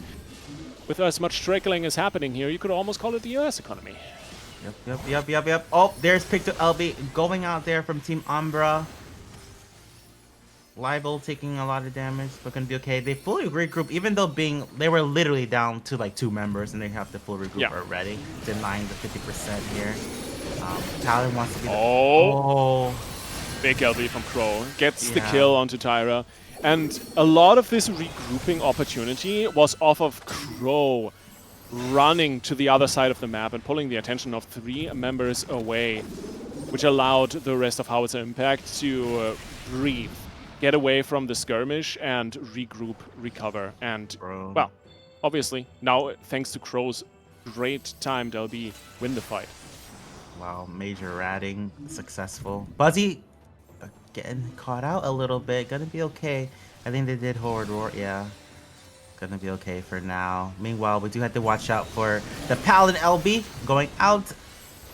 Dragoon LB also going out. I don't know if they're gonna... Oh, they scared guard away. Yun might be the target here. Oh my goodness. A lot of pressure. I don't know if they make it. So close. So close. Yeah. Yun, more like Yum, the way they got devoured in this fight, but Rin is gonna get traded out. It's a 1-for-1, it's an eye for an eye. And for the moment, that fight is looking a little better for esports. Readier, Resilla gets away for just a moment as well, but we're not quite through it yet. Maru is sitting on that crystal. They want to get that through this point. 50% on the 50% already. And Resilla is still being hunted, has no MP to speak of whatsoever. So what can he do? I don't quite know. And the cleave, everyone on esports already is dying, but Maru gets caught out. It's 2 down on the side of Howitzer Impact. A miracle turnaround for esports Radier, and finally Resilla gives his life, but it is in trade for a massive advantage for his team. You might think Rin has the cover used out and might fall here on the follow-up. Once again, esports Radier is ready to run them down. They find the Paladin, and this is such an important stack up, Brian. Yeah, so much good chases going on right there. Getting that Paladin down is very massive. But they have to hurry up and get on point and make some progress here because 20 seconds left until overtime. And Ninja LB when 5 members are up can be extremely scary. All you have to do is get someone to under 50%, which is not too hard, to secure a kill. Overtime in 4, 3, 2, 1. Okay, and Team Esports Radier has to keep one person on point at the whole time. Right now, currently, the Reaper is holding it down. Pro's getting pressured. They don't want the Ninja LB, but he's going to be away. Okay, and Elixir up. Both Dragoon LBs are ready here, though. This could be the decider, especially because it's the only one on the side of esports Radier. Buzzy getting in there with that dive, and Resilla pays the ultimate price for it. 4 kill streak already for Howitzer Impact's Dragoon, and Libel is the next target. He gets away for the Elixir, but that leaves a 3v5 situation for the rest of his team, and he needs to get back into the fray immediately. That Reaper LB could be game deciding. It's almost back up and ready. Resilla respawning in this very moment is going to need another 5 to 10 seconds to get onto the point. And you can see how careful Howitzer Impact is with this crystal. They know the Reaper LB is available and they find it. I think that's multiple people in that fear, and immediately Maru falls. Esports Radier has the jump onto multiple members here. The cleave damage coming through, but it's a pick to LB in response from Howitzer Impact. Shiny pays with this life for it immediately. Union down, but Resilla immediately also the big target. He's trying to stay alive, just back from the fountain, immediately sent home once again, leaving his team in a 4v4 situation with Shiny rejoining this combat in just a moment. It's do or die time here in overtime, and Rin might just fall. The follow-up is there, but is the damage enough? The MP are spent, the HP are spent, but somehow the heals are still coming through. And Team Astra wins as esports Radier gets pushed off the point. Howitzer Impact take the 3rd place in this tournament. Let's go. Big congratulations. What a finish, man. That was crazy. So good. Oh my goodness. Ninja is really fun to watch. I like the chain. I like the chain killing. I like seeing the CC chain, like the stun chain. Very fun. Very fun. Some good setups, some good plays. I'm really enjoying Rin on the Paladin. Those cover moves have been excellent throughout the tournament today. So saves. We got some plays. If you guys aren't clipping stuff, then we need yeah. to get on that. Good point. Good point. Yes, please clip. Post it in Rising Stars. People can post it on socials because PvP does not get a lot of love on social media. But it could. We just gotta like post things, like highlight clips, fun stuff, funny moments. Yeah, get some more raiders and role players into the scene, or at least watching the scene.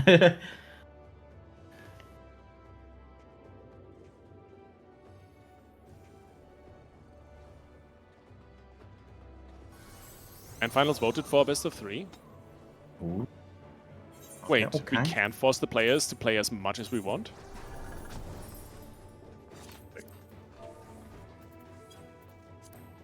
I see. Due to time constraints, we are gonna cut it down to a best of 3. But that is perfectly fine, because you know why, Brian? I get to It's nap. because that means the match is just gonna get that much hotter, because you cannot allow yourself to make a single mistake. It's everything on the line. 2 maps and you're done. I'm excited for this. Let's see. PF is up now. Thank you. Okay. But all in all, I don't think I can say it enough. Once again, big shout out to everyone involved with the Rising Stars community, with all the organizing on the back end. Of course, also shout out to Best Teammaker and Faraway James for the excellent commentary at the start of the day, getting us hyped and getting us going. That was fantastic to watch. Merlin, of course, for hosting, streaming, spectating, basically doing everything here on the production side. Fantastic, fantastic job. And thanks to all of you in chat for being handsome, good looking, and just all around lovely people. You should read Twitch chat right now. Yeah. They're talking about like new drama drops. Oh no. Okay, I want to see. Also- what is the T? Also, shout out to this handsome, handsome young man No. on my left here on the screen. Brian, No. it's always a pleasure getting to work with you. Likewise. I still remember when we did Community Cup. That was so long ago, but that was like one of my favorite events that I commentated. Really good time. And good news, everyone. We're going into the match. That's not a WoW reference. That's a Futurama reference, man.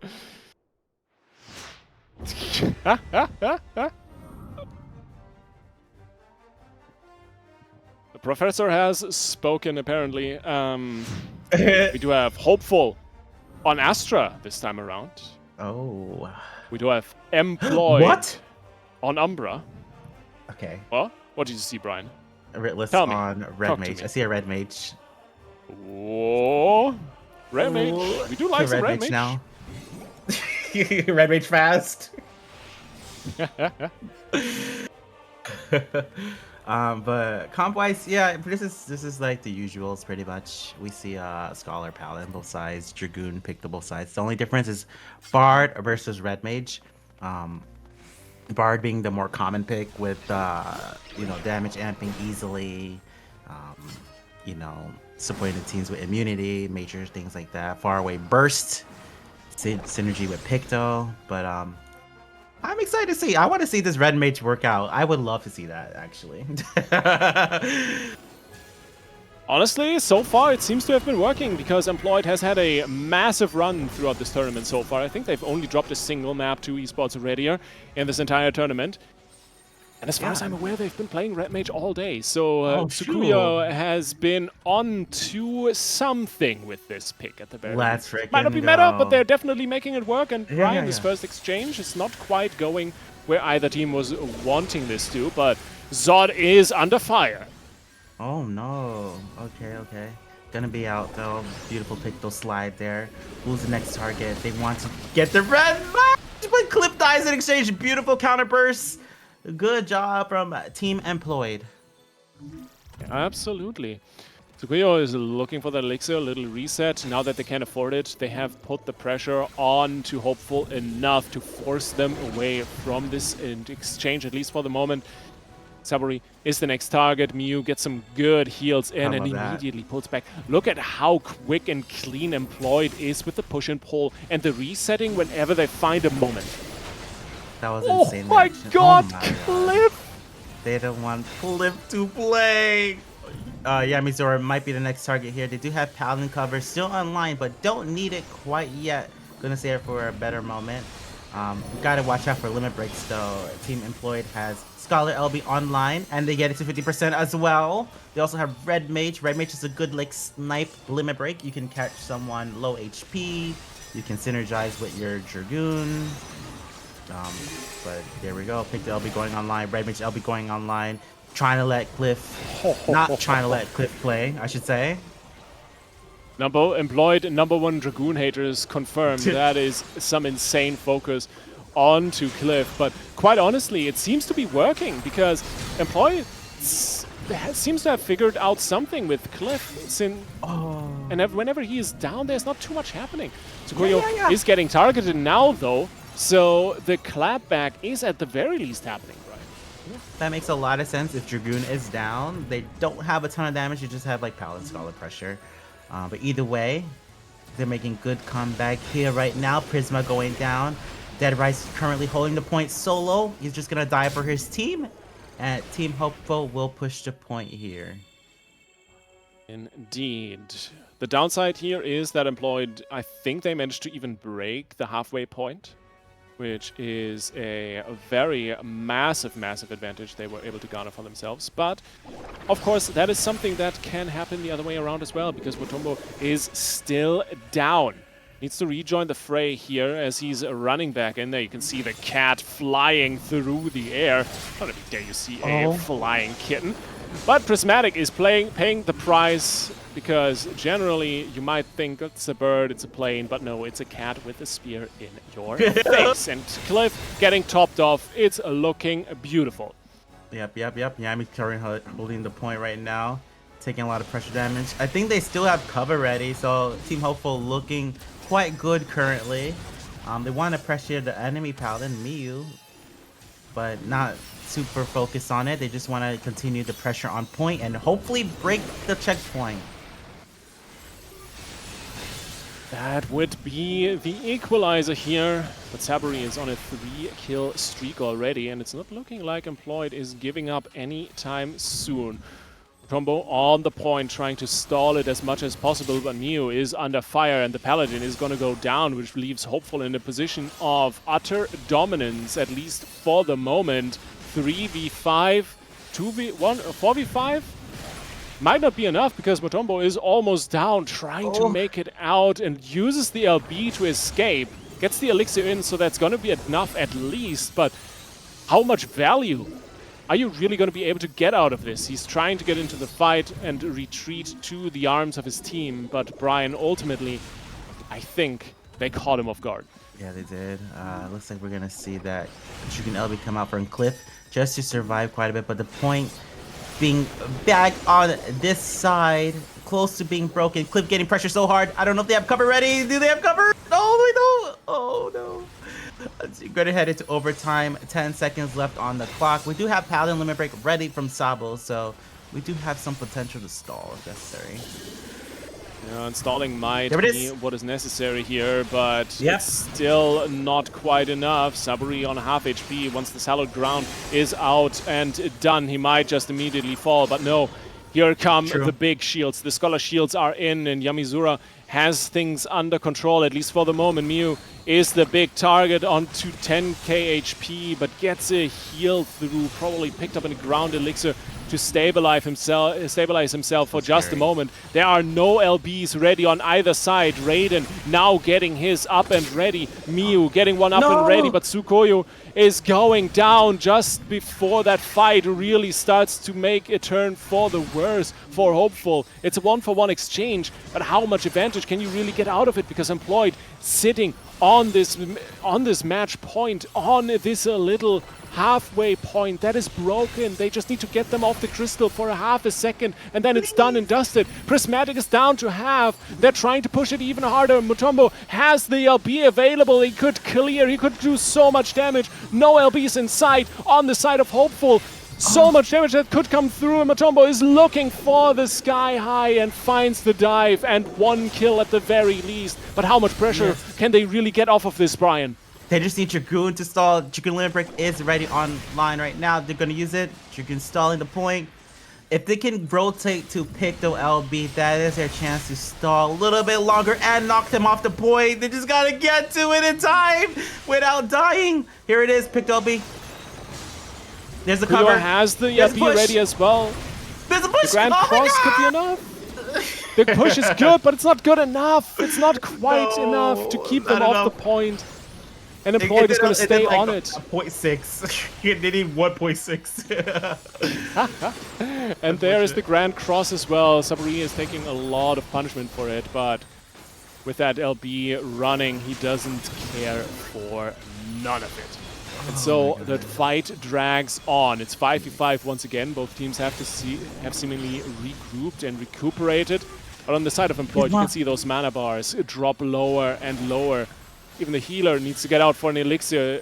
No follow-up to stop it. And Prismatic is back and going with full resources, which is a massive turn of events here for Employed. This might just be the last little bit that they need. And immediately they find the pick onto Yamizura. Tsukuyo is getting punished on the side. The trade not quite coming through. The damage is not enough. And so much cleave going out onto everyone on Hopeful. The heals are good enough with the recuperates, but those MP bars are dropping lower and lower. Yamizura needs to get back into the fray in just a moment here, but Mutombo has the LB ready once again. They are looking to clear Saburi with the guard off of the point, but can they really do it? Another Picto LB with the push coming through. It's a few more steps. They just need to get them off the point. Raiden is sitting there, the Bard in the middle of the fray, but is it enough? There we go. They get off the point for just a second.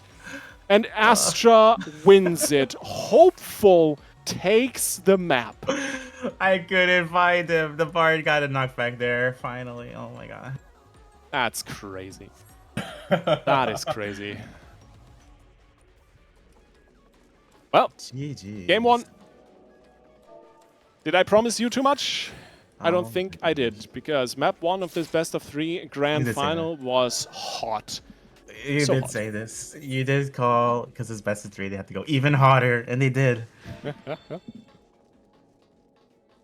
So, what's your takeaway from this strategically, Brian? Anything you notice that you would like to see the teams change up as we're going to volcano map? Ritless. I literally volcanic heart. Summoner. I literally just forgot the name. I always see Ritless on Summoner for fun. I mean, why not? No. Oh, he's a Reaper. He's a Reaper. Yeah. Okay. I say that's even juicier for their comp, assuming they don't switch things too much. Okay. You know, Reaper is just like that job that, like, okay, we're gonna get this kill right now if they don't have resources. I saw something else in the ready check. I'm not sure if it's actually happening, but it would be entertaining. I think I saw it too. We'll wait and see for the portraits. Also, Brian, we haven't done portrait rating here. This one's pretty nice. Out of 10. 8. 8. 8 out of 10? Okay, Yes. 8 out of 10 What for about hopeful. Okay. They A little had bit lack of coordination. That's they a had 4. I'm sorry. They had coordination earlier. It's because they switched jobs and they got messed up. Yep. Yeah. But at the very least, Brian, we get a little bit of fun. Cliff back on the Dark Knight. It seems to be the comfort pick for this map. On the other side, Zod on Dancer. Ooh. Okay, Diva. Let's see. It's gonna be hard. Oh, there's no Picto on either side though. They're like, off metaing, and it kind of balances it, kind of. Hey, I'm here for it. I'm especially here for the Dancer LB in these situations, especially when you can line it up with some of these explosions coming through the map. Affix definitely gotta be an interesting factor here. But of course, Cliff is once again the big target. People just love to target Cliff for some reason, whatever. Yeah. But for the moment, it's just cleave on both sides. No one really running any issues of any risk of dying. Mutombo even getting an elixir pumped in between those exchanges, and we have our good old slide back and forth here for the moment. Yeah, yep. I would say Dancer LB and White Party is probably like one of the hardest things to pull off because it's just so predictable. It's really easy to see. Like, oh, the dancer's about to dash in or run in and either kill them in their animation. You need to have like a setup for it, and they do. They do have a paladin, so it'll be fun to see that. But meanwhile, speaking of LBs, both Reapers have LBs ready right now. Here comes Ritless going for the first one, getting a hit with 3, countering Lucy. Lucy's gonna go down here. We're in a 4v5 right out the gate here. Beautifully done. Great LB from Tsukuyo to get this just on the road. Obviously, if you punch first, you win first, at least sometimes. And now, this is the interesting part. Now the map affix comes through, and this is where that Dancer LB, not quite ready, could be impactful, but we're also going to keep an eye out for those essences that you can collect. A little bit of a damage buff that you can get in, but for the moment it seems like both teams are just exchanging some blows. No real danger happening. But the Dancer LB, not quite where they wanted it to be. The Paladin cover is going to be used, the guards come out, and everyone stays alive, at least for the moment. But that was resources, and that could be coming back to bite them later. Yeah, not a horrible Dancer LB. It didn't really lead to a kill or damage, but it did scare them. It did make them use some mitigation there. So, you know, the less obvious, like I said, Dancer LB so obvious, that was not obvious that they were going to do it there. So, yeah. Sometimes you just have to mind a game and be unpredictable. But meanwhile, on the point, Cliff Dark Die LB just wore off here. Gonna get covered by Elixir. Sabo getting punished. Gonna use Hollow Ground. We have a lot of pressure available. Team Hopeful able to get a kill here, most likely. Oh, cover! Nice. Good swaps. He swapped between Ritless and Dead Rise Dragoon and ended up getting the kill on Dead Rise. Good job for Team Hopeful. And this is once again where you see how good the communication is on Hopeful, right? Because they make these split-second decisions, they make these split-second changes, and are able to outplay the outplay, which a lot of other teams are not quite able to. Zod goes down as well. It looks devastatingly overwhelming for Hopeful here at the moment. Employed, they need to regroup, they need to stabilize, but they might not be able to because Mew is going down as well. They might be finding a follow-up for Tsukuyo here as well, because the offense is unrelenting. Are we doing... Oh, okay, never mind. I'm about to say, are we stalling Ritless's death so he could trickle harder? Looks like no. We're doing some strategic point play there. You can see that they have it lined up right near, but they don't want to push it all the way to 50% mark. They're trying to go for like a pullback cheese, most likely. Like, make the point such in an aggressive position that they can just win off of like pushing him off at the last second with something. Yeah, but once again, Lucy gets caught out and killed off. Reaper LB ready, but not able to be used in this situation. Zod has the Dancer LB ready once again, and we have another set of eruptions come through. I see the cover and guards come through. Not quite what the enemy was hoping for, but at the very least the team is safe. Cliff on point, the guard going through as well, trying to stall a little bit longer as they have taken the advantage for themselves. Hopeful making steps towards victory. But with all those eruptions going off, once again, Cliff in his comfort zone on 1 HP with that living dead, just living his best life. They get a kill, the healer down on Employed's side, Motombo down as well, does not get the LB off, and this is probably the little advantage that Hopeful needed to push this all the way to halfway point, get it off that halfway, even with all these eruptions going on, and just win the game. Huh? That was so weird. He was covered, but he still got caught out. Interesting. That might have just wore off then. Looks like there was a death warrant or something, potentially. Okay, 10 seconds left till overtime. And it's a brutal position to be in. This is do or die for Employed. This is match point for Hopeful. And they are so far down. They need to push the crystal all the way back to the other halfway point and then charge it to 95% just to be able to get this through. And it might not be easy. Even Cliff negating so much of this offense with the Living Dead. He's playing this so damn clean. I think almost untouchable on this map so far. And Tsukuyo is the one targeted, gets away with a sliver of health, finds a ground elixir somewhere, but needs to rejoin the fight sometime soon because Hopeful has so many advantages. Did you see them even running them down all the way to spawn? Brian, this is not a good spot for Employed. Oh my god, no. They still have that Dancer LB. My eyes are peeled for it, but it's so difficult. They're pressuring him so hard. They don't want the free Dancer LB to clean them out there. I think they're trying to hold Dragoon LB as well. Right I'm not seeing Dragoon... Yeah, I'm not seeing Dragoon being used super often. Looks like they want that combination. The classic. Yeah. But... A good old wombo combo. But at the very least, they caught out Raiden, and with one member down, you can see Hopeful needs to pull back a little bit more. But that's okay. They don't hate that too much, because the more the crystal goes to the other side of the map, wombo combo, can we see it?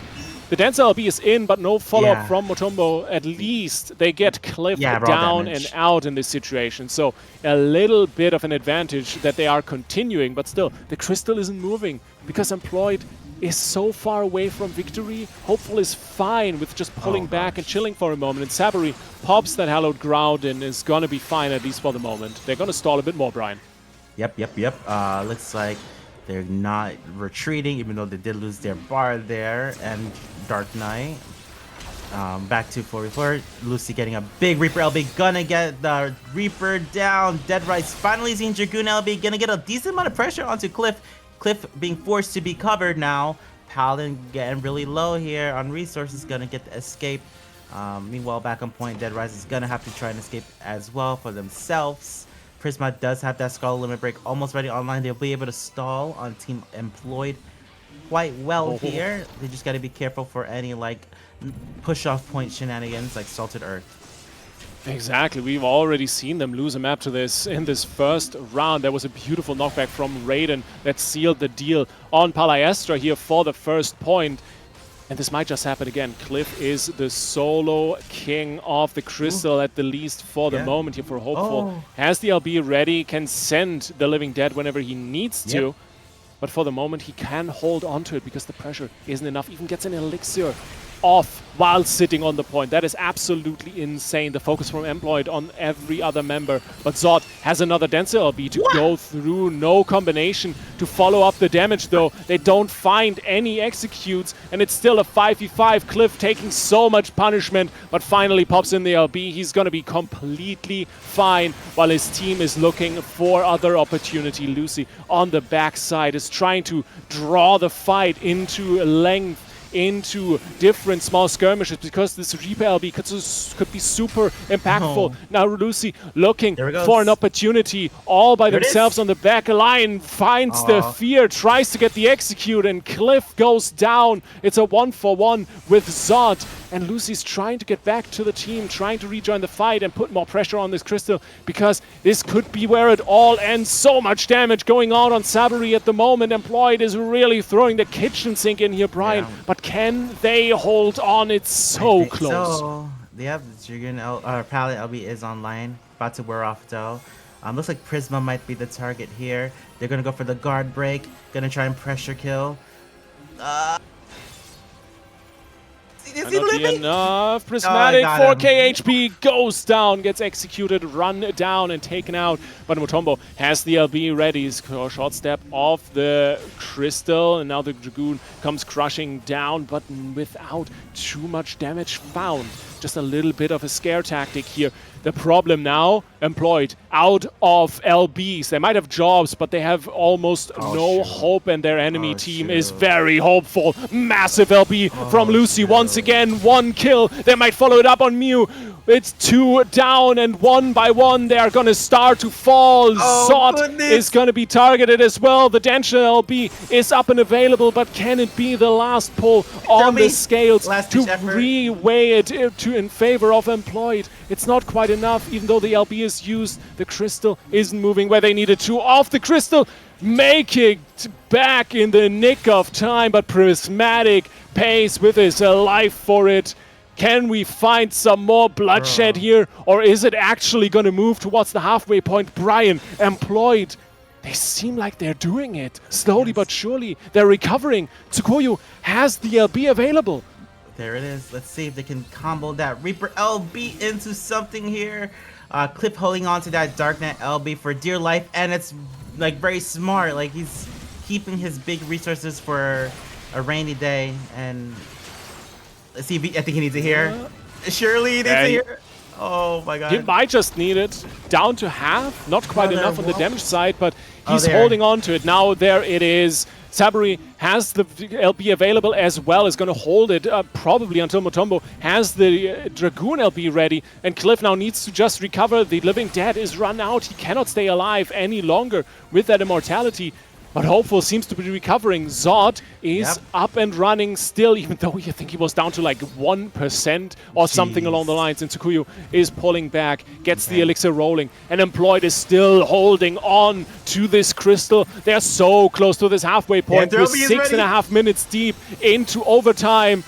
And the Dancer LB comes through. Mutombo might have a follow-up, might have a combination, but they focus target the LB, the Dragoon so heavy. They don't want him to get that in at any cost, but Tsukuyu has the Reaper LB. Mutombo finds a pick, and now comes the Reaper LB. Cliff falls, and Employed are actually sending them home. They're onto the halfway point. It's charging. It's 80% left to go. And Hopeful is falling apart after 6 minutes of holding on, of clawing their way back off this cliff. Brian, they are crumbling. Everything is falling apart around them. The last few percent are ticking, and they find it back onto the point. They make it back onto the point, and now they have an opportunity. They have the Scholar LB running. Yeah, Scholar LB, Picto LB, I mean Paladin LB. They can stall quite a bit. They just gotta find this kill, but it's super scary because now they're in position of being Reaper cheese or Dancer cheese off the point. So very scary position to be in. Prisma taking a lot of damage. Prisma's finally gonna go down here. Team Hopeful. That is so close. There was someone off the crystal for just a second. It could have been all over. Tsukuyu has the LB available as well. This could be all where it all turns around. They just need to find the fear of the point. Cliff in the middle there has the LB ready as well. Might be able to turn it all around. Lucy, same. The Reapers are the stars of the show here. So much is happening. Zod is taking over, finds a kill, but Prismatic is traded out. Raiden has the LB available in just a few seconds. It's drawing out so much longer. Cliff has everything. He can stall for forever. It looks like a bloodbath, but it's a painful, slow stall. Everyone sitting on the crystal. No one wants to give up. They refuse to surrender, and Hopeful is staying alive thanks to Cliff. That LB saving the game for a moment, but Brian, Mutombo has the LB. Do you think he can clear it out? Do you think he can take it back for his team? But there's literally 1 minute and 30 seconds left on this. It's like we're about to get a timeout. Like, come on now. Oh, there it is. Oh, no! The Reaper cheese comes through. Employed takes the map. 1-1 match point averted. My goodness. Oh, Jesus. Goodness. This is what I'm here for. This is exactly what I wanted. Sometimes I'm like happy I don't compete anymore because like that's just too stressful. Like I don't want to be in a position where like, oh, they can just knock me off the point and win.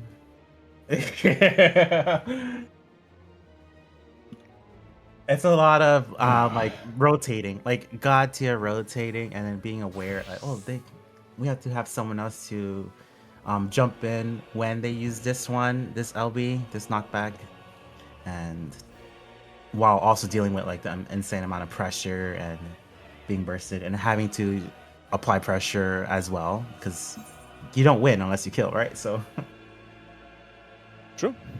Well, unless it's knockbacks and you just kick people. But quite honestly, the fact that Employed managed to push the crystal back the entire way from the other side of the map and then get the point charged completely while fighting it out is beyond impressive. So they deserve that map. They absolutely deserve that map. And oh god, Brian, I'm seeing chat. Oh god, we're going to Red Sands. Oh snaps. Okay. I wonder if they're Are they doing like a truce here? Like, oh, we're not playing Picto this match, and now we're playing Picto. It has to be coordinated, yeah? Because now they're back to Picto, both teams. On the red sands, nonetheless. It's Chat interesting says- to see that specific jobs very much have a place on certain maps. For example, Cliff's Dark Knight or Zod's Dancer. Oh yeah. So, very curious to see if we have something out of the blue here. At least not on Team Hopeful.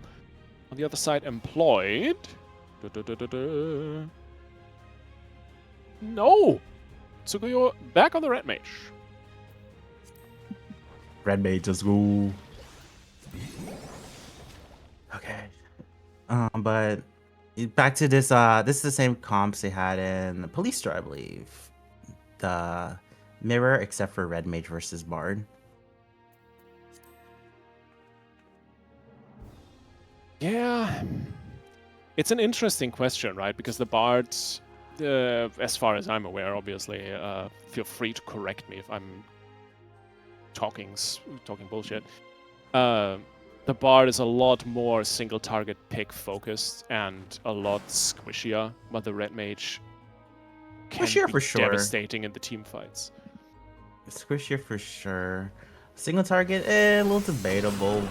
Red Mage melee combo is very single target oriented, and the LB is kind of snipey, but Yeah. oh, early guard from Ritless here. The Red Mage gets out immediately, but big dominance though. Team Hopeful allowed to push the point to 24%, while Team Employed holds back a little bit. This tunnel is very scary, so it makes sense. You don't want to get cleaved too hard. Dead Rice jumping in. He did get a big horde roar there, but Cliff goes down in exchange. Wow. It was a good attempt by Hopeful to punish Motombo for going so deep, but other than the snare that they got onto him, weren't quite able. And now Yamizura is gonna fall as well because their paladin Saburi needed to pull back and elixir up, because otherwise their impact wouldn't have been enough in this fight to come. And now it's on to regrouping here for Team Hopeful, which is surprising that this early game is going. I want to really say is this badly, because this is their map pick. This is different, yep. Usually it would take until 4 minutes to see 50%. If that. But we're going to see the first heat wave mechanic coming out. A lot of dot damage being taken. Let's see. They did break the checkpoint as well. And we're going to see limit breaks come out. Zot going first with pick to LB. Sabo getting super low right before Paladin LB. Oh no, this could be a fast match potentially now. Oh, it's tragic, and the follow-up is great. Yamizura going down immediately. Cliff and Lucy getting cleaved like crazy. All the LBs have been used on Employed's side, and they're pushing it to the absolute limit. Cliff and Lucy still alive and kicking, but how much longer can they last? Those MP bars are emptying at alarming speeds, and now the Dragoon falls. It's still a 3v5 as Saburi rejoins the fray with a guard on the point, but that's a big defensive already out the window. And how much longer can he stay alive? Yes, he can stay alive for quite a while with that LB. Yes, sir. But now his days are numbered. Yep. They do have that fast respawn right now, so always a good chance to regroup easier. Looks like Team Employed is retreating a little bit, not completely. They're still like towards the map arena side. Prisma might get dove here. Oh, Prisma does go down there. Back into a 5v4. Raiden trying to get pressured. Gets covered by Sabo. Gonna be okay for now. We have no limit breaks online, so a decent neutral fight happening. Yeah, a little bit surprising that Hopeful managed to get the pick there, but evidently just miscommunication by Employed. Prismatic making a few steps too far forward. The team not there in time to back them up and save them. So 2 down. Hopeful is gonna stabilize the map at least a little bit, push the crystal back, maybe even able to get to the halfway point and start pumping that a little bit, but Employed is up and ready and buffed, and they are looking for a fight. Haven't quite found anyone, but they also almost have 5 LBs ready to just jump and execute someone. And they're going into the fight. Brian, 2 LBs immediately popped with Zod and Tsukuyo. But how much damage can they really do? Cliff is still alive. He is dodging and dipping and bobbing and weaving, and only on half HP. The shields are massive from Yamizura. He's keeping his team stable. All 4 LBs used, and they lose their tank in return. Dreadful, dreadful exchange for Employed here. That was so clean, I will say. Both teams using a ton of LBs, but Dead Rights holding on to that Dragoon LB to secure a deal, and we're still seeing a lot of pressure going out right now. Miyu has to be careful, but they have the Paladin LB. We're going to see the map environment. If it's going to be shield here, that could be really big. Nope, it's going to be the knockback. How are we going to respect this? Oh my god! Oh my god. I thought for a second Prismal was going to get pulled in. Very last frame second guard there. But we have a Paladin LB online for Sabo. Gonna be able to stall if necessary. Yeah, stalling might be what is required here. But Yeah, it won't be because the we only first time have- this map that Hopeful manages to pull out There it a is. great team fight and a little comeback. He needs to pull the LB, my has God, sent it, and LB. immediately gets executed. That is No. unfortunate. The overtime is ticking, and look at Employed. They just let them push it into their backline because that makes it so much easier for them to take the fight back onto the crystal. Yeah. This is match point if you guys are not aware. Oh, This is what yes. it all comes down to, and Cliff is the big target. Sends the LB as well. Is going to stay immune up in the sky, going off the point for just a moment. Good rotation here, and Hopeful. This is where they can prove their excellent communication. They have been so clean with it throughout this day, but Cliff might not be able Oh, to God. stay alive throughout this fight. Pulls back, finds the elixir. Great rotation from Hopeful, and Brian, Employed. They are the ones that need to clean this up. They are in command, and Hopeful is pushing. Yep, that was a beautiful cover over there. Cliff stalled the point so long, good enough for them to fully retreat here. Next things we have to worry about is Dead Rise Dragoon LB. Meanwhile, Team Employed is going to go for a nice full retreat here. But first target being Cliff here. Not letting him forward roar, pushing him in very quickly. Dragoon LB also going out to Sabo. Sabo might go down here. Oh! 4v5. Employed is getting much closer to the win here. What a beautiful, beautiful pick here for Employed. They've been so good with these fishing expeditions. Just getting someone, swapping, and immediately executing them. Even if it's the tank, they don't give a damn. And Mutombo is under fire. If he goes down, this could sway the tides a little bit more. But Saburi, the timer is up. He's going to be back in the fray in just a moment here, which could stabilize the whole situation. Cliff has the LB ready, is looking to find some damage, to find and execute maybe on the healer. But Prismatic he's gets chasing Zod. the elixir off, and Oh. Zod is on half HP. Maybe could be the target, but survives. Cliff doesn't Ow. find the value he was looking for. And now the fight is drawn out, which Employed will be very, very happy about, because this overtime is still running in their favor. Healer down. Hopeful, dreading what comes next. It might just be another kill, but Lucy has the LB, is looking to get that in. Could be a push off Yep, the crystal, covered. and there we go. The zone is up, Brian. Yep, Picto gonna be okay for now. Raiden using Bar Limit Break. They have a bit of a damage amp as well. Cliff taking a lot of damage, Joe. They just gotta find a sink here. They have Bard amp. They have Picto. Oh my goodness, Bard goes down. They can't do it anymore. Great rundown of Raiden. He was trying to kite away to maybe Yeah. kind of circle around this middle segment of the map, but they show no mercy. They know they have the time to run him down, to get that advantage in numbers, and now they're back onto the point. Yes, the cleave is not quite there where they would like it to be. Raiden is back up and will be rejoining in just a second, but everyone is kind of just waiting for the next big thing to happen. You even got an elixir in, is now going to be the next big target. And we're going to be Cliff? worried about that massive swap coming out of Employed. Cliff was the target, but this time around, he gets out by the skin of his teeth. Has the LB Oh my ready, God. might be even able to yes. pull that. Sends it in immediately, but Mutombo on the counter, on the follow-up immediately. He's looking for that execute, gets down into the fray and finds the damage, but Cliff is staying Oh alive. Those my shields are God. massive, but Cliff is finally going down. And once again, the numbers advantage for Employed. Yummy! They're looking to push it all the way home. Yamizura might be falling next. And that Looking is grim. 2 dead with Employed. All cards in their hands. Prismatic has an LP as well. Even gets the elixir through. Zaburi going down. Lucy the next to fall. I'm sure of it. Last man Raiden. standing. Raiden, the Thunder God himself, has no more lightning in the tank as he falls. Overtime expires and Employed wins the Shards of Berlin. Yeah, congrats, GG's. That was insane. What a series, man. Brian, I did not think Employed would be able to pull this out. Hopeful had not dropped a single map all tournament. Sandbagging? They were just like beaming, and then we're going to be serious in grand finals. I'm just kidding.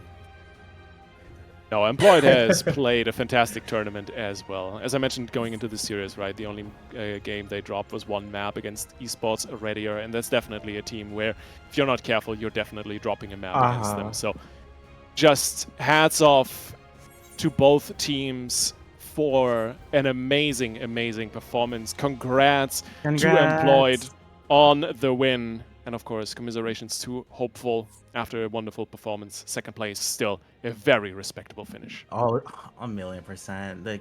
The competition is so hot here. Like, really strong teams. A very nice job and very dominant, as you said. They got, I think, 11 points total in the round robin. That's insane.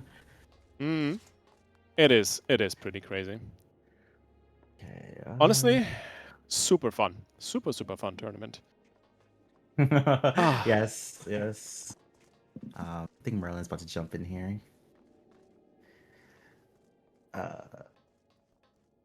Chat says, can every employed person chat claim this win? Sure. Hello, everyone. Hello. Fantastic job, Hello, Brian brother. and Lithy. That was amazing. Thank you for having Thank us. you. Good job on the spectating.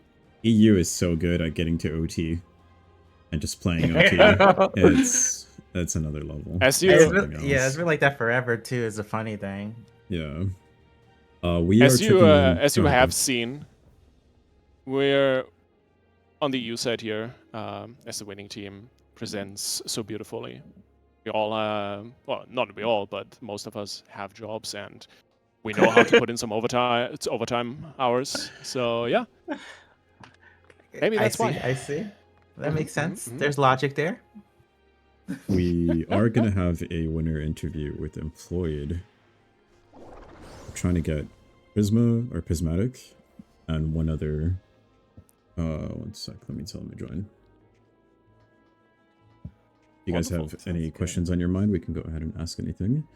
And maybe get a little bit of insight into EUCCRC. Not that they want to give us any insane information, but it'd be cool to kind of talk about. Right, so Sure. here's Prisma coming in a second. Yo, what's up? Oh wait, they're not in the right channel. Where the hell did I move them? Did I delete them? What the hell did I do? Oh no. Meanwhile, Twitch chat, do you also have questions? I might ask one of your questions. Is it Prisma only? No, Prisma and one other individual. Let's go ahead and move them in here.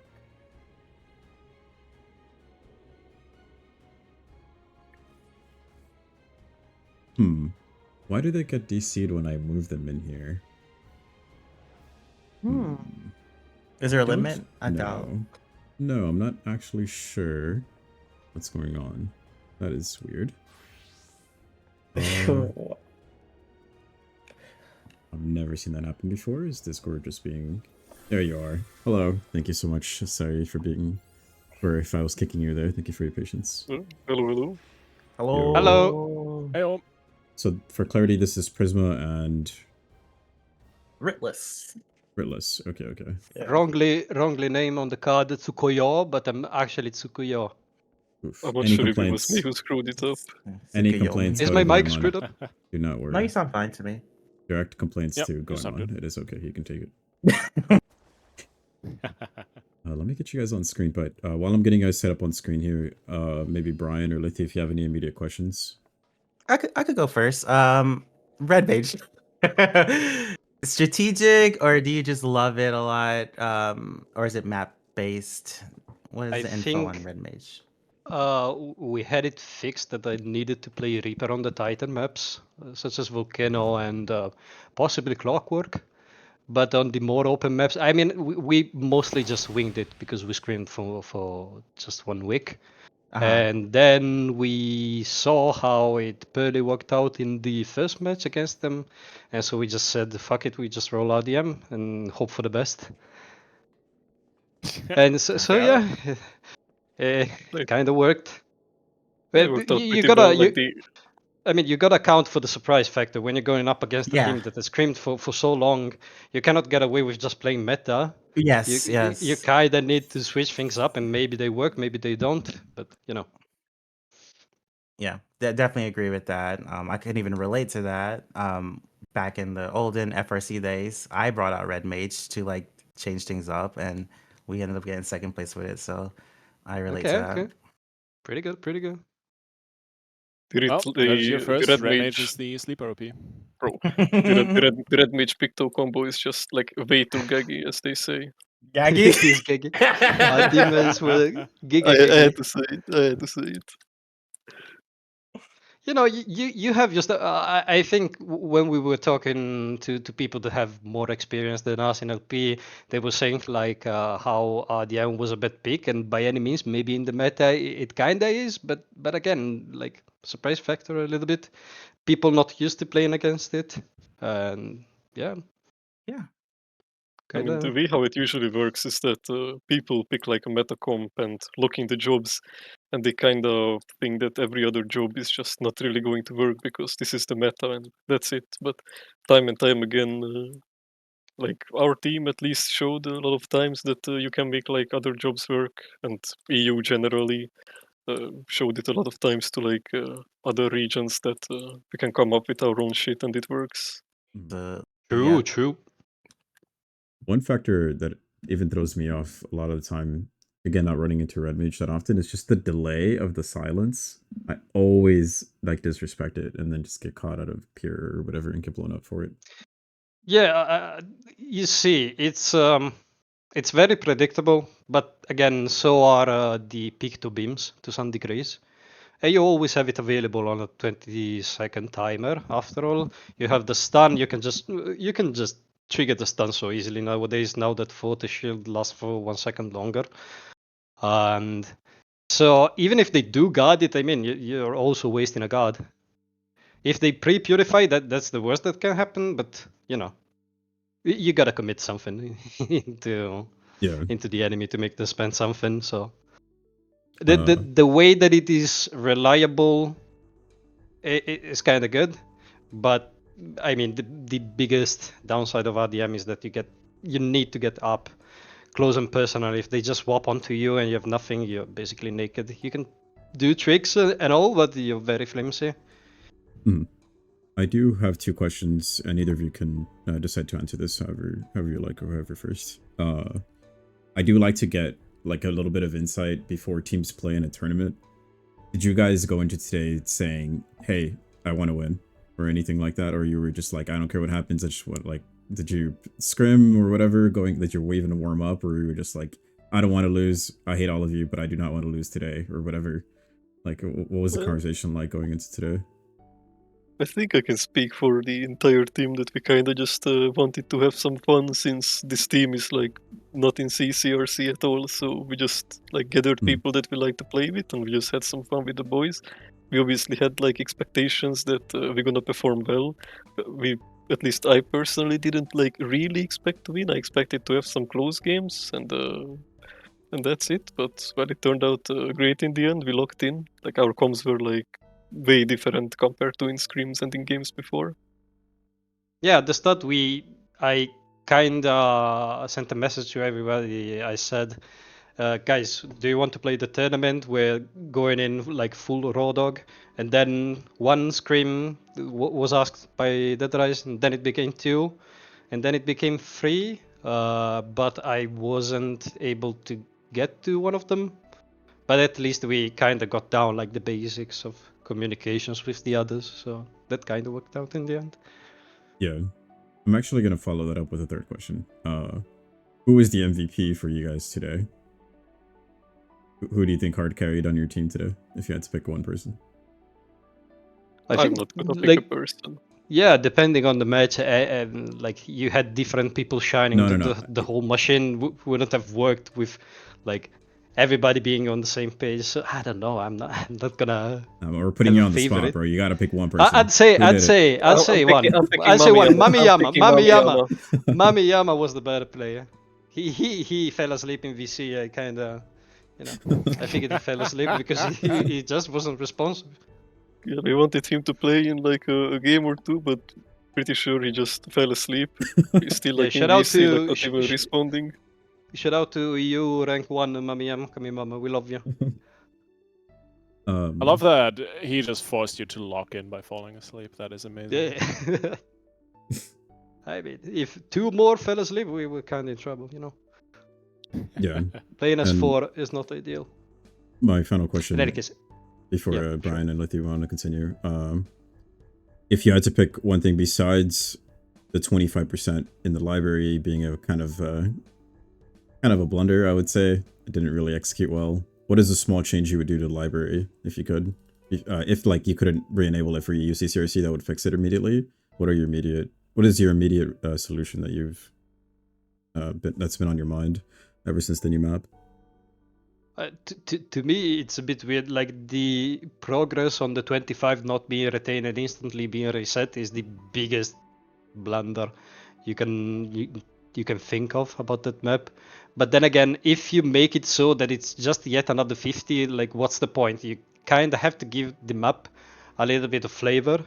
But that's just not it. Like, make it something different. Make it a PvE event or something that is engaging. Even if it comes down to RNG, at least it's fun. But as it is, it's just so many games, especially with both teams having competent players, just end up at the 15-minute mark, and it's just not fun. So that's an easy map to skip for me. I wouldn't know how to fix it. I just remove it, the 25 altogether, possibly, and make it something different altogether. I cannot comment on it. I haven't really played ranked this season, so I played one game on that map. And I have no By the way, clue guys, what it does. I really need to go, so I'm gonna say goodbye to you all, and thank you for commenting on the event. Good job. It was really fun. Bye. Bye. Thanks, dude. Congrats again. And Brian or Lithia, is there any words you want to say to Prisma? I mean, congratulations. It was awesome watching you play. Thank you. And I think any questions I had, you guys asked already. So yeah, I'm good. Yeah, I think we answered all the questions I had. I mean, you can ask Prisma what does he play in WoW Classic, because he's a WoW player too. He's always playing WoW Classic. Or what is he up to in WoW Classic? Let me guess. Hunter? No. I'm playing. I'm multi-classing. I'm playing rogue, warrior, and priest. That makes sense. Okay. But anyways, congratulations, I'm Prisma. only playing classic now. I quit retail a while ago. I'm free from all that. Thank you so much for pulling up with your team. The employed won today somehow. I didn't think that I would ever be here saying those words, but here we are. Congratulations. Unk still got it. I can't say anything else. No. It's like a team of workers and like old people at this point. No. Yeah. But we'll let you go now, Prisma, and then we'll sign off with Brian and Lithia. But thank you, Prisma. Take it easy. Thank you so much. Thank you for making the tournament. We have had a lot of fun. It's good to hear. Thank you. See you soon. Peace. Thanks for playing, dude. Congrats. Now, Brian, Lithia, any final sign-off words? We could start with Brian. Let people know everything about you, where they can find you. Sure. Yeah. You can find me on my Twitch channel, twitch.tv/BrianRicardo. I'll probably be streaming CC today, and then I joined this rating static. And we will be raiding tonight at like 8, 9 o'clock. So I haven't done the raid tier yet, so if you're interested in good luck, PvE good luck. stuff, I'm doing that later. Yeah. Enjoy. That's pretty much it. Yeah, And Lithy? you can find me on Twitch under ttv/Lithy, Lithy or Lithiara on socials. And quite honestly, the big things I have coming up are, well, obviously CCRC EU, which I will be commentating alongside Rookery, which is going to be on June 6th and 7th. And then, of course, FanFest in Berlin at the end of July. Yeah. But of course, also, first week of June is going to be an absolute banger because we got the next Ultimate race happening. And over on Mock Talk, we're going to be hosting another World Race for charity event. So definitely check that out. Hang out, say hi. Maybe even donate some money for a good cause and win some cool goodies. You know? Could be fun. But yeah, thanks so much for having me, and this was a ton of fun. I'm glad, I think as it was said, that this was finally a tournament that I don't have to wake up at 3 a.m. for. So, Yeah, we got it. That's We got great. there. But it all started together here with Rusilla now that he's here with us. And Rusilla, do you have any follow-up in addition to say to Brian and Lithy before they have to go here? I'm already very thankful for them to join us today. It is really nice to hear Liffy already before he's going to cast CCRC for us again in the quarterfinals and in Berlin. And for Brian, of course, being the prince of PvP that he is able to join for us to host as well to the second set. So thank you guys. And with that, of course, it was very great to listen to you guys. And in the back, we still have James and T-Maker as well. It was a really good commentary today. Oh, wow. Okay. Yeah. Thank you so much. Yep. I won't hold you guys any longer. Brian, Lithy, thank you so much again.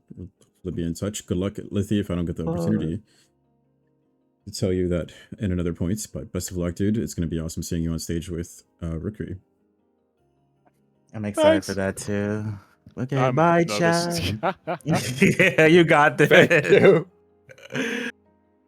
Alrighty, guys. Enjoy your weekend. See you again soon. Bye-bye. Bye. All right. Now, there were two. What's up, Priscilla? No, there's two left. How are you feeling? It has been a success of a tournament. I loved the way that we did the brackets.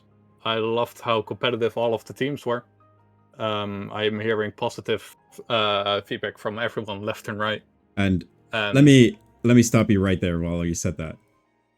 I'm gonna call all of you guys out fucking yapping and complaining for like 2 weeks. I read all that shit and we got there. Okay. So all of you doubters, you guys gotta believe, bro. And you still, and after you guys complained and were like, oh yeah, fuck you, whatever, fucking words and shit. And what did you do? You still signed up anyways, bro.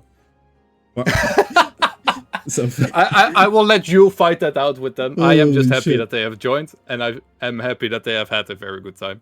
That's what matters for me at the moment. I'm Mexican, bro. All right, whoever said that, listen, I'm Mexican. All right. Anyways, thank you, Rusilla.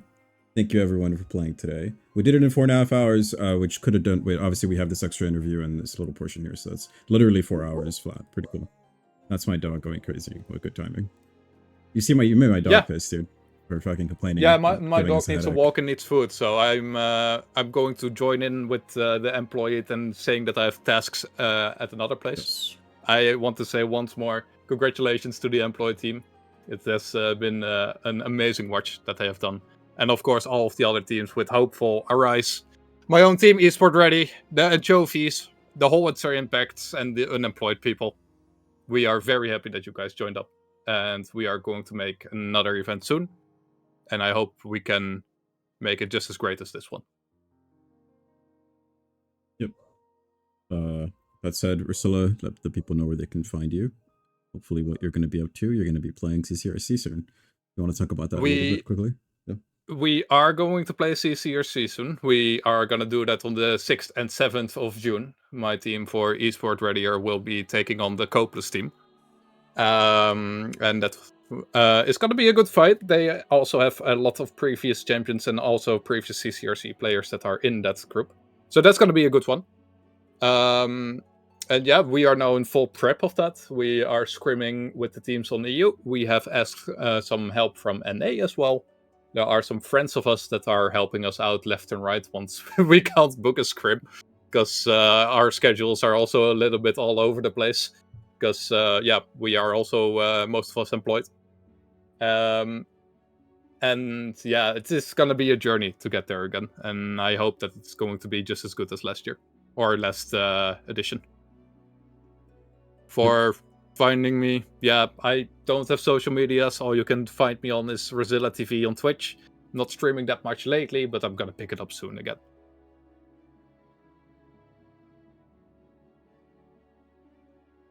Sorry, I had to step away for a sec there. Yeah, that's... Go look after your doggo. I don't know what's going on. Yeah, I did. Timing. Holy crap. But anyways, I won't hold you guys much longer. I'm assuming that you're very sleep deprived, so you should catch on some sleep. Oh yeah. What a lot of people don't know is I actually didn't sleep at all. And yeah, I do. That's why I'm saying it. All right. You know. Yeah, people don't know that. I didn't tell anyone. Besides you guys. All right. Anyways, thank you, Rosilla. Let me go ahead and sign us off here and do the credits and close the SWAD. Thank you, everyone. Have a wonderful weekend, and we will see each other on the next one. Later, Rosilla. Thank you again. Peace. Alright, you guys are going to put up with my dog barking in the background. I don't care. Let me go to the final bracket screen.